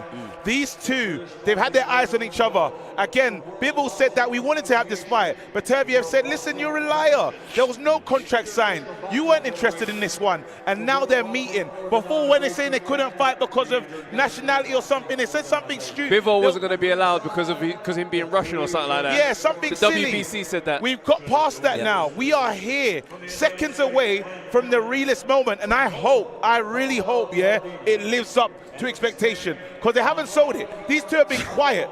These two have not sold anything. Definitely but not. You know know who what? else They sold let it? their hands do the talking. Bivol's ex-wife has sold it more than these two. I got to think, right? I don't know if you've heard, if you're at home, but Bivol's ex-wife really is rooting for Beterbiev. So much so, she's been exposing his injuries. She's been leaving comments under Beterbiev's Instagram saying, my children and I are for Artur. She's sat at home right now, waving her Beterbiev flag, praying for a knockout. Never underestimate the ability of a hater that is your ex. Bro, she is praying. She called him a whore, by the way, as well. She called him that? She said that whole Bivol. It's that line in that song, these hoes ain't loyal. No, they ain't. Honestly. I'd have come out on the offensive. Yeah, I am. She might be here, to be fair to her. She's in his corner. Just talking shit to him. Oh, that would be. Eddie Hearn needs this as well. Eddie Hearn needs this win. Mate. For sure. Yeah, big time. Eddie Hearn needs this. Yeah. I did like the way Eddie Hearn got stuck into Beterbiev a little bit, tried to be like, Tried you to know, unsettle you're him. arrogant, da-da-da-da-da. Because Beterbiev's short one-word answers, they do leave a lot to be desired. As fans, we're like, come on, give us something. Yeah. And he's just like, I don't really give a shit. I'm just here to kick people's asses. He's one of the few guys that can get away with it. With a 100% knockout ratio, he can do what the hell he likes. Yeah. And I'm not going to argue with him, I'll put it that way. Oh shit, we're seconds away, fam. You feeling nervous? Come on, I'm excited. This is the fight I've been waiting for. This is the boxing fan's dream. Again, this is like the hardcore fan though. This is not like this is not really for the casual, I would say, in this moment. I think even but casuals will enjoy this. I think anyone, because you've got a power puncher involved, the problem we've got is, like we've said, the build-up isn't great, you know what I mean? But in terms of the fighting, this can't not be a great fight. I can't imagine it not being. I'm going to echo something that Brian said through the week, and it's one of these things where I've changed my mind. I've flip-flopped on who I think is going to win multiple times. Each of us can probably see multiple different ways that each man can win. But what Brian said earlier on in the week was, within a few moments of the first round, we're going to have our answers, I feel, in terms of how the fight is going to go, who is going to be able to implement their game plan. And I think that's so true. I think if we come out and we see Beterbiev take centre of the ring and be able to start jabbing straight away and backing Bivol up, then that might then be the story of the fight. But if we see Bivol come out on his toes and being able to land counters off the back foot, we are about to get underway for the first round. If you haven't already, hit the like button on YouTube, hit the retweet button on X. God. Appreciate all of you lot. Let's see who is undisputed. Come on. Oh my goodness, come on, Beterbiev. Ding, ding, ding. Come on, bro. Mate, it's mad how similar is this it. geezer is to Khabib. He's got such similar energy. Yeah. He feels so, they're like twin brothers, these guys. Jesus. We're away. And we're underway. It's on. Round number one. They're both trying to take the centre. No one's giving up nothing. It's funny because Beterbiev tries to go for the right hook, and Bivol has started taking a back step. Yeah. did you see the way Bivol stepped off on his foot there? Yes, it was a little bit like weird. Beterbiev almost stepped on his foot, right? Yeah. And Beterbiev is trying to stick it on him straight away. Definitely taking the centre and closing the space, but actually the few shots that have been landed so far have been jabs from Bivol, I'd say. And again. And again Good to the jab body to as the body. well. Good shot. I expect Beterbiev to try and land to the body because Bivol has a very high guard. It's very tight, very good guard. But you're going to want to drop them, and you're also going to want to tire those legs out and slow them down. Now, I've watched a lot of Beterbiev recently, right? And normally, first round, he's actually closing the space with throwing his shots. He is the one moving forward, but nowhere near as actively as he usually is. Usually, he's letting that jab go and dictating, closing the range of it. But he knows he's in there with a very high-skilled man who's actually having success in backing him up at times, Bivol. He's actually shown him a lot more respect than I thought. Don't be surprised if this one doesn't end early as well, though, guys. Beterbiev is yet to land. He's yet to feel that power. I can't see this going the distance. Good I'd be very surprised. Nice. Bivol's established his jab quite nicely. Jabs, yes. We know if it's range, Bivol's going to win all day. But it's when he starts to close the distance with Beterbiev. Beterbiev hasn't really thrown much. He hasn't thrown yet, so that's why we need to see how he manages the power when he does throw.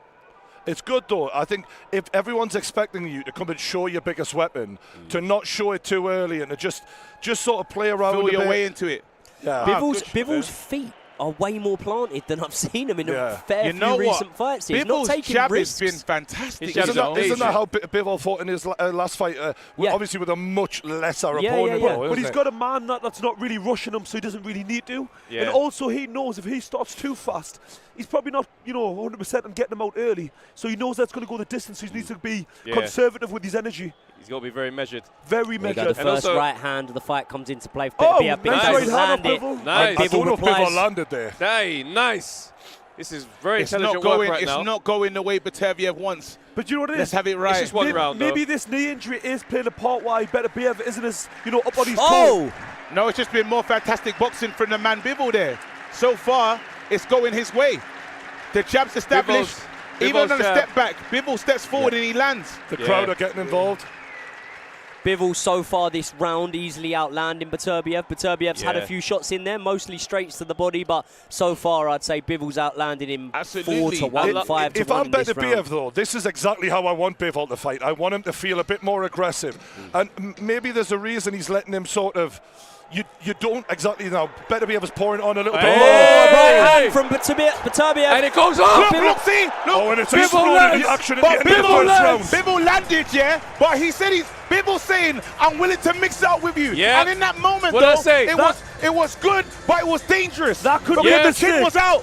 The If I'm chin was out. Beterbiev, this is exactly how I want Bivol to fight me. You want in the pocket. I said from day one, he's not going to beat him at range. He needs to keep his distance. Yet he's decided to trade in the first round. What's Bivol doing? Because he says he wants respect, bro. This thing is going to be different. No, so he's already won the rounds. He didn't need to let anything happen there. He didn't need to give him any hope.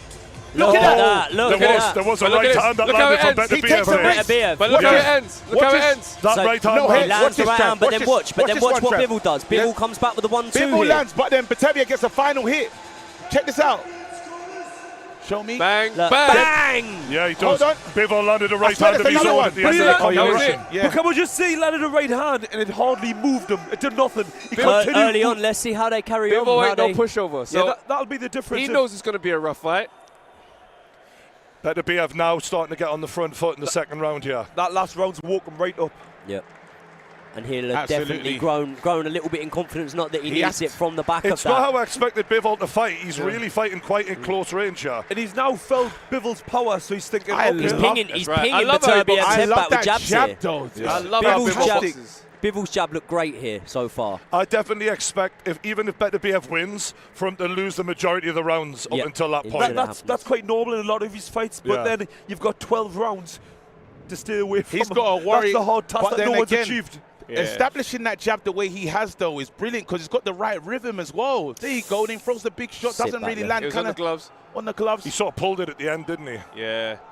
He's got to maintain he's got to maintain his high output. I trust him to be able to do it, but it is a lot of work just to get through a round. This is the problem with someone like Beterbiev. You cannot have a split second of switching off. You've got to keep on the move or you've got to be punching. You can't be standing still in front of him. The puncher's clearly showing his class right now. And again, sorry, the boxer's clearly showing his class Bivol, right now. Yeah. Absolutely. So far, Bivol backed him up to the ropes. Can we see something? Beautiful from Bivol. Bivol's lead hand here. It's not just the jab, it's the counter left hooks as well. Yeah. Sitting down on that back foot and throwing that left hook sharp through. And you know what I think? Bivol trusts himself to beat him to the punch in close range. Yeah, he's got the speed advantage. Yeah. But it's speed versus power, isn't it? But it's the time of Beterbiev. Time and time again, he gets the job done. He can't settle. You can't count this man out. He can't settle. I can't even really look at Bivol's success because I'm just waiting for one shot. Definitely not counting him out so far, but it's kind of started how I somewhat expected it to. That being said, I was saying I was flip-flopping on this fight. No one could determine how it was going to go. But if I had to give the most likely scenario, this is how I saw it starting. Beterbiev obviously getting a little bit frustrated now, trying to close the range, but he's not going to lose shape, lose form. He's using that jab, Nice but jab. when he steps in, Bivol just reminds him, step back, bro. I've got you. I love the extension on his jab. It's a complete It's the right way to use it. Right way to use it. Nice right hand over the top. Perfect. Nice 1-2 from Bivol. Is he putting on a boxing clinic here? So That's far, what I'm it's looking clean. at. It's too early to call it that. Too early to call it that. This is classic Bivol right now, but we know it's also Great classic jab. Beterbiev, who also concedes But a what lot we're of not rounds seeing early from on. Bivol is the pressure. Like, there's pressure, Nice jab. but there's not the punching pressure. He's using front foot pressure, but he's not throwing the punches behind it. Normally, we see these clubbing shots over the top. They sort of land up above the ear. He hasn't even thrown any of them yet, which is normally his speciality. It's actually the shot that Joe Smith Jr. hurt Bivol with, and he's barely even thrown one. I'm surprised at that. Well, the thing is, what Bivol Beterbiev is doing is kind of similar to what Bob Foster does, where it's like very passive pressure. I'm constantly walking forward, so you're constantly making you think. Do you know what? It adds up. Bivol's punches there were stay away from me punches. There was no substance There's no to them. authority behind them. Not at all. They're good scoring No, but shots. then what they're good scoring shots, and what he's doing is offsetting Beterbiev to get set and get ready to throw what he wants to throw. And when he does, he is still landing. He's still throwing that big shot to remind him, listen, stay off me, but hold that as well. Them big shots weren't really landed so much in the second half of that second round. I felt like he was getting a little bit closer to Bivol. If anyone has improved from the first round, it's Beterbiev. I know what you're saying. So. Bivol was still probably winning the round. Yeah. But what I'm getting at is Beterbiev was getting closer. Yeah, I Do you know what I'm saying? Yeah. I respect that he's getting closer, but so far for me, man, this is the expert way of using the jab. Even expert way of using it, Even the shots that land are like on the absolute end of the punch. There's no real power on them. But even when Beterbiev caught him with a little jab there, it stopped him in his track. What I will say, if I've thought from day one, if Beterbiev does win it, it's not in the first 3 or 4 rounds. Yeah. He's going to have to wear these feet down, slow him down, and then pile it on. Yeah. And maybe he's planning for that. Agreed. Well, he's trying to establish his jab now. Oh, He's got to throw that right hand a lot more than he is, like. Definitely to the body. starting to Here we come go. out He's more starting to come intent. forward. But what you see there is where he was trying to close the range. You almost see him dragging the feet a little bit there, which I'm not used to seeing with Beterbiev. What knee was it that he had surgery on? No idea. Okay. Either way, it's going to be. It's not going to help him, is it? You'd think if it was the right knee, it would be more of a factor for him. Guys, more detrimental to him. Does Bivol look injured, by the way? Considering the wife has been saying all that Bivol stuff. looks fantastic. And you know what? Bivol's been a lot more active in the last year, and it looks like it's helped him because he's ready for this, clearly. Yeah. He's in fighting shape. Yeah. Lead left hook thrown by Beterbiev, kind of grazes Bivol there. Nothing serious landed from Beterbiev yet.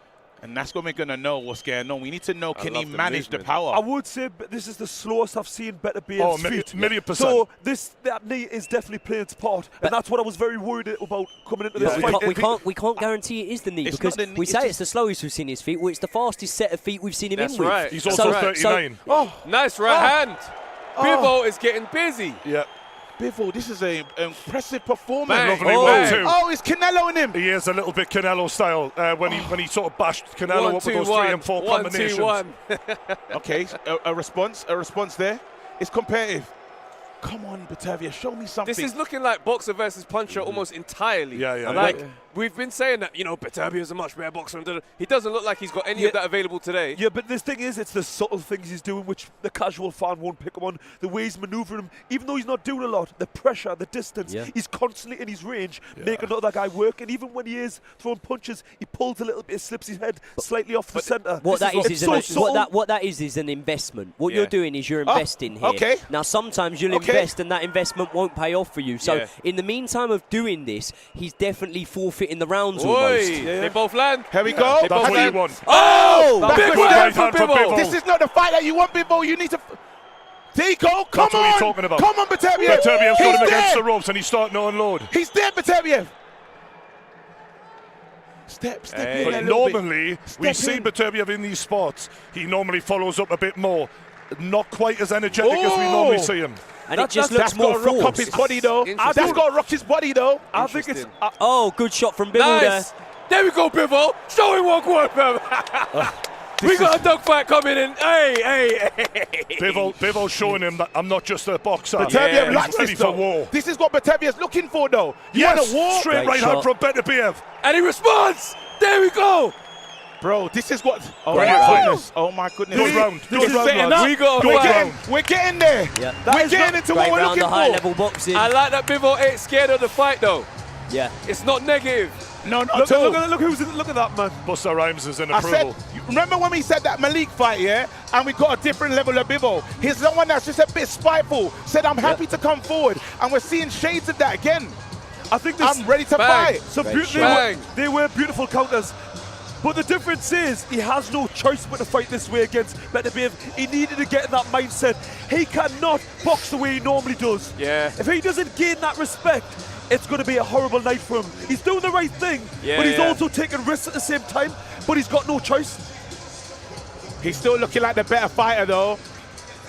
Everything, his timing is perfect. Bivol's timing has been fantastic. Oh, man. You can see the fact that he's been in the ring so consistently is paying off for him right now. His timing is just... And you talk about the leg. I don't think it's the leg. I think it's just a really good fighter that he's really good fighter. I think it's the level of footwork that he's up against. And but listen, to be honest, we're not even seeing the best footwork from Bivol. That's the point. We're not even seeing a movement. No, I feel like Bivol's deceptive. moving his feet enough that he needs to, but at the same time enough that he can still capitalise on the mistakes that Beterbiev's making. Because let's have it right, I'm not saying he's throwing caution to the wind, but Beterbiev is taking big risks here already. He's already taken risks to close the space. This is what he does. But I do feel as if Bivol's corner said you need to get on your move a little bit more. You're a bit too static there because he's come out moving his feet. Again, the man that wins this fight literally is a straight. Well, they're both kind of Hall of Famers. Yeah, nice, 1-2 from Bivol. Brilliant from Bivol. Oh, that was nice. Ain't nothing like a good 2-1 from Bivol every time. It's beautiful, man. It's a clinic, bro. What the fuck? I said beforehand, you can see a world, though, in which that happens. Of course. Do you know what I mean? Like, we knew this could happen. He's the younger, fresher, better mover. We know that his footwork's much better. Yeah, because at 33, you're on the tail end of your prime. Careful. 39, you're definitely not in your fucking prime, like. Yo, Beterbiev's reaching for a lot of these shots, Yeah, man. yeah. He's I think definitely Bivol's overcommitted. That's not happy. He has no choice, though, He's doesn't not he? happy Bivol's about on how his it's bike. looking. Yeah. I think Bivol is making it hard for him. He's going to drop him at some point of a counter, I've got a feeling. Bivol's going to drop Beterbiev. I think he's going to at some point. I wouldn't be surprised, mate. I can't believe. Wow. Very educated performance so far. To be honest, nothing's shocking me right now. This is kind of how I expected it to go. High-level boxing, man. This is the elite versus the elite. Elite, exactly. And Beterbiev just can't keep up with Bivol in the feet department here. He's just struggling to pin him down. But we're saying the feet, even in the hands. I honestly feel like speed. Beterbiev's work, a lot of it is being taken on the gloves, and a lot of it seems very forced at the moment. Now, even them shots on the gloves, listen, I've been hit on the gloves by big punches. Sometimes that can still be taking its toll and taking an effect, but nowhere near as much as it needs to be for Beterbiev. But most people who fight Beterbiev do it in that stance, right? They've got their hands high and they do take them on the gloves. One thing Beterbiev does do usually, punches through the guard, punches over the guard, where he clips you on the top of the above the ear. He's not even really doing that here. So Bivol, this plan is working to perfection. I love the subtle adjustments as well. So Bivol lets a jab go, Beterbiev comes with a right hand over the top. Now, kind of the way Bivol extends that jab going forward is almost a defensive at the same time, so that with the right hand can't come over. Subtle chess that they're playing. It's lovely. This is high-level boxing right now. I can't believe what I'm watching, bro. This is brilliant, but I just want something from Beterbiev right now. Yeah, Beterbiev needs to risk it more. He normally does as well. He's normally not this cautious himself. But then Killer is, as soon as he tries to get close, he's gone. Bivol's gone again. Like, he gets in front of him, then after he gets landed with these. It's not power that's making him respect Bivol, it's the IQ, mate. Yeah, that's what I'm saying. Good body shot there. Look at that, can't trap him. Good body shot off there. The ropes. Off the We're ropes. out. Oh, did that hurt him? Doesn't No, matter. Not at all. I've called out 3-1 to Bivol so far. Definitely. 3-1. I'm not even sure if Beterbiev's got one in the bank. Yeah. Yeah, I don't know what one you gave him. The one I gave him was the last round, but I think maybe I was being somewhat generous because it was his best round. But, but I think if you looked at the judges' scorecards, they would have probably given him it as well. I reckon it's 3-1 to Bivol right now. I just hope it doesn't continue like this. Like, it's not that I have a problem with the skill set that Bivol's using, but I just want a bit more. Yeah. Like, he's almost too good at being on his bike. It's not action-packed enough yet. No, but you know what? Sometimes you got to just say, you're watching a sweet science. Thank you. Right now, we're watching just total sweet I science. can't really complain after Fabio Wardley just knocked someone in the orbit. Look at that, look at that. Look at these shots. Lovely. Look at this. Listen, Bivol's doing what Bivol does. This is beautiful boxing. Yep. Normally Beterbiev would have started picking up a little bit more than this, so credit to Bivol, he's not allowed him to do that. And that's the worry has Beterbiev aged overnight, as some fighters do when they get around this age? Can he still keep up with someone with an engine like Bivol? Yeah, because he needs that extra bit of pace. He needs that extra bit of stamina to just chase him down. He can't hunt him down. I hate to keep mentioning it, but you know, when you've had a knee injury, most of that time's just a rehab, getting back to where you once were. So it's just like, he needs his feet to be at his best against Bivol. You know what I mean? Yep. But I thought as the fight went on, so it would be like this, and then as the fight went on, Bivol would slow down and he'd start to get to him. It doesn't look like that's happening currently. It looks like he's a mile away. We're still early. There's still a lot of boxing left. Yeah. We're in round 5. I thought he'd be a little closer by now, but there's still time. Yeah. There's a lot of fight, but I still expected Beterbiev to be picking up a little bit more than this. He's not throwing that right hand anywhere near as much as he normally does. He can't. I feel like he can't get his feet in position. That's right. And it's all on the gloves. It's all on the gloves. Bivol is a substantial mover, mate. Oh my! Trying to plant your feet to get that right. We say about has Beterbiev got old overnight, you know, if he was younger. I think at any time in his career, like, this may have been a possibility. I'm not saying it would have happened, but this, and listen, we don't know what's going to happen in this fight just yet. At the moment, Bivol's outboxing him, but I was looking back through Beterbiev's record when I'm trying to really compare, okay, stylistically, when have you been in? You've never been in with someone as good as Bivol, but when have you been in with this style?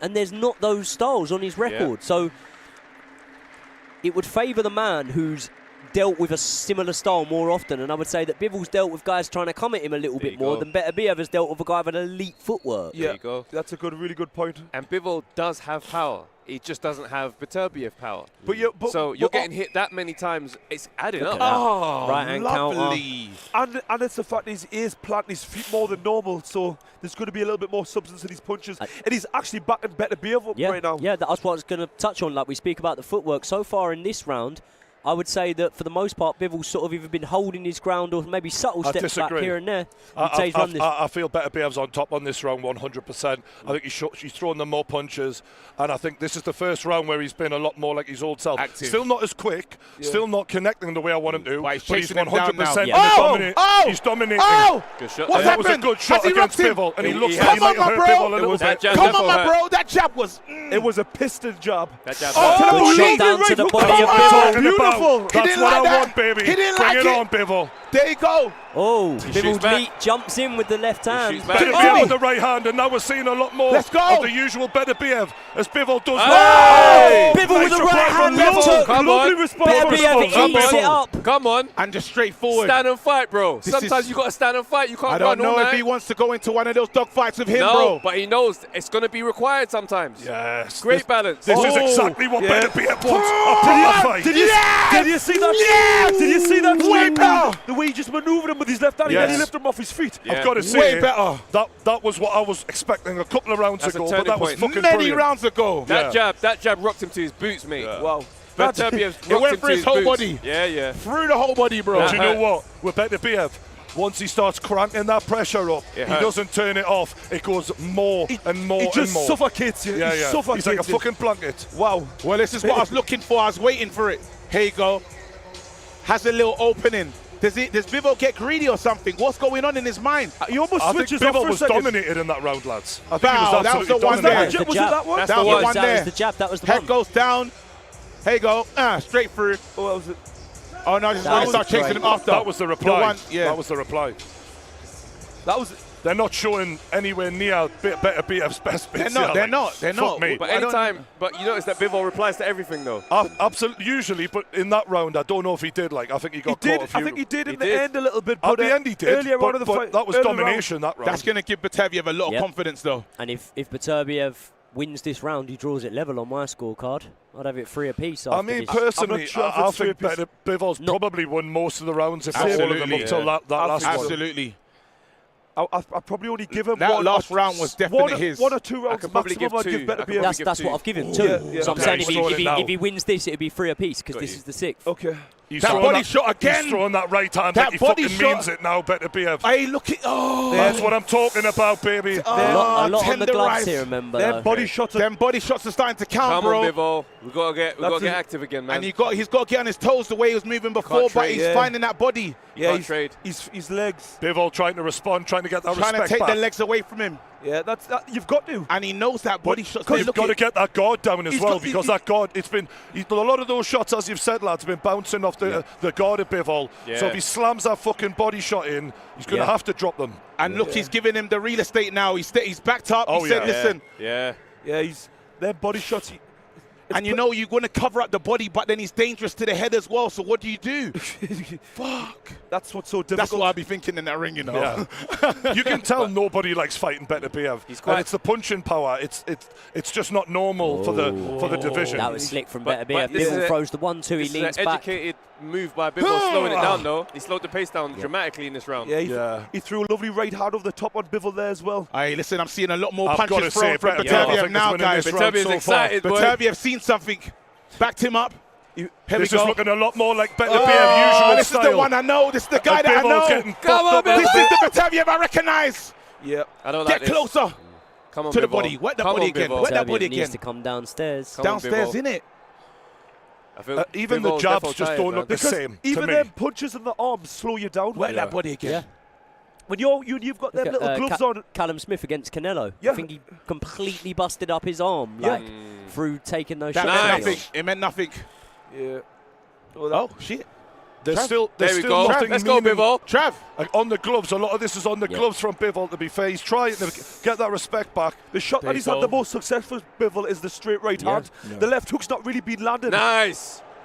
Nice striking There's a bit left of there. sting here gone from Bivol. But normally shots. what Bivol does, he throws that left hook and then follows up the straight right hand. we go. Ooh! Nice body shot from Beterbiev against the That ropes. was bad. That's what we want. That was bad. That's a And real Bivol body shot, shakes and it the off. hands He's are down. on his bike. He doesn't want nothing The to do with hands- him. Look, He's hurt. yeah, He must be yeah, hurt. He he's doesn't hurt. want nothing to do He's with hurt. him. He's He must be hurt. He's hurt, Trav. Yeah. He wants to hold on. He doesn't want fuck all to do with this shit. He's just had Power his ribs. is adding up. And he's man. breaking Oh, the he's body gone down down. to the Break body that body. again.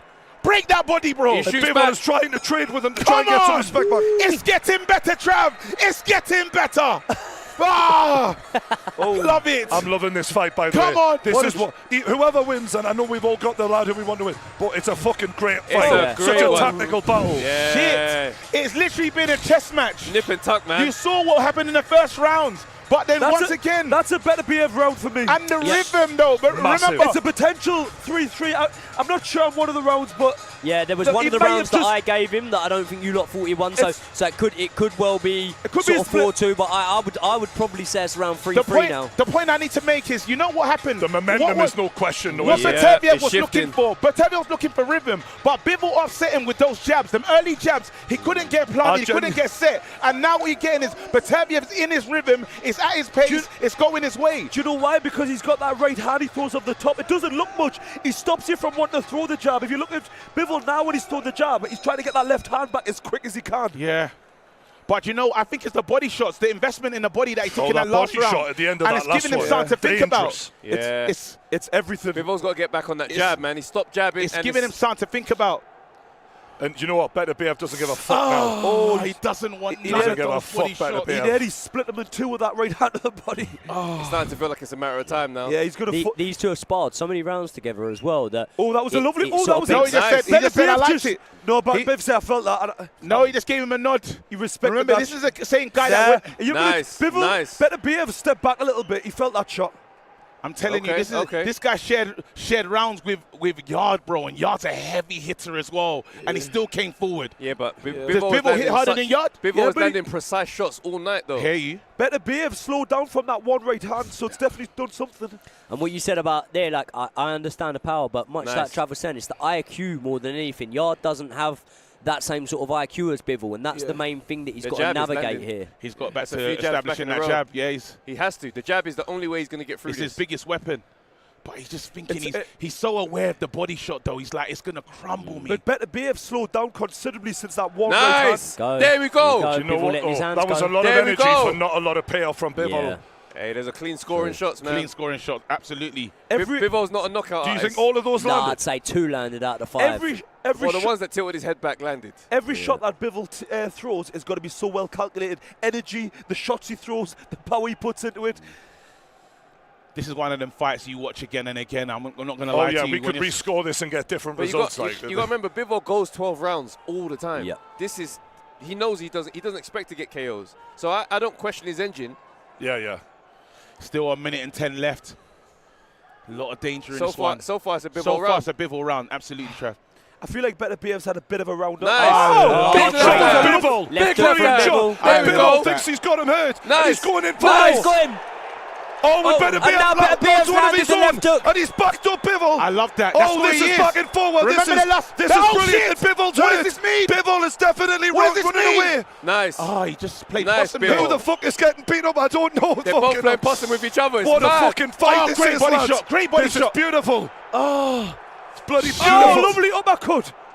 Oh, This- Beterbiev, show me whenever something. whenever To they the body, trade, Beterbiev. To the whenever they body. trade, you Let can him see keep coming. Beterbiev's got that To the power body. advantage. Let him keep coming. Let him keep coming. He's just got you. Turn it up on him now. Turn it up on him now. Close the round strong. No. Let's go, No, Bivol. no. Turn it up. He's just got that get out of jail punch every time.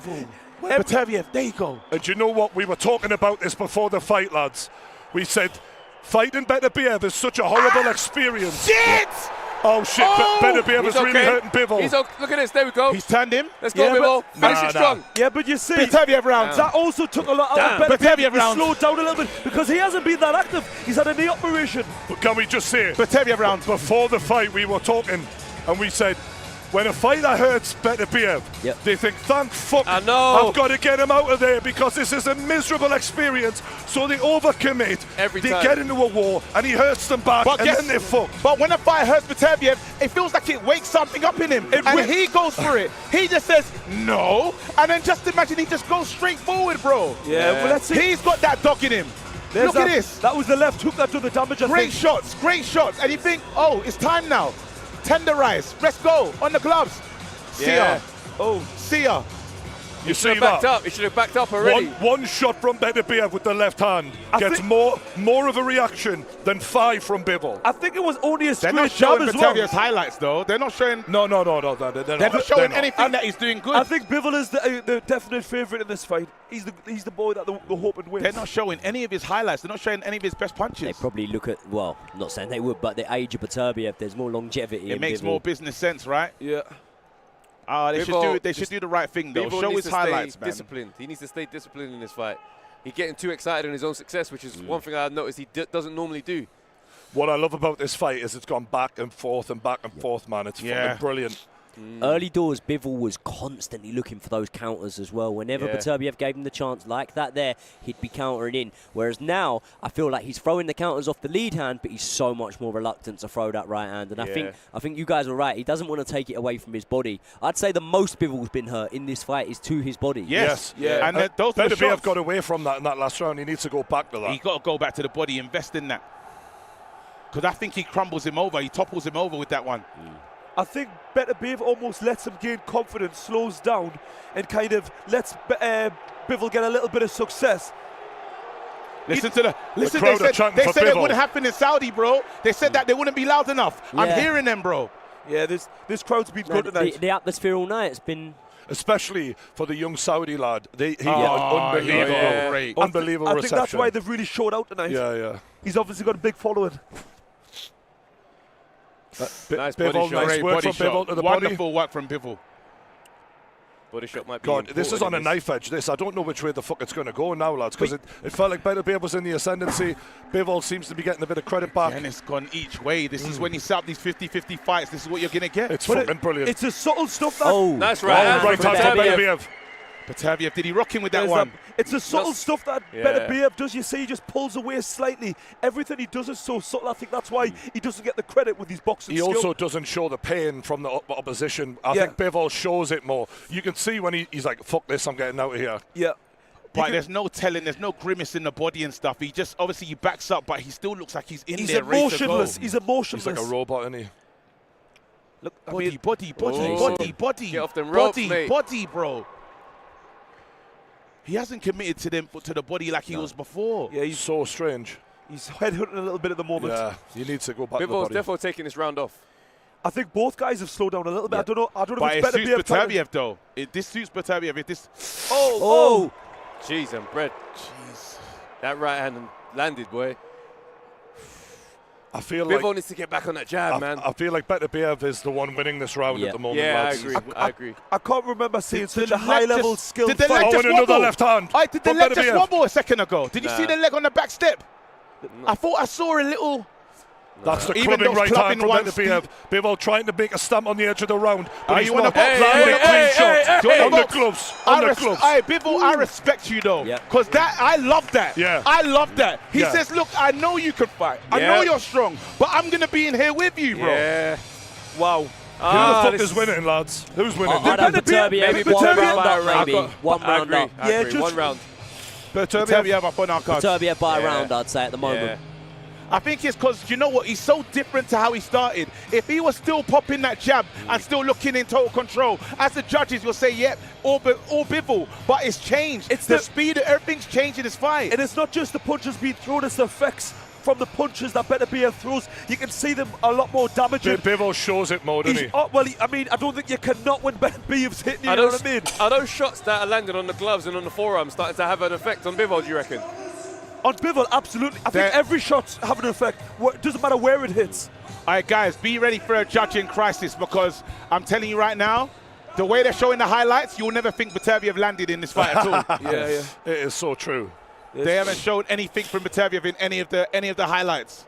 Was there much more than what they just showed, though? No, they didn't show nothing, bro. That round was a bit of a It's a quiet round. Yeah. Have they shown any? Have you seen any one good highlight from Beterbiev in this? Not enough. No, that though. they've shown. Oh, good left hand from Beterbiev, but he responds. You wouldn't think Beterbiev is winning if you were watching the highlights. Absolutely not. Yeah. Nice body shot as well there from Bivol. I think he took that round off. He should be a bit more explosive in this one.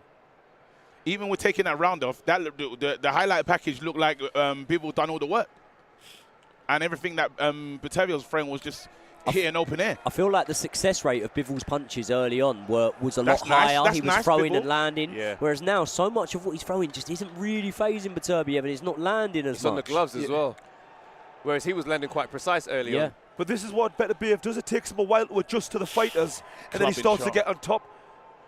Yeah, he starts. He locks on to what the target is, doesn't he? He starts tearing you apart. Why is he not committing to the body the way he once was before? Because he is making Bivol cover up and fight differently. Huge mistake. I agree. Bivol just going to the body at the moment. He's landed some nice body shots so far in this round. I've got to say, Bivol's winning this round, isn't he, lads? Big left hand from Bivol. He's landed more. Beterbiev hasn't really done too much. You could be right about him taking that last round off, Trev. Yeah. You fucker, we could see a rematch here. This is super close. Bivol is looking good this first half of the round. Yeah, he's definitely looking good on this one. He's got to manage the pace a little bit more. You can see Beterbiev doesn't mind though, isn't he? He's just like, all right, I'm just going to keep closing you down. I'm not sure if he's tired of he's just like, playing possum like you said earlier. I mean, how good can your cardio be if you're coming off the back of knee surgery? That's beautiful boxing. That's beautiful boxing. And a nice little four-piece. It's about winning the rounds. It's about winning the rounds. That's what I'm saying. When you're just trying to get back to walking and the other guy's still able to train, you're constantly playing catch-up. Yeah. You've got to steal this round now, Beterbiev, if you want it, because it's been all Bivol. He's going to even things up if he doesn't do something special. Nice the next work. body shot. Lovely Definitely shot. a Bivol round. He's Don't hammering get too into the excited. body. Get back now. Beterbiev. You got to steal chases the round. after him. You got to steal the round, bro. 47 seconds. There you go. Good movement. Good movement. Beterbiev just needs to hurt him. And I think the round's gone. Bivol's clever, The round's gone. he can just, again, jab, stay away from him. You've won the round. You've won the round. Get that jab going. Don't go to war. Don't allow. See, just like that. Look at the damage. A little right hand, a little left hook done. There we go, straight back to him. Lovely from Bivol. There we go, Bivol. Top punch combination and another. Lovely work. A lot like the Canelo Alvarez fight. Now stay smart. Much better work. Stay smart. Close the round out. The difference Close is the round out. Beterbiev didn't take a backward step. That's Big the difference. right hand, but there we go. Educated grip. That's a great Bivol round. Educated grip. I like Clinch. that one. Sorry, yeah, clinch. Educated. Slow him right I'm down. going to use that one. Break That's it a up. great Bivol round. Get out of there. End the round. That's Don't a- need to do anything. You won this round. That's a great Bivol round. My goodness. It's so funny though because Bivol There will we do go. all of that great work. That's a great and then round. one or two shots from Beterbiev and it just does so much more. But it But he didn't hasn't matter. done enough in that round. It didn't matter. Bivol won that round. Yeah, Yep, Bivol was definitely. and when he gets into sound boxing and gets off the jab and goes to the body, he just looks different level, different Yeah. class. I'm just worried that the close rounds are going to give to Bivol because that's kind of looks what the narrative's going to be at the moment. So Beterbiev's got to win the rounds clearly, otherwise I don't see him He's got to getting knock him out. We the said thing is- Beterbiev by one, so we're going a draw right now. He's got to knock him out. But the problem is with Beterbiev's success is that it's clusters, whereas Bivol can be doing something all round long and have a bad moment. Yeah, I think to be honest, both guys are fighting in clusters. I don't think any of them are really sustaining No, but the attack. jabs, it's the jabs. It's almost like a fight in two But halves. the accuracy of Bivol's the accuracy of Bivol's clusters are more eye-catching probably for the judges. If you're getting for points, We were go asking ahead. there about whether he was tired or not, right? I just see for the first time in the corner, I've seen that the corner haven't been doing that. They were pulling the waistband up of the groin guard, and he was fanning him with the towel at the same Is time. this a Bivol? Who of was they doing that to? Beterbiev, of Beterbiev's corner. Oh, So that little right hand over the top. Shit. Beterbiev is on the front foot early on in this. Shit. Yeah, The 10th round we're in now. Yeah, the urgency's starting to set in. Yeah, I think the corner said you lost that last round. Go out and do something. yeah, And they've got to There know you that go, they back can't to be the up on body. the There's cards. the commitment. There really you close go. on the scorecards going into this round. Yeah, I think and also, we've been roughly scoring it a draw so A far. draw. What's going to shift what this round we're fight, on? yeah? What's going to 10th. shift this fight is Oh, the jabs. The jab Yep. count is going to shift the If points on this fight. Beterbiev does Trust something, me. he might go the distance for the first time. That was No, a I good think right hand. he has to end it. He can't allow it to go to the judges' Look at the scorecard, cards. Beterbiev. Look at the cards on that There we're you seeing go. on screen. DAZN have got it heavily to Bivol, 87-84. I'm not surprised. Do you know what this The reminds me jab of? count, mate. I'm not surprised. It reminds me when they robbed Triple G with Canelo. I don't think there's no robbery. I don't think you call it robbery, but it depends on how skewed the card gets. Well, it's a robbery if that's the score, and that's what I'm getting at. That is. I think if we're scoring it even, then if you're scoring it even, I think logically you could say, okay, if you have it by a point to either man, then that's fair enough at this moment in time. I don't really see how anyone would have it by more than a point to either man, and that one we just saw was 3 points to Bivol. So. This round for me would put it at minimum. If Beterbiev wins this round, it would put it at minimum a draw for me. This feels like one of those fights that we're going to have to watch back the next day and have a completely different feeling on it. But Beterbiev's definitely come out. This is his round. Come out with a point to prove. Took a little bit of a head there from Bivol. It's happened twice, actually. It's right. It happened at the end of the last round. Kill the momentum of that. Get back on the jab. And if you're Bivol, you need to finish this round strong now. You need to start letting something go because the output's not been there in this round from Bivol. It almost looks like he is taking expanded a lot of himself. He expanded a lot of himself in that. To prepare for the championship rounds. You know, Beterbiev, we can't even allow him to get there then. But I'll tell you one thing, lads. Honestly, after all these rounds, Beterbiev is not his 100% best, No, and I'm not just saying that because of Bivol. Look, he has not got anywhere near the level of explosive energy I've seen him have in the past. It's nothing to do with his opponent. Just looking at him, that's not fair. He's definitely not his 100% best. Nice left hook from Bivol. At 39 years old. And again. Now he's going for Beterbiev. Don't get excited. Go retreat. Get out of there now, man. Yeah. Beterbiev has it definitely. He can't respond. He's not got that burst of energy. And that's what inactivity does. And also in the operation. He hasn't been in with anyone that moves like Bivol. Of course he's going to look slow. What was beautiful just now, I don't know if you lot saw that one, but Bivol just stepped in onto his chest and there's no... I'd have to say, I still think Beterbiev's probably winning this round. I think definitely. So. I just don't think he's at his best. No, I don't. It's just such a lack of clean work getting through from Beterbiev that makes it hard. On aggression, Why isn't he going to the body? But it's that body language. Bivol's all over the ring, you know what I mean? He knocks them all over when every shot lands. You've got to call this, even though there's that lovely cluster, you've got to call that a Beterbiev round. 100%. If they show Bivol highlights after that one, they will. It's a stitch-up. They will. Watch the highlights now. There still are highlights from Bivol, though. I know, but if it's there are, but like, it was mainly him on the back foot getting punched all over. The highlights are going to be... The problem is there's so much volume coming from Beterbiev, but at the same time, if I'm picking highlights, I want to see scoring shots. There we go. And a lot of the scoring shots, or I'd say a lot of the wrong word, the scoring shots, albeit not in that much quantity, are coming from Bivol in that round. Look, these highlights aren't coming from nowhere. No, I know, but they're telling me he didn't do nothing. This is a theory that we've had throughout the whole fight, though. This isn't just a one-time. They're not showing anything, bro. Now, you see that? There's something not right here. They just showed the same shot from two different angles. They're not showing anything. They could have showed some work. Look at that. The guy's not landing a punch, apparently. They've not shown anything, Fuck bro. off. Who's doing this? Literally. Listen, come on, guys. I'll tell you what. Bivol's just amazing. Bivol's ex-wife is not in the editing suite. I'm telling you now. Oh, no, she's not controlling the cameras. They said, yeah, show that. He has to take this is why Beterbiev has to knock people out. He has to knock him out. Yeah. He has to knock him out. Bivol's going to start getting... Beterbiev's going to start getting desperate now. He needs to go for broke in this round. Oh, yeah. I've got this 5-all. Yeah. Bro, guys, they didn't show one Beterbiev. That is ridiculous. One. And I noticed that from the third round. I said, wait a minute. No best bits. Wow. We're in the 11th round.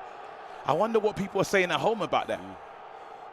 It's just the fluidity of Beterbiev, just I haven't seen it. And as well, sometimes you can be more surprised when you see someone do something you haven't seen them do, or be forced to do something you haven't seen them do. So, for example, we've seen Bivol do this. We've seen Bivol do it loads of times. We've not seen Beterbiev fail to execute his game plan and fail to land like this. Just looking at the stats here, 547 punches to 350 in favour of Beterbiev, and 101 landed, according to the stats, 113 for Bivol. So Bivol's thrown less but landed more, according to the... I mean, look, this isn't science. Oh, but that sounds about right, though. Yeah. That does sound about right. Look at thrown less but landed. His Bivol's percentage rate of when he throws is way better.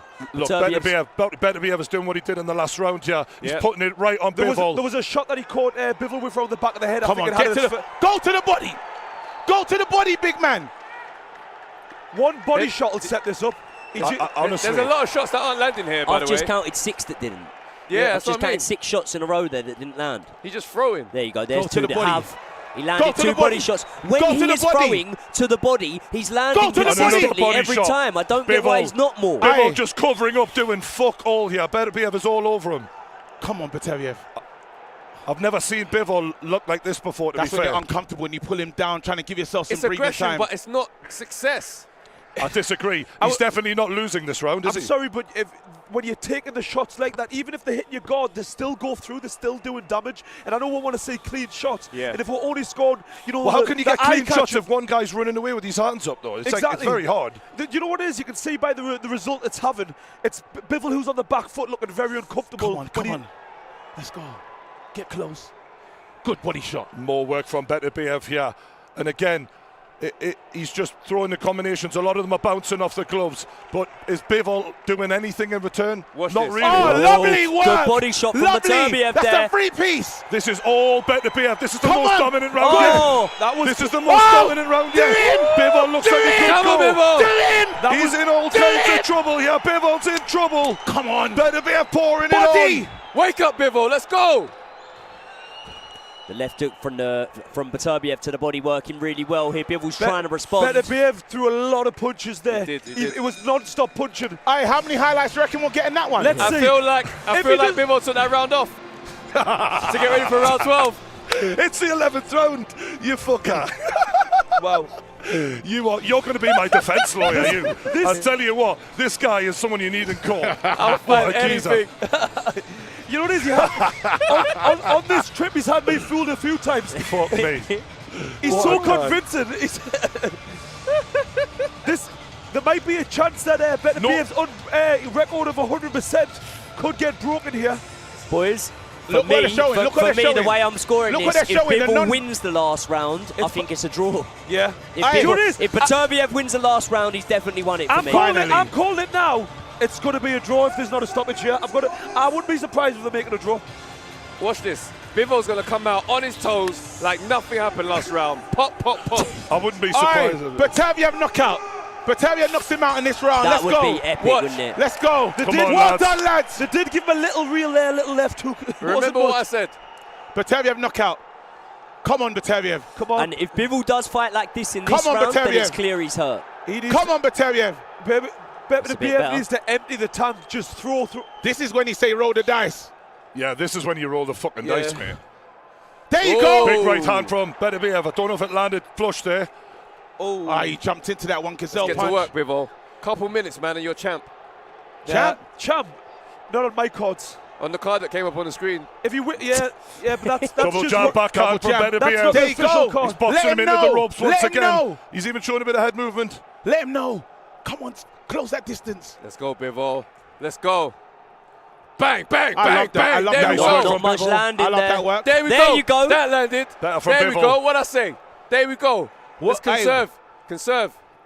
There we go. Matt Boxers, call out them some of the punches as well. Pop that jab. Pop that jab. Let's go. 2 minutes left in the final round of undisputed light heavyweight title fight. Let's go, Bivol. You know he's going to come forward. Nice. Nice work from Bivol. Not all of it landed.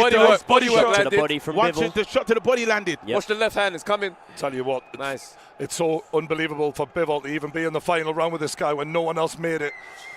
Yeah, it's incredible. Has anybody made it to the 12th round with Beterbiev? Was it Marcus Brown? Somebody got knocked out in the 12th. Was it? I can't remember. Has he slowed him down with that punch? I feel like Beterbiev is struggling to get a hold of him. Yeah. Bivol is on his bike. That's clever from Bivol. That's clever from Bivol. Offset him. Just offset him. Dark arts. Do anything. Pull him, twist him. Pull that jab. Let's go. Let's go. Who is going to get this decision, lads? It's fascinating. This is a Bivol round so far.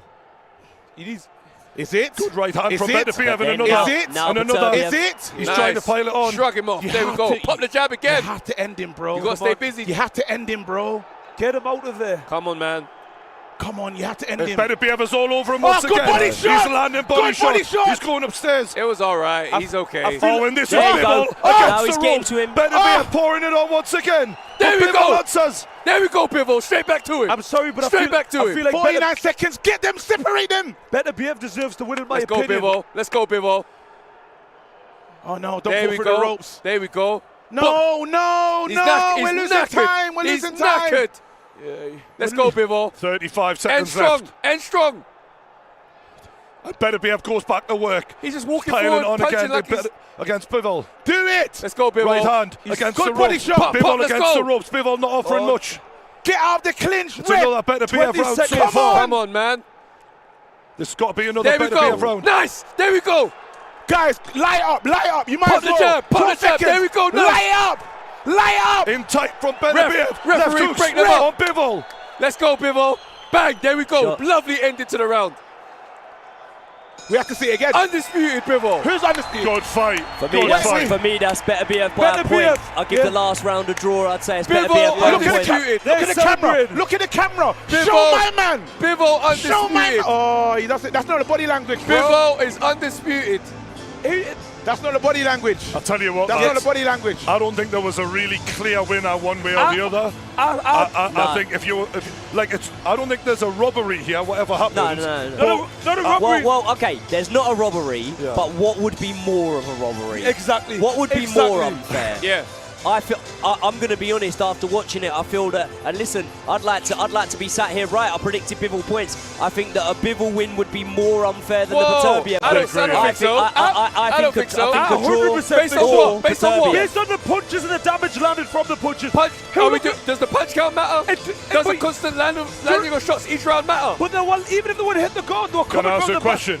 Are we forgetting the early rounds? Is it because the momentum changed and that we ended with a stronger Beterbiev that we're discounting the earlier rounds? But we'll give Bivol them earlier rounds, won't it? It's not like we're just saying because it's swung. We'll give Bivol the earlier rounds when he was getting the success. To be honest though, I'd be very comfortable coming away with the draw in this fight. I think both men don't deserve to lose because it was very close. You know and what? there's an argument for both cases. One thing I have to say though, we've got to give Bivol ultimate respect because his chin came through that fight. No one has done this. Yep. This guy's got 100% boxing. He's got 100% knockout ratio. And he stayed in there with him and he traded. He actually said, you know what? In these moments, I'm with you, bro. It's incredible. So looking back now, I remember after the fourth round, I said I'm scoring that 3-1 at the moment to Bivol, and most of you guys agreed. I think we all had it about 3-1 after that. What that means is that even if you gave it all 4 first rounds to Bivol, that means that he then needs to have won another 3 rounds in the fight after the 4th to have then nicked it on the scorecards. I don't know if he did. I think he maybe won another 2 after that. Do you know what's funny? Beterbiev doesn't feel comfortable about the gut judging thing because he's used to getting fighters out there. So his attitude, his body language was negative. He's never actually had to go back to his corner and say, well, let's see what the judges do. Yeah, he's never been in this position. He didn't even know how to. He's never been in this position. He didn't even know what to do. Never been to the judge. He didn't even know what to do. But you're not factoring in the scoring shots that happen through the rounds. Yeah. The moments that catch your eyes and you see Bivol kind of, deflecting on shots, they're stuck in your mind. But he's constantly landing. I'd completely agree. So much of what Beterbiev threw did not land in comparison to what Bivol threw. Now, first, I'd say first 9 to 10 rounds, Bivol had a really high success rate. I would say in those last 3 rounds, there was multiple moments when the success rate of what he was throwing wasn't as high from Bivol. The more I sit here and think about it, the more I'm thinking we should probably see a draw. I'm thinking we should probably see a draw. Bivol win or a draw. I feel like you're saying that it's going to be a unanimous decision. I believe in the fight, in the rounds, there was where Bivol got the couple of eye-catching punches. Here we go. Unanimous. Draw in the first. Good. You never get a unanimous draw.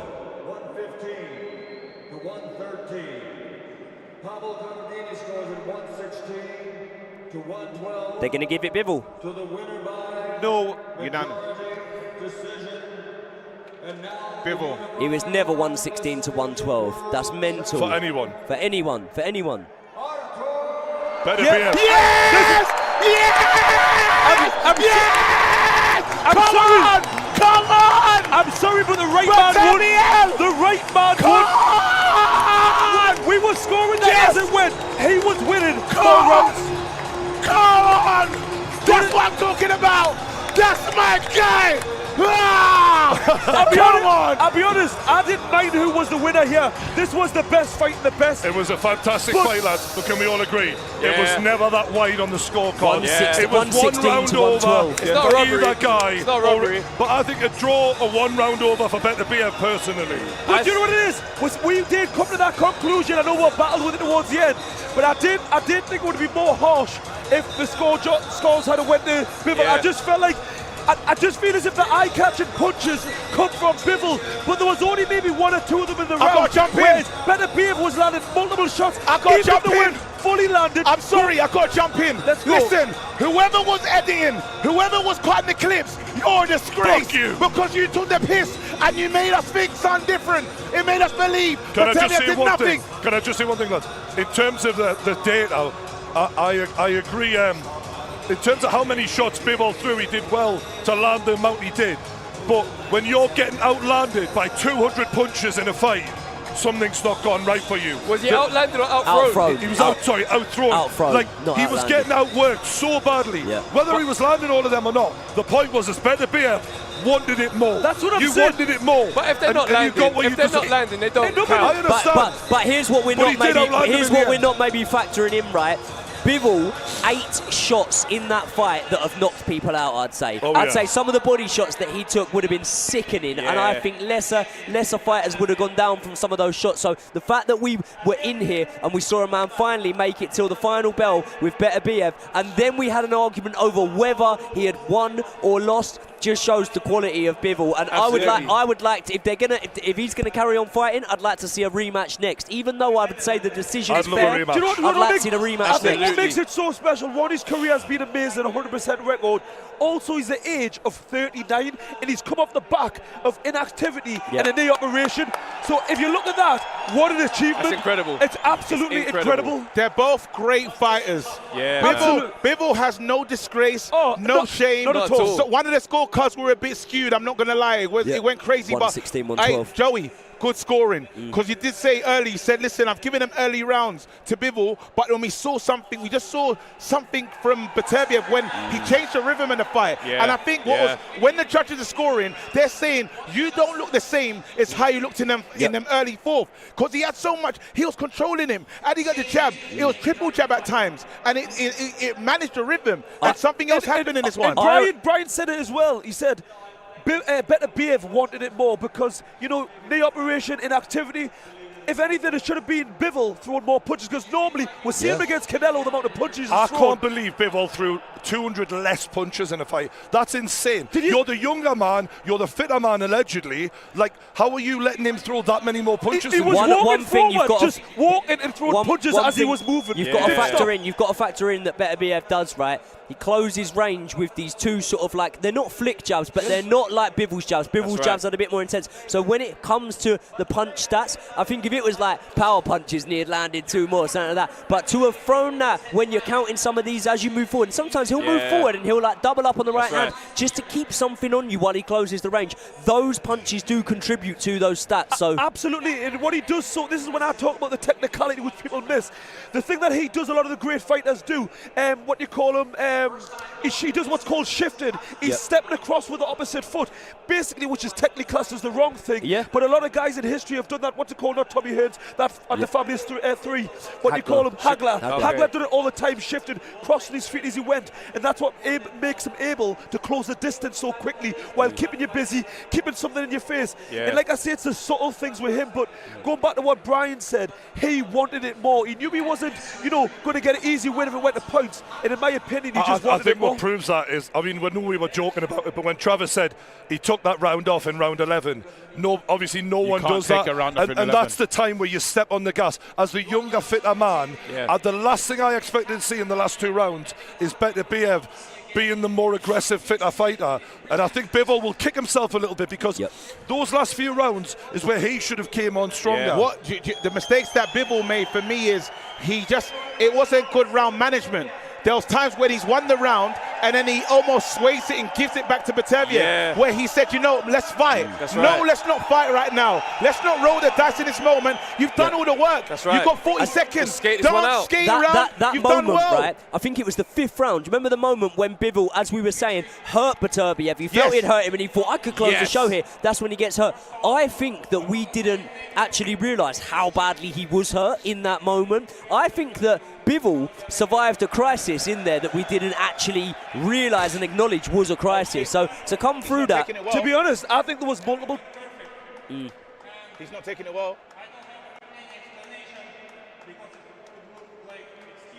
Okay. Oh, well done. Nice. I don't have any explanations. Sorry, It just looks like excuses. So he said, I don't have any explanations because that then just looks like excuses. All I can say is congratulations to Artur and his team. He feels like he's won. He feels like he's won. Yeah. That's what he said. I don't want to make excuses, but I feel hard done by. Well, you knock That's everybody another out. loss to Eddie Hearn, though. Oh my gosh, Were you surprised that he Eddie's lost the down fight? big and bad. Eddie's down bad, bro. I have to admit, it's kind of funny that Eddie lost. I'm sorry, Eddie. We love you. It, man. We love you, but it's not been great for him lately. Yeah. And it is ironic. But you know what? Bivol, he will come again, right? And let's be real. How much longer can Beterbiev keep doing this, right? Just one last question before we wrap this up, lads. Pound for pound list. We've seen Bivol dismantle Canelo Alvarez. Where do we now put Beterbiev on the pound-for-pound list? Beterbiev hasn't moved. He hasn't moved enough, so I can't give him that. I still have Bivol above Beterbiev. Excuse me? Wait, no, sorry. I'm talking when you talk. Sorry, no, Inoue. There's certain fighters that Inoue, have. sorry. Inoue. If you move in the pound for pound, you have to move. But Usyk is number one. Beterbiev's above Canelo now. So if you had Canelo in your pound for pound list, Beterbiev's above him. Ahead of him, I still think Beterbiev is behind Usyk, Crawford, and Inoue. Because you've got to move. You've got to do something. If he said he's going to go up in weight, though. Did he say that he wants to fight? What did he say he wants to go to Cruiser? Now, if he goes to Cruiser and wins, because I expect him to vacate Did you as hear well. what the rumour was? What's that?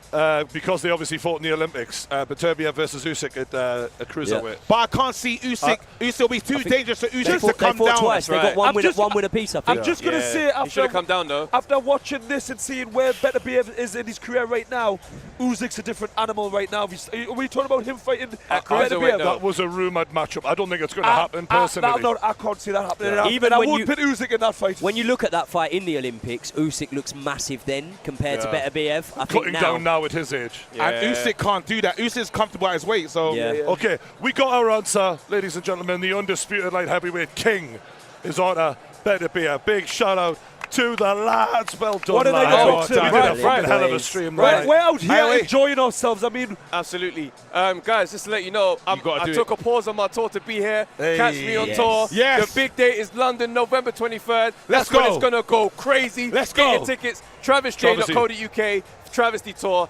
You got to be there, man. Check out the Travesty Tour. Big shout out to Travis. Big shout out to all the boys. Well you can done, check out everyone. all of their YouTube channels from Lawrence Oswecki, Joey Knight, KJ the Comedian, absolutely. and the Undefeated podcast that they do together. Come on, man. Don't forget to subscribe to the Pay Game if you haven't already, and we'll see you. Movie tomorrow. The movie tomorrow. Tomorrow. Yes. AJ versus Dubois, the movie. The experience that we did. It's coming out tomorrow. We'll see you then. Cheers. Peace.